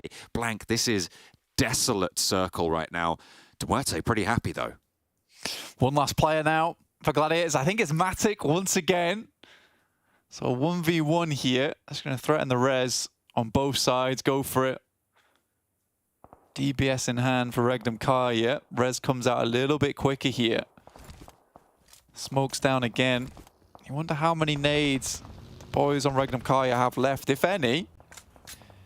And for Gladiators, I think there was a chance there to continue taking shots over towards MADBULLS and hold them out before you made this push towards this compound. Because, you know, the angles coming through from Galatasaray were already a lot for Gladiators to handle. The shots from the backside coming through from the MADBULLS, I think that was too much. It was way too much for them to deal with. And there was time to spare for the Gladiators. Loxy once again with a wonderful nade. And another one too. Kitsune getting picked up now by Matic. Loxy still has 1 more nade in the pocket. Tixi goes down to Flique from MADBULLS, who have pulled themselves back up to 3, and they are into this fight almost entirely. S2G are moving it on the south side, but they're more likely to be turning their attention to KASIK now, who have lost 1 and 2 as well on the knock. Nice roll up from S2G. Sorry, just the one actually went down as Matic goes down next to Fleek, just nading them, bombarding them, and the Gladiators will fall fully. There is no road from them from here on out. S2G move on through. Tenchik wants to get back up, will be able to find his feet here, but Zashipa has to hold down against 3 from S2G. They go for the trade and the spray in through the window, but it's just not enough. Tenchik is down, and the flush comes through. REGNUM caught, though, on the crossfire. And KASIK are putting up a fight, but it's just Mandarin to remain against 2. A nade in the right place. Might be able to find what they're looking for. Mandarin needs to arc it perfectly. Pretty decent with the nades is Mandarin, but opts to go for the top floor. Another lovely nade coming through from REGNUM KARYA, assisted by Galatasaray in Yasnaya on that south side. They have been stalwart on this position. No one's able to force REGNUM KARYA out. They seem like an easy target every single time, but they are biting back. If they can get rid of the MADBULLS, there's chance. Blank that they can resupply on all of these crates that litter the floors around them, get more utility, get more nades flying on through. As Galatasaray still yet to leave Yasnaya, they don't need to just yet. A very split decision again. I agree with Jason. MUERTE, central. It's going to be difficult for teams to push on. With Bra on the south side as well. It's going to be difficult for everybody to move through this open ground near them. Slap bang into the center of the circle. You've got to imagine they're in for at least 2 more phases as well. Yeah, I think the difficulty with MUERTE's spot is that everyone wants it, right? This is typically the position where if you can hold on to it, great. But as 3 players, you're likely to get crashed on by OZAROX, by BRA. And if BRA crashes position, OZAROX is going to come soon afterwards. Especially now with this circle. MUERTE is going to have to be very quick on the swivel here. You know, this will be a real test of their strength. I think OZAROX are more likely in this spot, Blank, to go for that BRA position on the south of these 2 central compound positions. In that tower, sure, in the north, it's desirable, but OZAROX crossing into that open ground will not have any cover from both of those sightlines. They'd open themselves up to both. Are we seeing REGNUM KARYA in the meantime getting taken down, finally swatted aside? With the MADBULLS cut down to size, sure, but Wild, the last to stand, the nade is in, and that's going to be it. Fleek able to pinch REGNUM KARYA where it hurts. Take them down finally, but they're still playing as 4. Next RÜYA is 4 on the south side in the meantime, fighting uphill against the dip. Shifu once again on as lonesome. Does find a knock, in fact, and a bunch of damage.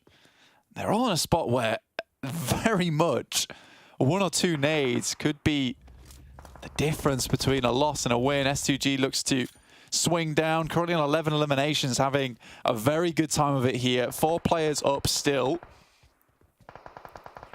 Don't know how they managed it, but it is just going to keep on coming.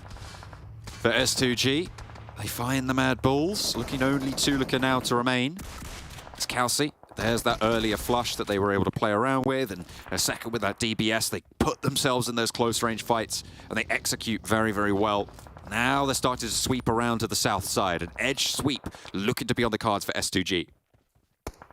Kelsey, 6 eliminations. To be sure, this guy is such an insane player on the side of S2G. Some of the biggest tournaments in the world, he has been so effective. So MUERTE keeping things cool and collected in their position. Very fortunate on this circle shift as well. Remember, they had to confirm this position early on. You don't really go anywhere else after this. You're locked in for good. OZAROX moving slowly in from that eastern side. Galatasaray, I'm surprised no one from Galatasaray actually took a knock on the exit from Yasnaya. So really picked their moment quite well here. Although S2G has been on absolute fire this game, they're starting to get into a bit of a struggle bus scenario now. 1 nade for Shifu remains. Who's going to get it, S2G or next RÜYA? Well, S2G had them last time, right? Shifu was able to take them down, so maybe it's next RÜYA's turn. REGNUM has a challenge of his own, though. I think that might actually be coming through from next RÜYA. They're peeking up, but they might be able to spot him on this ridgeline. They're trying to move forwards, and Galatasaray, you're right, no one really challenged them, with S2G causing havoc on that west flank. MUERTE really the only team that had strong sightlines over towards the exit there. They didn't really leverage that fact. That's what you said you wanted to see from this MUERTE position, keeping on the swivel. Yeah, it is tough, though, for MUERTE, obviously, in that spot. You don't have the most ideal sightlines, but what a shift again. They're loving this. Wow. You know, this really feels like, you know, they've gambled and they've won 5 times in a row here on the circle. S2G locked into their position. Dagestan with Shifu as well as RÜYA. They both have the move, and I think S2G is going to look to confirm it down towards this south side of the map. Clear out the players that are still remaining. Oh no, Shifu. What have you got yourself in for there, my son? Will not be able to step forwards and even get a knock over towards S2G, which is very important for their pace to move into the next circle, Blank. Just wonder how much utility the boys on S2G still have left. I like this from S2G, you know, never stopping, always moving forward, very quick on the trigger. Looks like they're going to head over towards BRA's position. Nades are in hand already from these lads on BRA. You love to see it. Nearly going to take it down, but it's actually GALATASARAY who are slowing S2G as they crash straight on in and get dismantled almost immediately. 13 limbs though for S2G. It's still a very good game for them. Next, RÜYA have the attention turned their way, and GALATASARAY now looking to sweep. Yeah, that's a really nice little hold there from BRA, honestly. They've just been keeping the nades in hand, ready to pull the pin as soon as they heard vehicles coming their way. There's really only one position that you can crash on from that side of the map as well. So very smart coming through from BRA. I really like that hold. OZAROX now have to go for something similar. GALATASARAY sent towards the same position as before. They're going to fall prey to the nades. Symphony dodges the knock from the first, but has to eat the second, unfortunately. That was frozen, I think, was it? Maybe. I don't know, but the flush came through from BRA in that middle area as they are fighting from that central point. The nades, how thin are they on the ground, though? How many more do they have to keep these players at bay? Because OZAROX are just about over this hillside. MUERTE still peppering the fields out to the south, and Frozen is down now. Look at the damage that BRA are having to withstand. It is so difficult in this spot. A nade over from Swain finds the first opening. I mean, you love the little position they've set themselves up with, right? The vehicles all positioned meticulously so they can avoid nades from every single angle. It's really, really nice. This is sort of a free win for MUERTE. Good job to them. Wow. I mean, they really haven't had to do anything this game other than make the choice early on to take that position. They did, indeed. It has been a little bit given to them. I think you're right on that one. Realm looking for the shots, finds another player from BRA, and now it's just down to the one and it make that none. BRA out in 4th place, Blank, in what was a really strong position. Now, can MUERTE hold off against OZAROX on the outside? Storm is taking some great shots over towards Realm. Only a matter of time before he went down. We'll find Storm on the pick-off. And now it's all up to MUERTE. See if they can get aggressive these final moments. Still a little bit unsure of where the players are advancing from. We see Furia just jump peeking at the moment over the top of the crate. But that knock will slow them down significantly over on Swain's side. We'll have to pick up the vehicle. That's going to outline a general location of where OZAROX is coming. There's a disadvantage, obviously, Milky Way not with them. Playing as 3 for MUERTE. They've been quiet in the middle, as strong as their position is. Now is their chance to add to that points tally. A nice wide base of fire for OZAROX. It gives you the advantage in the sense that you have more sightlines, more chance to trade, but the disadvantage, if you get knocked, if you get spotted, that's pretty much going to be it. You can only hold down so many sightlines though as 3. You know, that's your big issue. I do like the current playstyle they're going for. I mean, OZAROX is going for a bit of a risky maneuver, right? And I think they have to versus position. You have to give them as many sightlines to deal with as possible here. You know, you make this easy for KARYA. He just sprays down 4 players in the same spot. It's too simple. So, for OZAROX, they know they need to keep this really difficult to deal with. Sephir drops upon the backside, has to hit this, but Furia, very, very good there. We'll take him down. That could have been the difference maker. He gets busy. And will be able to find a lot of damage, actually, for OZAROX over onto Corker. Staying down, and Corker does go down to a nade from Storm. Falconis wants to put more in as well, but they know Fury is still on the outside. However, he is further away from the exit. Malloy looking to try and stay low, stay undercover. Try and stay away from these nades pouring through. Storm tries to jump up, finds the knock, and this is big. Furia now with the last challenge. The last nade looking to pour over towards Storm. He breaks wide, forces Storm into a line, tags the damage, has to find the shot, but it will not be there. And OZAROX roll back over the hill. MUERTE go down blank, and that is a chicken dinner for OZAROX. Very nice. You know, we talk about the smart man Max. He gets his prediction right as well through the back of that one. But yeah, really, really good play from there from OZAROX. And again, you can see sort of the difference in terms of the teams that, you know, come from those PMPL stages to the championships now. OZAROX knew exactly what they need to do. Versus a compound where it's sort of a gifted win almost. They create a very difficult scenario to deal with. A lot of different angles to play around. You can't just hold down one particular spot. Sephir moves around the back, opens things up for players on the other side to push in. It was very well orchestrated from OZAROX. I just don't think MUERTE were ready to deal with that, especially down one player. Yeah, just was not strong enough to hold off against that onslaught.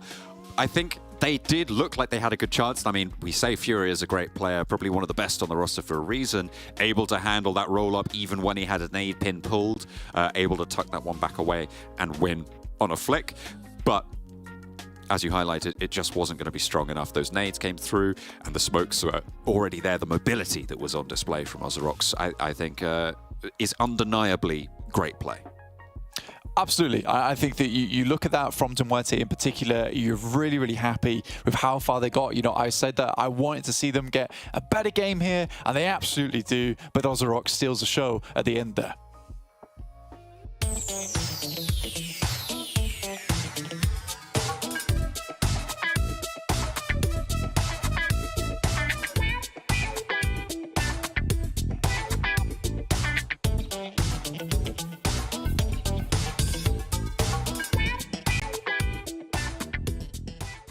Do you want to create your own zombie mode? Try giving it a shot in World of Wonder. There's a new PvE template, Terror Town. It will spawn new enemies every round at the fixed location, and players must defeat them all in every round in order to win. With this template, you can adjust the gameplay devices or add to them. For example, you can tweak the distribution of zombies and how supplies are spawned. In this gameplay, players can experience the full content of the zombies mode, and they can get familiar with the enemies.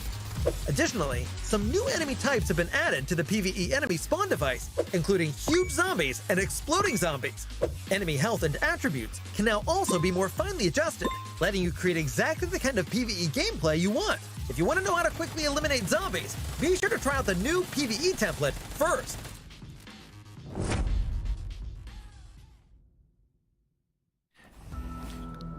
I take back everything I said. Maxman, the curse is not there. OZAROX claim victory, and so does Maxman here, get themselves 3 points on the board. But OZAROX as well, with the field finish, looking pretty good. Pretty decent, especially the crash. Pretty decent. I'll have to predict correctly on the unpredictable game. It's a field finish. You kind of don't know who's going to be able to win it. Though the fact that MUERTE, their spot was in circle for as long as it actually was, is pretty nuts, and they were able to get a second place off the back of it. I saw Furia with 8 nades. I was like, whoa, that's a bit scary. But well, I mean, the smokes OZAROX threw, right, actually baited out a ton of those nades. Not only that, also them trying to crash onto Furia, because he was clearly like the position that was the easiest to crash at the time, and everyone was so focused on that crash that they could get closer to the Harry Potter tower and start nading it. So good plan from OZAROX, and they were just snaking it until they could get the win. Well, James, something very important to notice here from this match ranking. Have you spotted it? I have. That's why I went with them for my prediction. That's a win in your books, right? Getting any prediction points from VRA Esport. Get themselves 11 points on the board. I think the really impressive thing, though, well, to be fair, S2G was just blasting in this game, taking fight after fight after fight. 13 eliminations here at the only one placement point. I mean, we talk about no pressure on them. I think you're seeing it right here. I think you said it, Jason, at one point during that game. It was like, they choose a team, they go for the team, they stop go for another team. It does sound smart, so it sounds like something I would say. Okay, yeah. But they just kept blasting after every single squad. And KASIK team too, on the western side, they understood it was a very clear, obvious transition point, because if you try and go into the field, it is going to be a very good backstab position. So they clear it first, then start to transition and fighting team after team after team. So yeah, I mean, as S2G, I think KAOS has a chance of being MVP on the day so far, because he's just been so good throughout the day.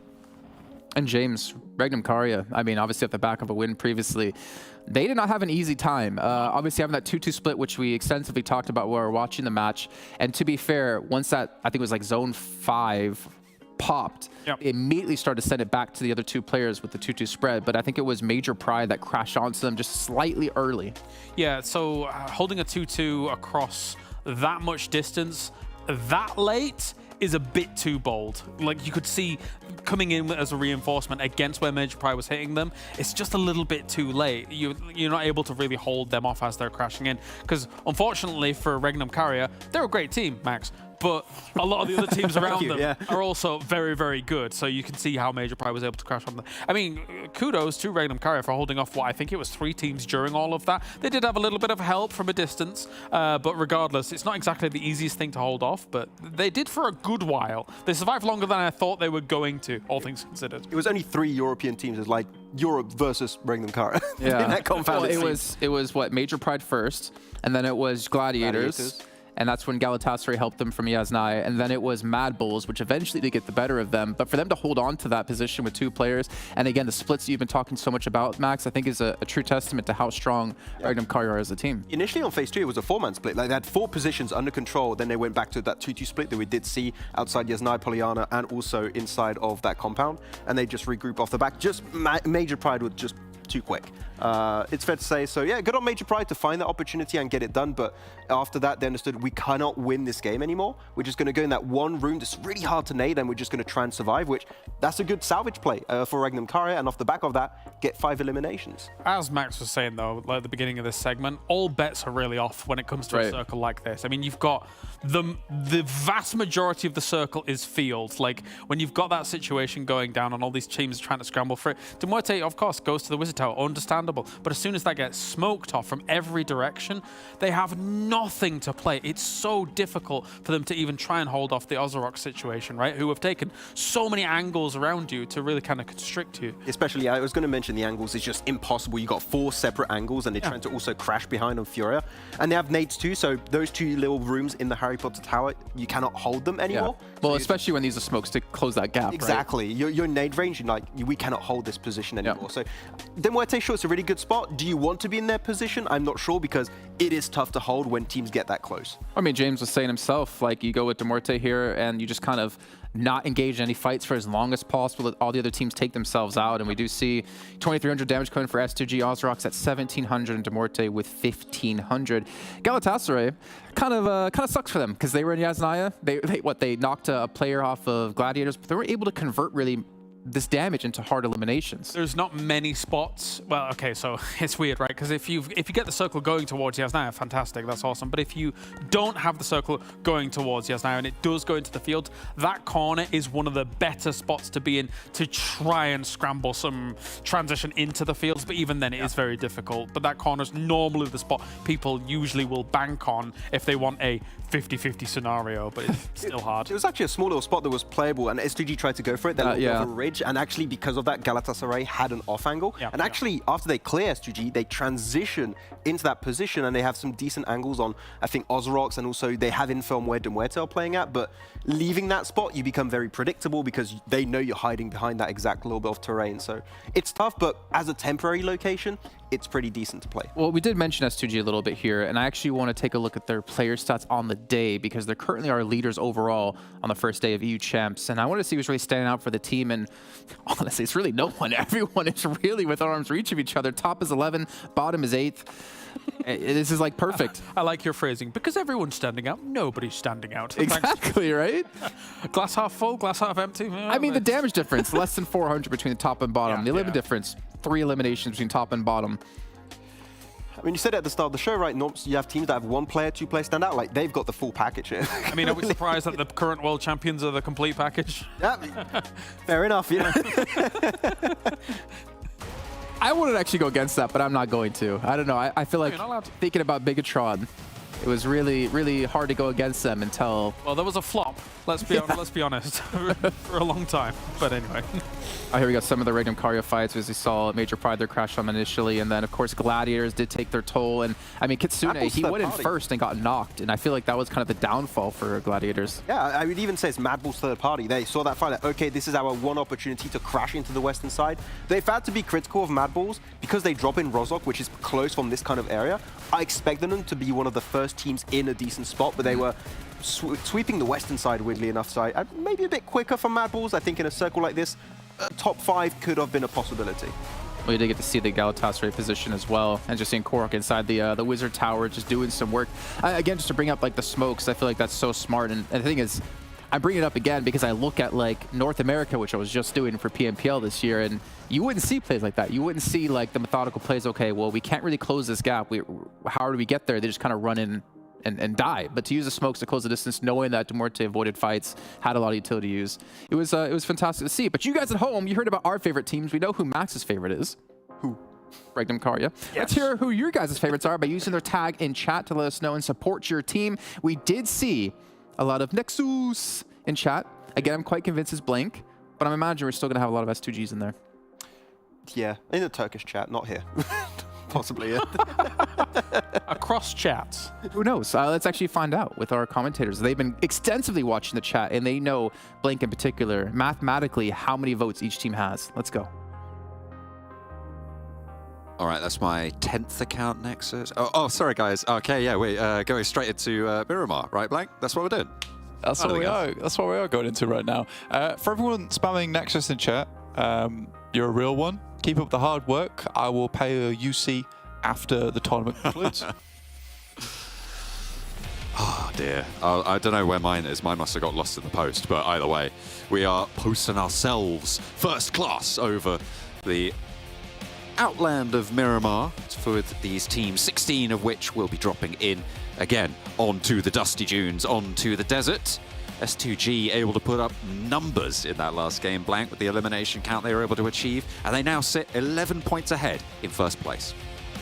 Yeah, seriously good stuff coming from S2G. Even on that last game, you know, 13 eliminations, you get 1 placement point. You don't really care at that point in time because you've got so many points just from eliminations alone on a game, like Max said, which is pretty unpredictable, right?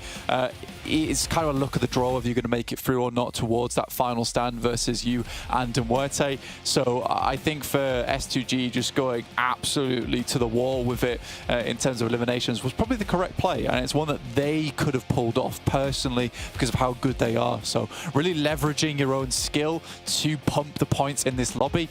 Really smart move from them, and I'm glad to see it overall.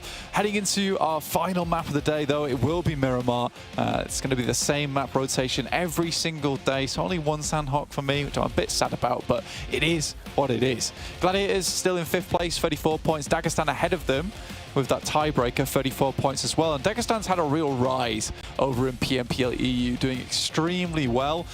Yes, a lot of their points have been due to Shifu so far, but you got to hand it to them. You know, if you have a star player, you use them. You put them on that pedestal and you accelerate them to victory. That's what it's all about, making sure your best facets can shine. Circle shifts down south over towards Chumasera, on that south coast over towards Los Hicos as well, at a stretch. We've seen circles come down this way. We've seen them play on those hills around the south side. And Blank, they're really treacherous for a lot of teams. To try and take residence there is very, very tricky. A lot of cheeky little sight lines, a lot of downhill nades rolling into the wrong position for plenty of players. Absolutely. It's pretty scary for these teams when you play in a spot like this on the map. It's not easy to work with. Gladiator is going to be really pleased with this one. They don't drop in their usual spot towards La Cobreria due to the playing path. Instead, drop towards their secondary on that south side. MADBULLS also not dropping in El Pozzo. They drop towards their secondary in Puerto Paraíso. So really, really nice stuff for both these teams. I think they're both very pleased with how this one turned out. Major Pride and MUERTE, though, two teams that have gone against each other a fair few times. A bit of a rivalry here on Miramar. We'll see if that comes to a head this game. MUERTE seemingly looking to get out of there, maybe move over to Monte Nuevo. grab some of the loot from there and make their way down the West Hills. Depending on where the second circle shifts, which is the biggest percentage shift you'll see, they'll reposition, they'll re-orchestrate, change the skin on that one, jump into the supercar. Oh yeah, that's the one you want. Again, vote now, right, on chat. Vote your team. Nexus, obviously. If you're not mistaken, you're not silly, you'll write Nexus, you'll write Nexus with the double O. Make sure you get it in there. Don't they need to do NXS for Nexus? Isn't that their tag? No, you write the tag and then you write Nexus afterwards, obviously. Okay. Just write Nexus. The first one is to vote, the second one is to cheer. Okay? Ah. That's how it's working. I get it. I get it now. The Romanian fans in the chat. That's what it's all about. Hell yeah. They've got plenty of support, but they haven't got plenty of points right now, Blank. If we're honest, they are right towards the bottom of the tables. They're on 8. I had faith in them coming into this tournament. You didn't. You didn't have them in your top 3. I did. I thought, you know what? I want to see them. I want to see them fight. I want to see them be strong. They haven't shown that so far in the first 5 matches. 6th match now on Miramar. And it feels like they just haven't been the same team that we've seen. Yeah, I mean, historically, in like these kind of matches, these kind of tournaments, they don't do very well. I think that's why they're not in my top 3, just because I think they get a little bit nervous coming to these ones. They play very well in PMPL EU, but clashes, PMWI, you know, all this kind of stuff, they just haven't really made it up towards those upper echelons. I think they're still learning, you know. I'll cheer for them. They're not in my top 3. All right. I think that's respectable. I think that's yeah. So definitely a good outlook. Joke's on you, loser. Oh no. Oh, that's made me sad. I'm sorry. I didn't mean it. Redox, I talked to Redox before the tournament. We had a little bit of an interview with him. He was he's a lovely man. I won't give it away, but I feel like something that he said during that interview has really come back to curse him. You have to wait and find out what it was, though. I think I've told you what it was. So I can't remember. You stay tuned to catch a look if we see the Nexus interview, if they become relevant. Whoa, that's even more mean. I'll say that. I've changed my tune. Did you see that? I flip-flopped. I know, I've seen that a lot. Ooh, and he's made it. Nice one. You don't want to crash the golden Mirado too soon. All right. The old El Dorado. You love it. You don't want to do it. You don't want to do it. If you crash it too early, that's it. It's gone forever. Ooh. Any scratch on that paintwork, it's ruined, you know.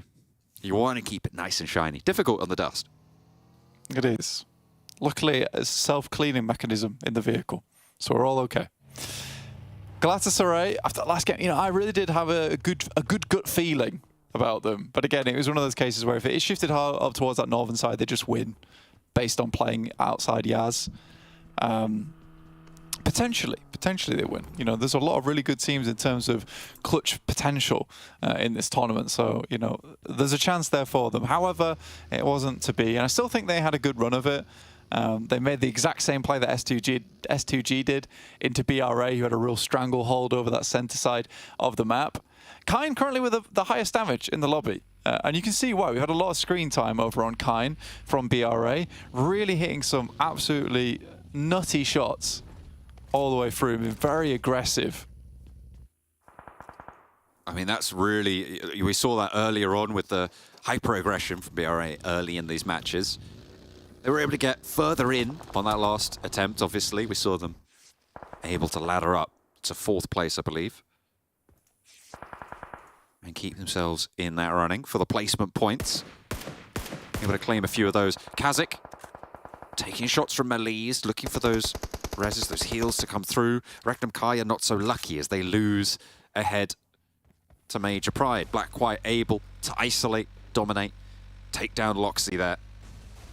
And only 3 for REGNUM KARYA will move forwards, but they are fairly central in this first circle. A little bit on the north side, just east point of Chumacera. Just keeping it fairly chilled out for themselves. MELISE Esports taking some really good shots over towards KASIK team. It's something that Türkiye has always been kind of known for, as just being very good when it comes to gun skill. I think there has been moments in the past where they've been sort of outclassed in terms of methodology and tactics in the game, but it feels like also that has been massively brought up as well now. So you're facing up against a region that just has really good gun skill and then also tactically very sound at this point in time. And we saw that in the PMGC last year with S2G taking the title, taking the crown over on that side. Very, very well done to them. And then continuing to play like an absolute demonic force over in the championships here. Right over the top here. They want to move KAOS down a peg. Tron forwards. Lord Cedric takes a bit of damage from the nade from Azel. Will take the spray as Tron's forwards position finally gets executed on. Bringing it into a 3 versus 3. Fairly clean on the start of this engagement. A lot of damage sent to the backlines of KAOS, but they'll be able to retreat a little bit. Give some ground as the second circle pops. It goes out west. Does take us back towards Chimasera, away from Los Leones. Interesting shift on the circle here. I think a lot of teams would be a bit dismayed by this. And again, this is not easy terrain to work with. If you're a team on the outside edge, you likely want to get in as soon as possible and just post up in a strong position. You don't want to be making too many moves here in this circle. If you get caught out on a rotation, you know, you maybe beach the car, flip it one way or another. You're just a sitting duck. And you're sort of relying on this sort of terrain here that we're seeing on our screens where there's a lot of hilltops and canyons between these positions where you can't be seen. You're relying on those sightlines to exist if you make a mistake. So that's where the monster truck comes in handy, that's for sure. Just getting over that. Little scraps of rubble there, no trouble. Tixi, though, plenty more than rubble in his way. Dagestan moving over the top of this hill. You're not getting Tixi back up here. Gladiators will be playing on as 3 at this point. Dagestan did really well here to be able to take this hilltop on the southeast side of this circle. MADBULLS are down to their southwest, and KONINA Power likely to give them trouble on the northeast side of them. But for now, they've moved the Gladiators off their territory. They can play a little bit more spacious.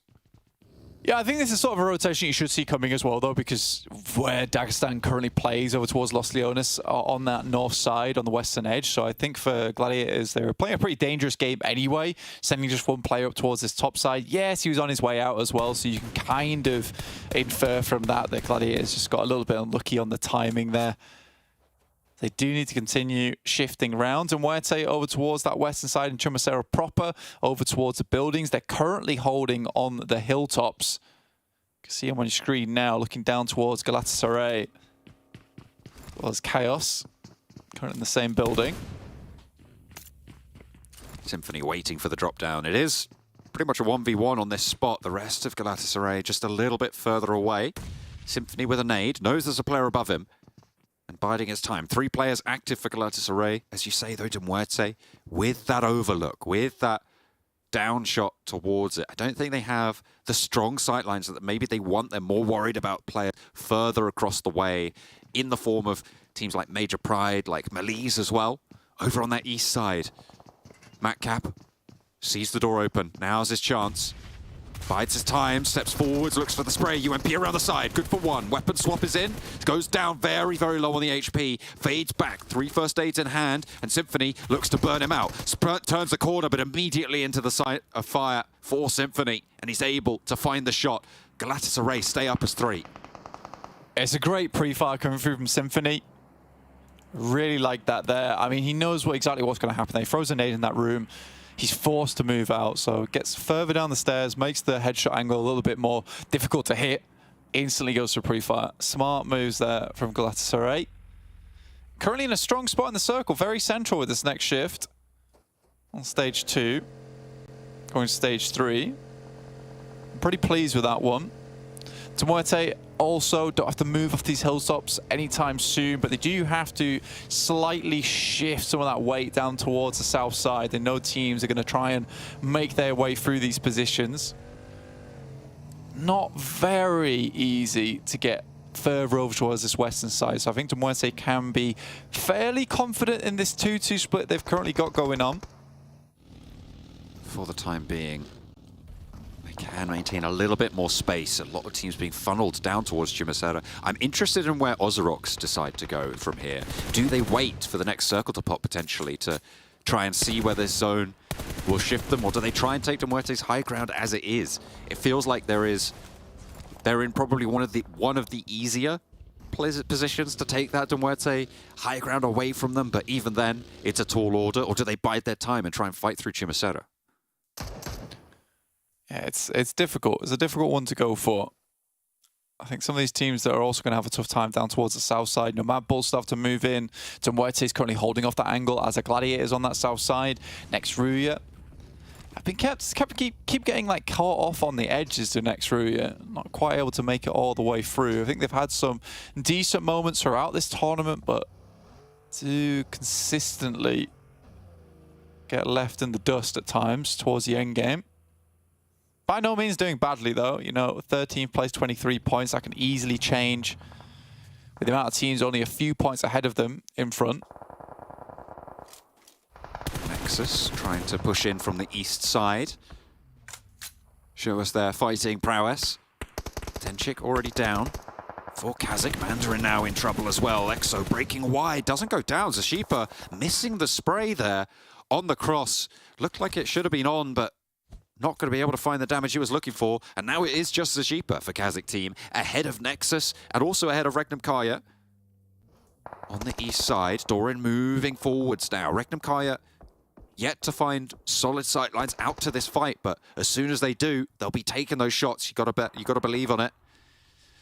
Bra as well, further ahead even than KASIK. Have a challenge of their own. KONINA Power and MADBULLS in the meantime. This is right on the south point of this circle blank of Hayes, moving that Molotov forwards. And looks for the knock, but it's Becker to find Tulika. Flique with the challenge over the ridgeline, and off Hayes will go down. Flique able to win that duel out, hits the deck, looks for the heal. Palucci up and towards the truck, but MADBULLS not allowing them to move too far forwards. Unfortunately, it might not be their choice. Frozen pulled out, and Becker will be able to take another one down, but there is the off angle.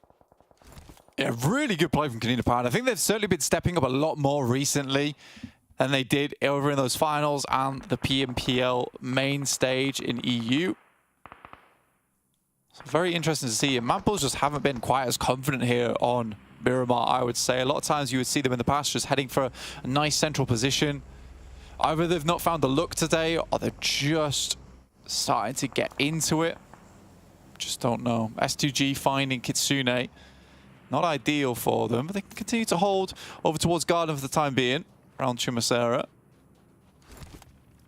Try and hunker down, salvage for Gladiators, they're used to it. NEXUS, they managed to stay alive as 4. REGNUM KARYA up to the road now, on the east side. MELISE with a info gathering outpost position for Kisyu. Lewis close enough to go for a res should they need it, but not going to want to be doing that. Not at this crucial juncture to be able to move closer to this next circle. Kapahala caught moving too slow there. A Wild able to land the spray that he needs. 3 players now for NEXUS. REGNUM KARYA mount up, and they look to try and slow things down on the side for Kisyu. Spray over towards REGNUM KARYA. One falls its door in to find the shots onto Wild. Kisyu now out in the blue. Azel just careens himself forwards, trying to get closer to the zone, but no luck there. Bra are ready and waiting. Yeah, REGNUM KARYA just really wasn't making their way out of this one. They were so crunched between so many teams. Luckily for NEXUS, they wait it out. They bide their time.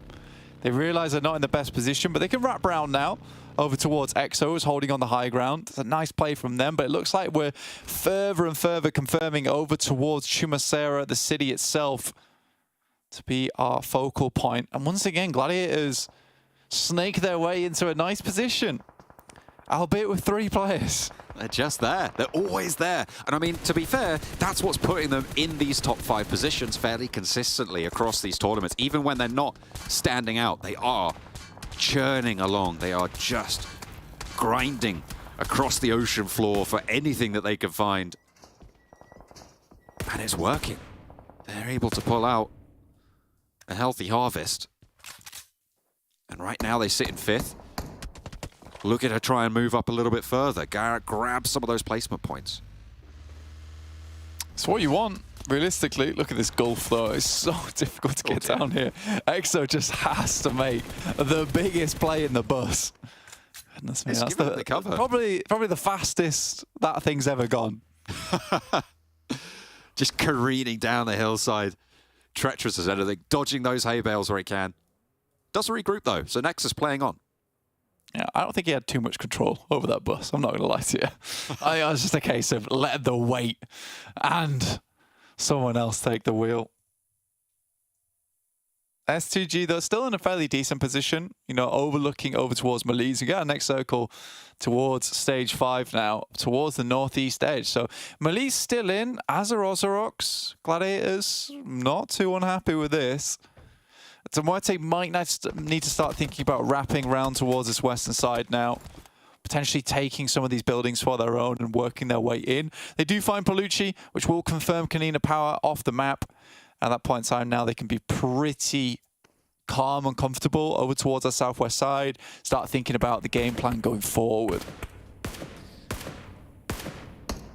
Bruh are on this east side, a little bit of an oversight position towards the Nexus. Really difficult for Nexus to be moving here. They were able to cross shore with the party bus, but might just be kick-out time. And the bouncers on Bruh looking to evict them now. Doran crossing that headland with the party bus as his back cover. Looking to turtle it up, but Coursera just continues to leather these shots downrange.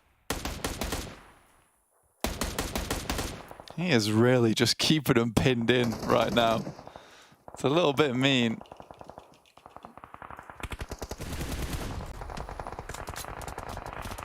Dagestan equally taking a huge amount of damage. You know what? Nexus have weathered the storm there, though. Laid down the old kite shield. Fair enough. And continue to clap back. Getting the old trusty bus. Coursera just cannot hit these shots. I saw him hit an absolute nutty one over on Sanhok, and now just not seeing the same thing. Redox takes a heavy hit, and the bus goes up in smoke as next RÜYA's Docker machine holds him at bay. At arm's length, tries to keep them away, but it's just not going to be enough for Redox to go down. Fortunately, he's got two teammates up on the ridgeline. Frozen next up for the challenge. Redox is still going, but okay, finally a little bit of an end to the craziness, to the madness here. As Docker machine crawling away from this blue zone. Does need to get away from it as well. This zone will not let you res inside of it. The predictions are coming through. Coming through, MELISE pretty strong on the northeast side. I've gone for OZAROX as well on that northwest. Looks like the north side of the road there that splits Chumacera. A favor.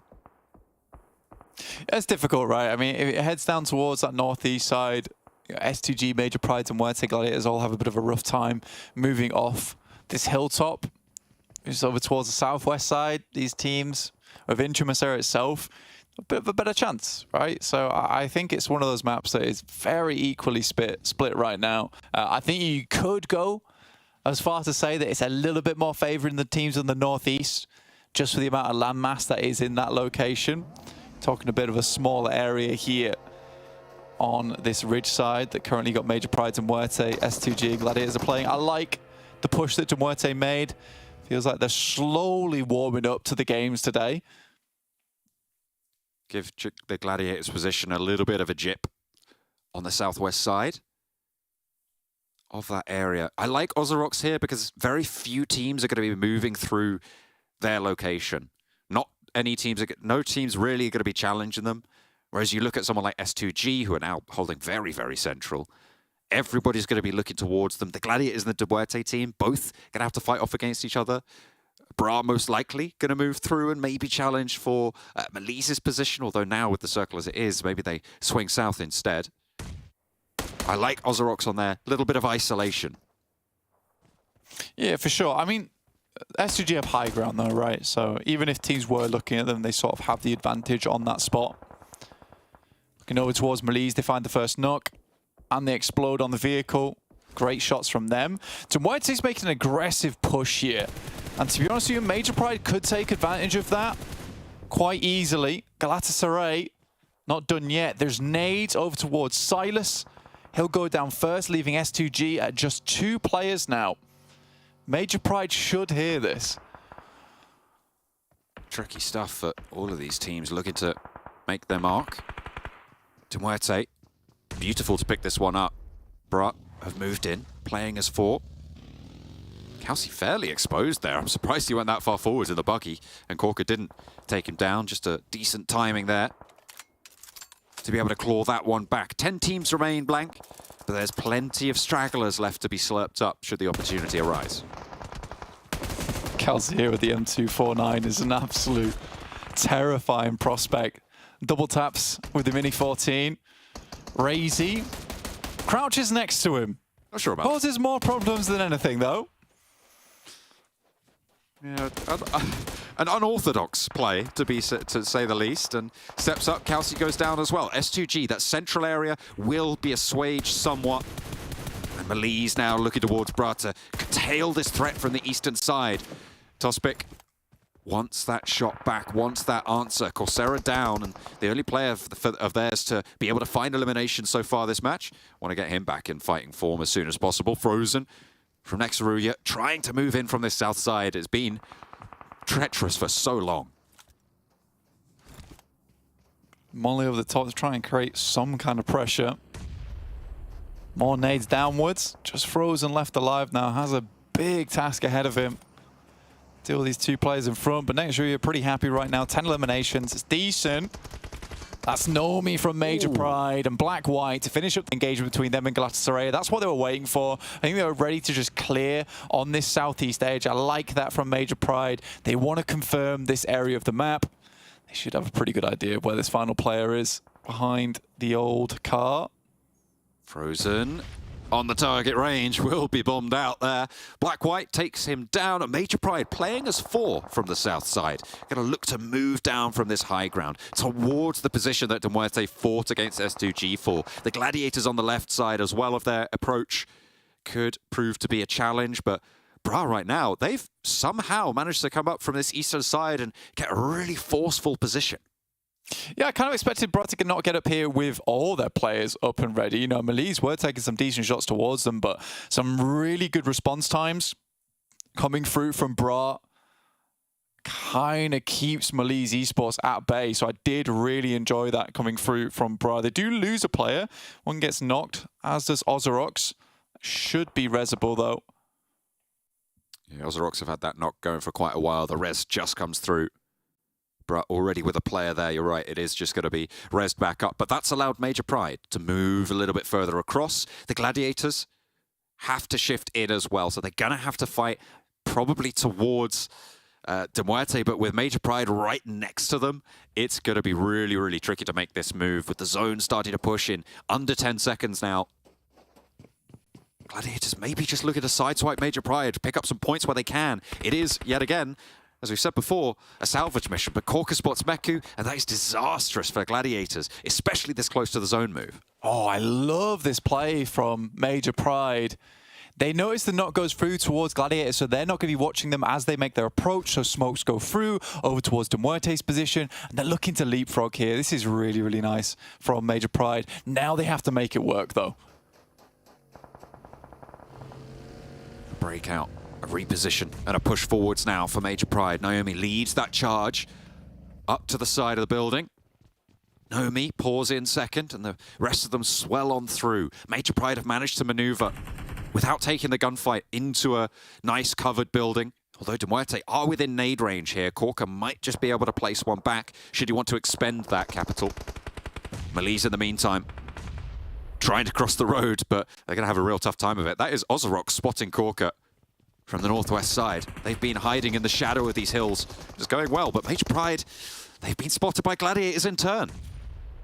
Yeah, Nomi goes down. They're giving a little bit of time ahead of them. That M249 coming in handy a fair few times during this match. Some damage towards Gladiators. They are really lacking on meds, though. No one currently heading over towards help to help Nomi. Bra will find him on the outside, leaving now. Major Pride down to just 3 players. Bra now with the most players in the lobby. Storm getting knocked leaves OZAROX on 3 and 1 knock, so close but no cigar. Falconist can move in to get that res. That was inside and most likely going to be resable, but OZAROX will have to cross up to the foothills here. Bra have navigated this so well. They've timed it really, really powerfully. S2G going down allowed them to move up on this east side, and no one's there to stop them. Yeah, I mean, they've kind of brute forced their way onto the high ground, right? That's the best way to look at it. Matic Goes down to some nice shots from Sephir. As soon as he spots him, Coursera with this little bit of high ground also works out nicely. The Gladiators. It's his last stage, though. Sephir gets knocked. The Gladiators have started to move forwards. Kitsune just getting that flush there, but dangerous. He steps forwards, maybe a little bit too long. Matic already down. They can't afford a second knock, but there it goes. Major Pride ready and waiting. This cross for open ground against the OZAROX squad going to be tough as MELISE go down on the northeast side. Major Pride looking to keep themselves in, but Bra have such control, Blank. Bra starting to move in, and Effects trying to finish this one up. Not happening though. Now Major Pride down to 2 players. OZAROX Swain moves up, will finish off the final members coming through from Gladiators though. This will give a moment for Major Pride to breathe a little bit as Bra looks to contend with the final players coming through from OZAROX. 3 teams remaining. Falconist and Swain are up the top, but Storm's down the bottom. If he can get away from the blue zone, he might have a sideswipe onto Coursera's position. Will he execute here? There's 2 players from OZAROX. Tospic also looking for that nade. Coursera with the challenge on the gunfight, and there's the nade into the back. It is Swain to go down, and a drop from Falconist. Bra looking to try and isolate this fight as well, and Falconist falls. Just the 1-player Storm to go, as Major Pride with 3 look to fight on out. Naomi on the broken wall wants to challenge with the fight, but fades back instead. Draining that ammunition from the Tommy gun, but there's still plenty, and there's backup from the rest of the team. Just allowing the blue to push in the players from Bra right now. Black White was doing a great job at keeping himself alive, but finally goes down, and now Bra looking to finish things off. There is a player here looking to finish off the final player on OZAROX Storm. Who's had a great day today, but a lovely lob on the grenade. They're dealing with 2 fronts at the same time. The DBS might just finish it, and there it is. Bra getting themselves a massive chicken dinner win here over on Miramar. There's the placements they were looking for. They brute forced their way across the open ground there from the ditch that nobody saw them rising from. S2G were swept aside. Nobody else could stop them. And what an ascent from Bra in that match. Yeah, fighting literally everybody in those final moments was sort of egregious, I'm not going to lie, but it was very exciting either way. I think that when we saw them trying to cross up towards the top of that ridge and getting shot at by MELISE as well as OZAROX, I thought it was pretty much over for them. Considered even going for a prediction over towards Bra, but, you know, the boys on the desk, they've been talking about, you know, those placement points just aren't coming through, but they prove us wrong right at the end there. So really nice gameplay from Bra. You can't fault them for it. Absolutely not. They marshaled everything they needed to, and Kain is just seemingly gonna be in with the rest of the roster for this final circle as well. Staying alive as 4 in that position. As you said, really, really good control there. MELISE from the northeast, it was a little bit of a favorite from over on the desk, but they just couldn't cross that open ground with the shifts up to that ridgeline. Yeah, again, it's the same story, right? You know, it's 50-50. If that heads over towards the northeast side, MELISE has such a strong outpost. It would be very hard for any team to push down towards them. So it was just sort of a coin flip. And I think everyone's predictions were really good. It's just one of those games where the circle has a little bit of a big effect. Not a little bit of a big effect. It has a big effect on how the game concludes. A little big effect over that. We got 1 point for our predictions, but those guys over on the desk, they didn't get any. Chaotic in the final circle. Predictions don't matter. It's about the quality of matches we have and about our predictions at the start of the day, about BRA getting some placement points finally on the board here with the chicken dinner. I know one man that's going to be happy about it. Maxman, the guy to your left, is happy about it. I was about, why me? Okay, it's fine. Read his notes. No, don't read them. They're a secret. Yeah, bro. BRA in the prison? No, definitely not. No, we're not going to Blank's notes. Those were horrific. That was a Lovecraftian horror of notes. No, BRA, I mean, look at how well they've been able to play this. We were talking about how one of the only approaches to SGG's location is up that east side of that hill up towards Silo's location. And BRA was able to identify that so well, kind of punish that potential weakness that is there, because technically speaking, unless you're actually holding that angle quite diligently as S2G, it's not that difficult to be able to get up there as long as nobody else is looking at you from the east side. Nobody was. Yeah. And it's not even just, is the circle going to end outside the city or in the city? It's like, is it going to end on the high ground of the city or the low ground of the city? That cliff north, if pretty much, I think on phase 7, you could not make that cross anymore from the north to the south, so you could just pick up 3 eliminations, which is why you see them get 15 eliminations this time around. So yeah, good control of the eastern ridge, and they can then get 10 placement points, it seems. So great from Bra, and with Coursera in particular, they have these big fragging players, so clearly they can wrap up games like this. And there's a team that now, with the points they've got, should be in a position where they can contest for PMGC, hopefully at the end. Yeah, they 100% should be. One team I do want to bring up, though, is the team that you and I picked, Coloris, MELISE. They had a 2-2 split. Oh, he's mad. What, do you want me to say disaster? Do you want okay, so I mean, it's difficult, right? Because obviously they are currently the Turkey champions. However, this split that they had going on in towards Chumacera, got some question marks about this one. Because they got a 1-1-2 split.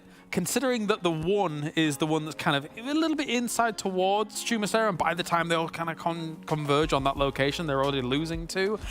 It feels like they've really not brought the power that they brought into their regional championship just yet. It's very PC. I could have sworn backstage in the green room it was not as PC. I was quite perturbed. He was fuming. Quite perturbed indeed. Let's take a look at the highlights here from this match. Yeah, unfortunate for them, but I agree. And I think that's why you said at the start of the day is that you think the champs that we do have from the respective regions aren't necessarily the strongest team in the region right now. No, and that kind of comes back to, as we watch the highlights, the fact that actually both regions have considerably leveled up over time. There are more contenders to the throne in both of those regions, as we've kind of seen it play out and things like that. But again, in a short form sprint, sometimes you do have situations where some teams get a little bit fortunate in certain scenarios. And talking about regional champions, looking at MUERTE, they had a really good split south of the city, and I was like, okay, if the circle doesn't go quite in the city, chances are they're going to have good scouting done, and they're going to have good information on where teams are, and off the back of that could rotate really efficiently. But then it went in Chumacera, and you saw that it is going to be tough to transition from those high grounds in the city itself, but then Brad just clear it up. I don't know how valuable this is of a topic to discuss, but for BRA, like we did notice, like you're in basically like stage 8 with a Tommy still, and they were using like M16s from range. Like they didn't have like the proper kit of weaponry in their favor, and yet they still came out with 15 elims and made it work for them. They are kind of I would say they're a relatively scrappy team, but by the same token, I do think that the SMG meta has kind of lived a little bit more through Turkey compared to EU. Like we do see it from time to time and things like that, but if you watch the regional over in Turkey, you do still see a lot of Tommy gun, a lot of PP Bison, a lot of Umpet, etc. and things like that, and they do make great use of it, as you can see here. Yeah, I mean, in a lot of the content that was been recording in Turkey, they said like their favorite weapon is the UMP, of course, like iterations of that. So they keep playing it because you can just laser down people, and I think that at that point is because they took so many fights to get up to the 15 eliminations. They're like, we need an extra weapon with some extra ammo. Just loot up. Oh, it's a PP Bison or whatever. You're just gonna play it right. So another thing that starts with P that's your favorite, the PP Bison. Oh, it's my favorite. It's got 2 Ps at the start. I just love it even more. Let's actually take a look if you guys missed out any of the matches today. A quick little recap of who won all of our matches throughout. You can see here S2G starting off extremely strong. Our best game of the day here was 16 eliminations, and it really showed that, well, S2G, they're here to play and they're here to have a good time. But as we moved on throughout the day, you can see Major Pride able to get up there. You see MADBULLS get up there as well. REGNUM, CARYA, a pretty decent-ish split between EU and Turkey. Obviously, Turkey coming out ahead. I think it's quite even, actually, considering. Maybe like Turkey is pulling out a little bit ahead now. The fact that BRA has just been able to get this quite big win off the back of this Miramar. But literally Max's favorite thing, that 4th win from REGNUM CARYA. Oh, it was a really good one. Favorite thing. It was a good circle too off the back of that. I thought it was Aurora Borealis. Oh, he is a big fan of Aurora Borealis. It depends, you know, it's like one is a natural phenomenon, one is a team, you know, it's kind of different phenomenon. Phenomenon. They are a phenomenon. Well, okay, let's get into our MVP. It's not going to count towards our prediction points. I have my prediction ready, but I kind of already told you in the green room what I thought it was going to be. We didn't listen. Kane. What did you say? It's time to move on to our MVP here so we get an idea of, you know, who we think. It's not going to count towards our prediction points, but as you heard in the green room, my prediction, I thought it was going to be Kane. Huh? No, we didn't listen to who you thought your prediction was. That's what we did. For the 3rd time. No, Kane. I think that's what it's going to be. Kane. Top Frogger. On the day. Silas. I was musing over Kelsey, but honestly, at this point, I have no clue considering what we just saw. You were all about Shifu originally. Yeah, but he didn't do it in his last game. Yeah. Okay. Let's see. Who's our MVP of the day? It's BRA Kane. Okay, well played. 17 eliminations, 3,100 damage coming in. I mean, it started off strong, right? Our very first match of the day, they did a little bridge camp here, punishing teams left and right. I think they had 4 eliminations in like the first 30 seconds to like 2 minutes, and they continue to punish teams left and right with MADBULLS as well crashing in.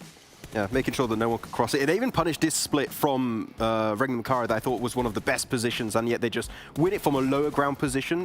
Maybe REGNUM KARYA was a bit overzealous on their push, but they were able to punish it and get eliminations. So yeah, Brav finally able to get more than just eliminations, it seems. And I mean, Kane sometimes a bit overzealous on his splits, like especially that game. I thought he was going to get eliminated super quickly, but he's got the fragging power to back it up. Yeah, it's been very impressive. As you say, even the games where they got 0 placement points, still being able to get as many eliminations as they did, it does show that they can identify the fact that, okay, we know we're probably not going to be getting any kind of placement points from this game, so let's just start blasting.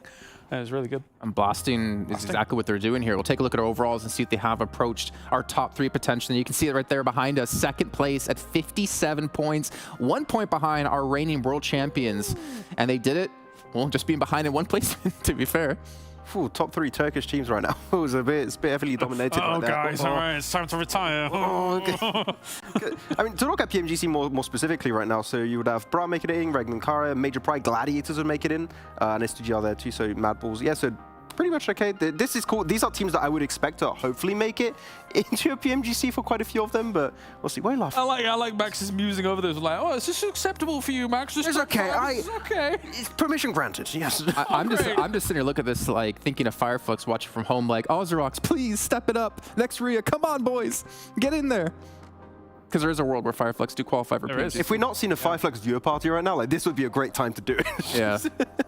You can see her down the list. You know, honestly, I think one team that has surprised me, and not the good way, it's NEXUS. 15th place, 5 placements, 8 eliminations. Like you obviously talked a lot about EXO and the team and how strong of a roster they could be.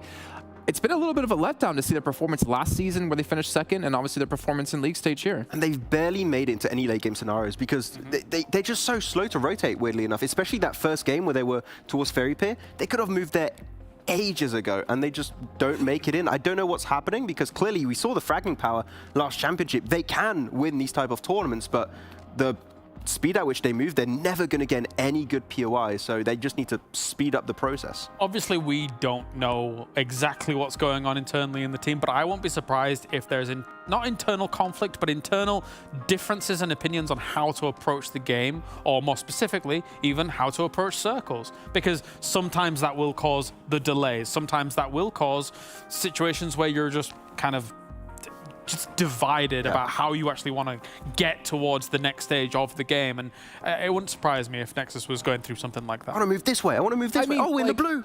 Yeah. I think it's easy to say, like, from an outsider point of view, like just get over it. Just like make a decision as a team, because you have PMGC around the corner, but at the same rate, you have PMGC around the corner. And if you're a player who's really adamant on wanting to do things this way, you're not going to let that go because you want to qualify. It's the biggest event of the year. Lots of money on the line. And honestly, when you're 4 good players at the game, because literally every player here is good at the game, there's no disputing that.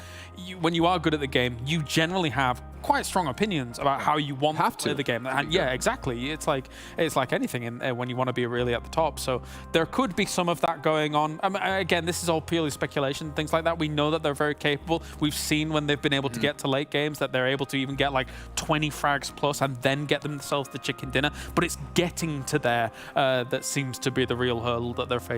Well, hopefully they take the day off here the night and really think things through before they come back tomorrow. But before we can come back tomorrow, we got to take a look at how our predictions worked out between all of us and John Allen. Almost a perfect day, actually, out of him. Almost.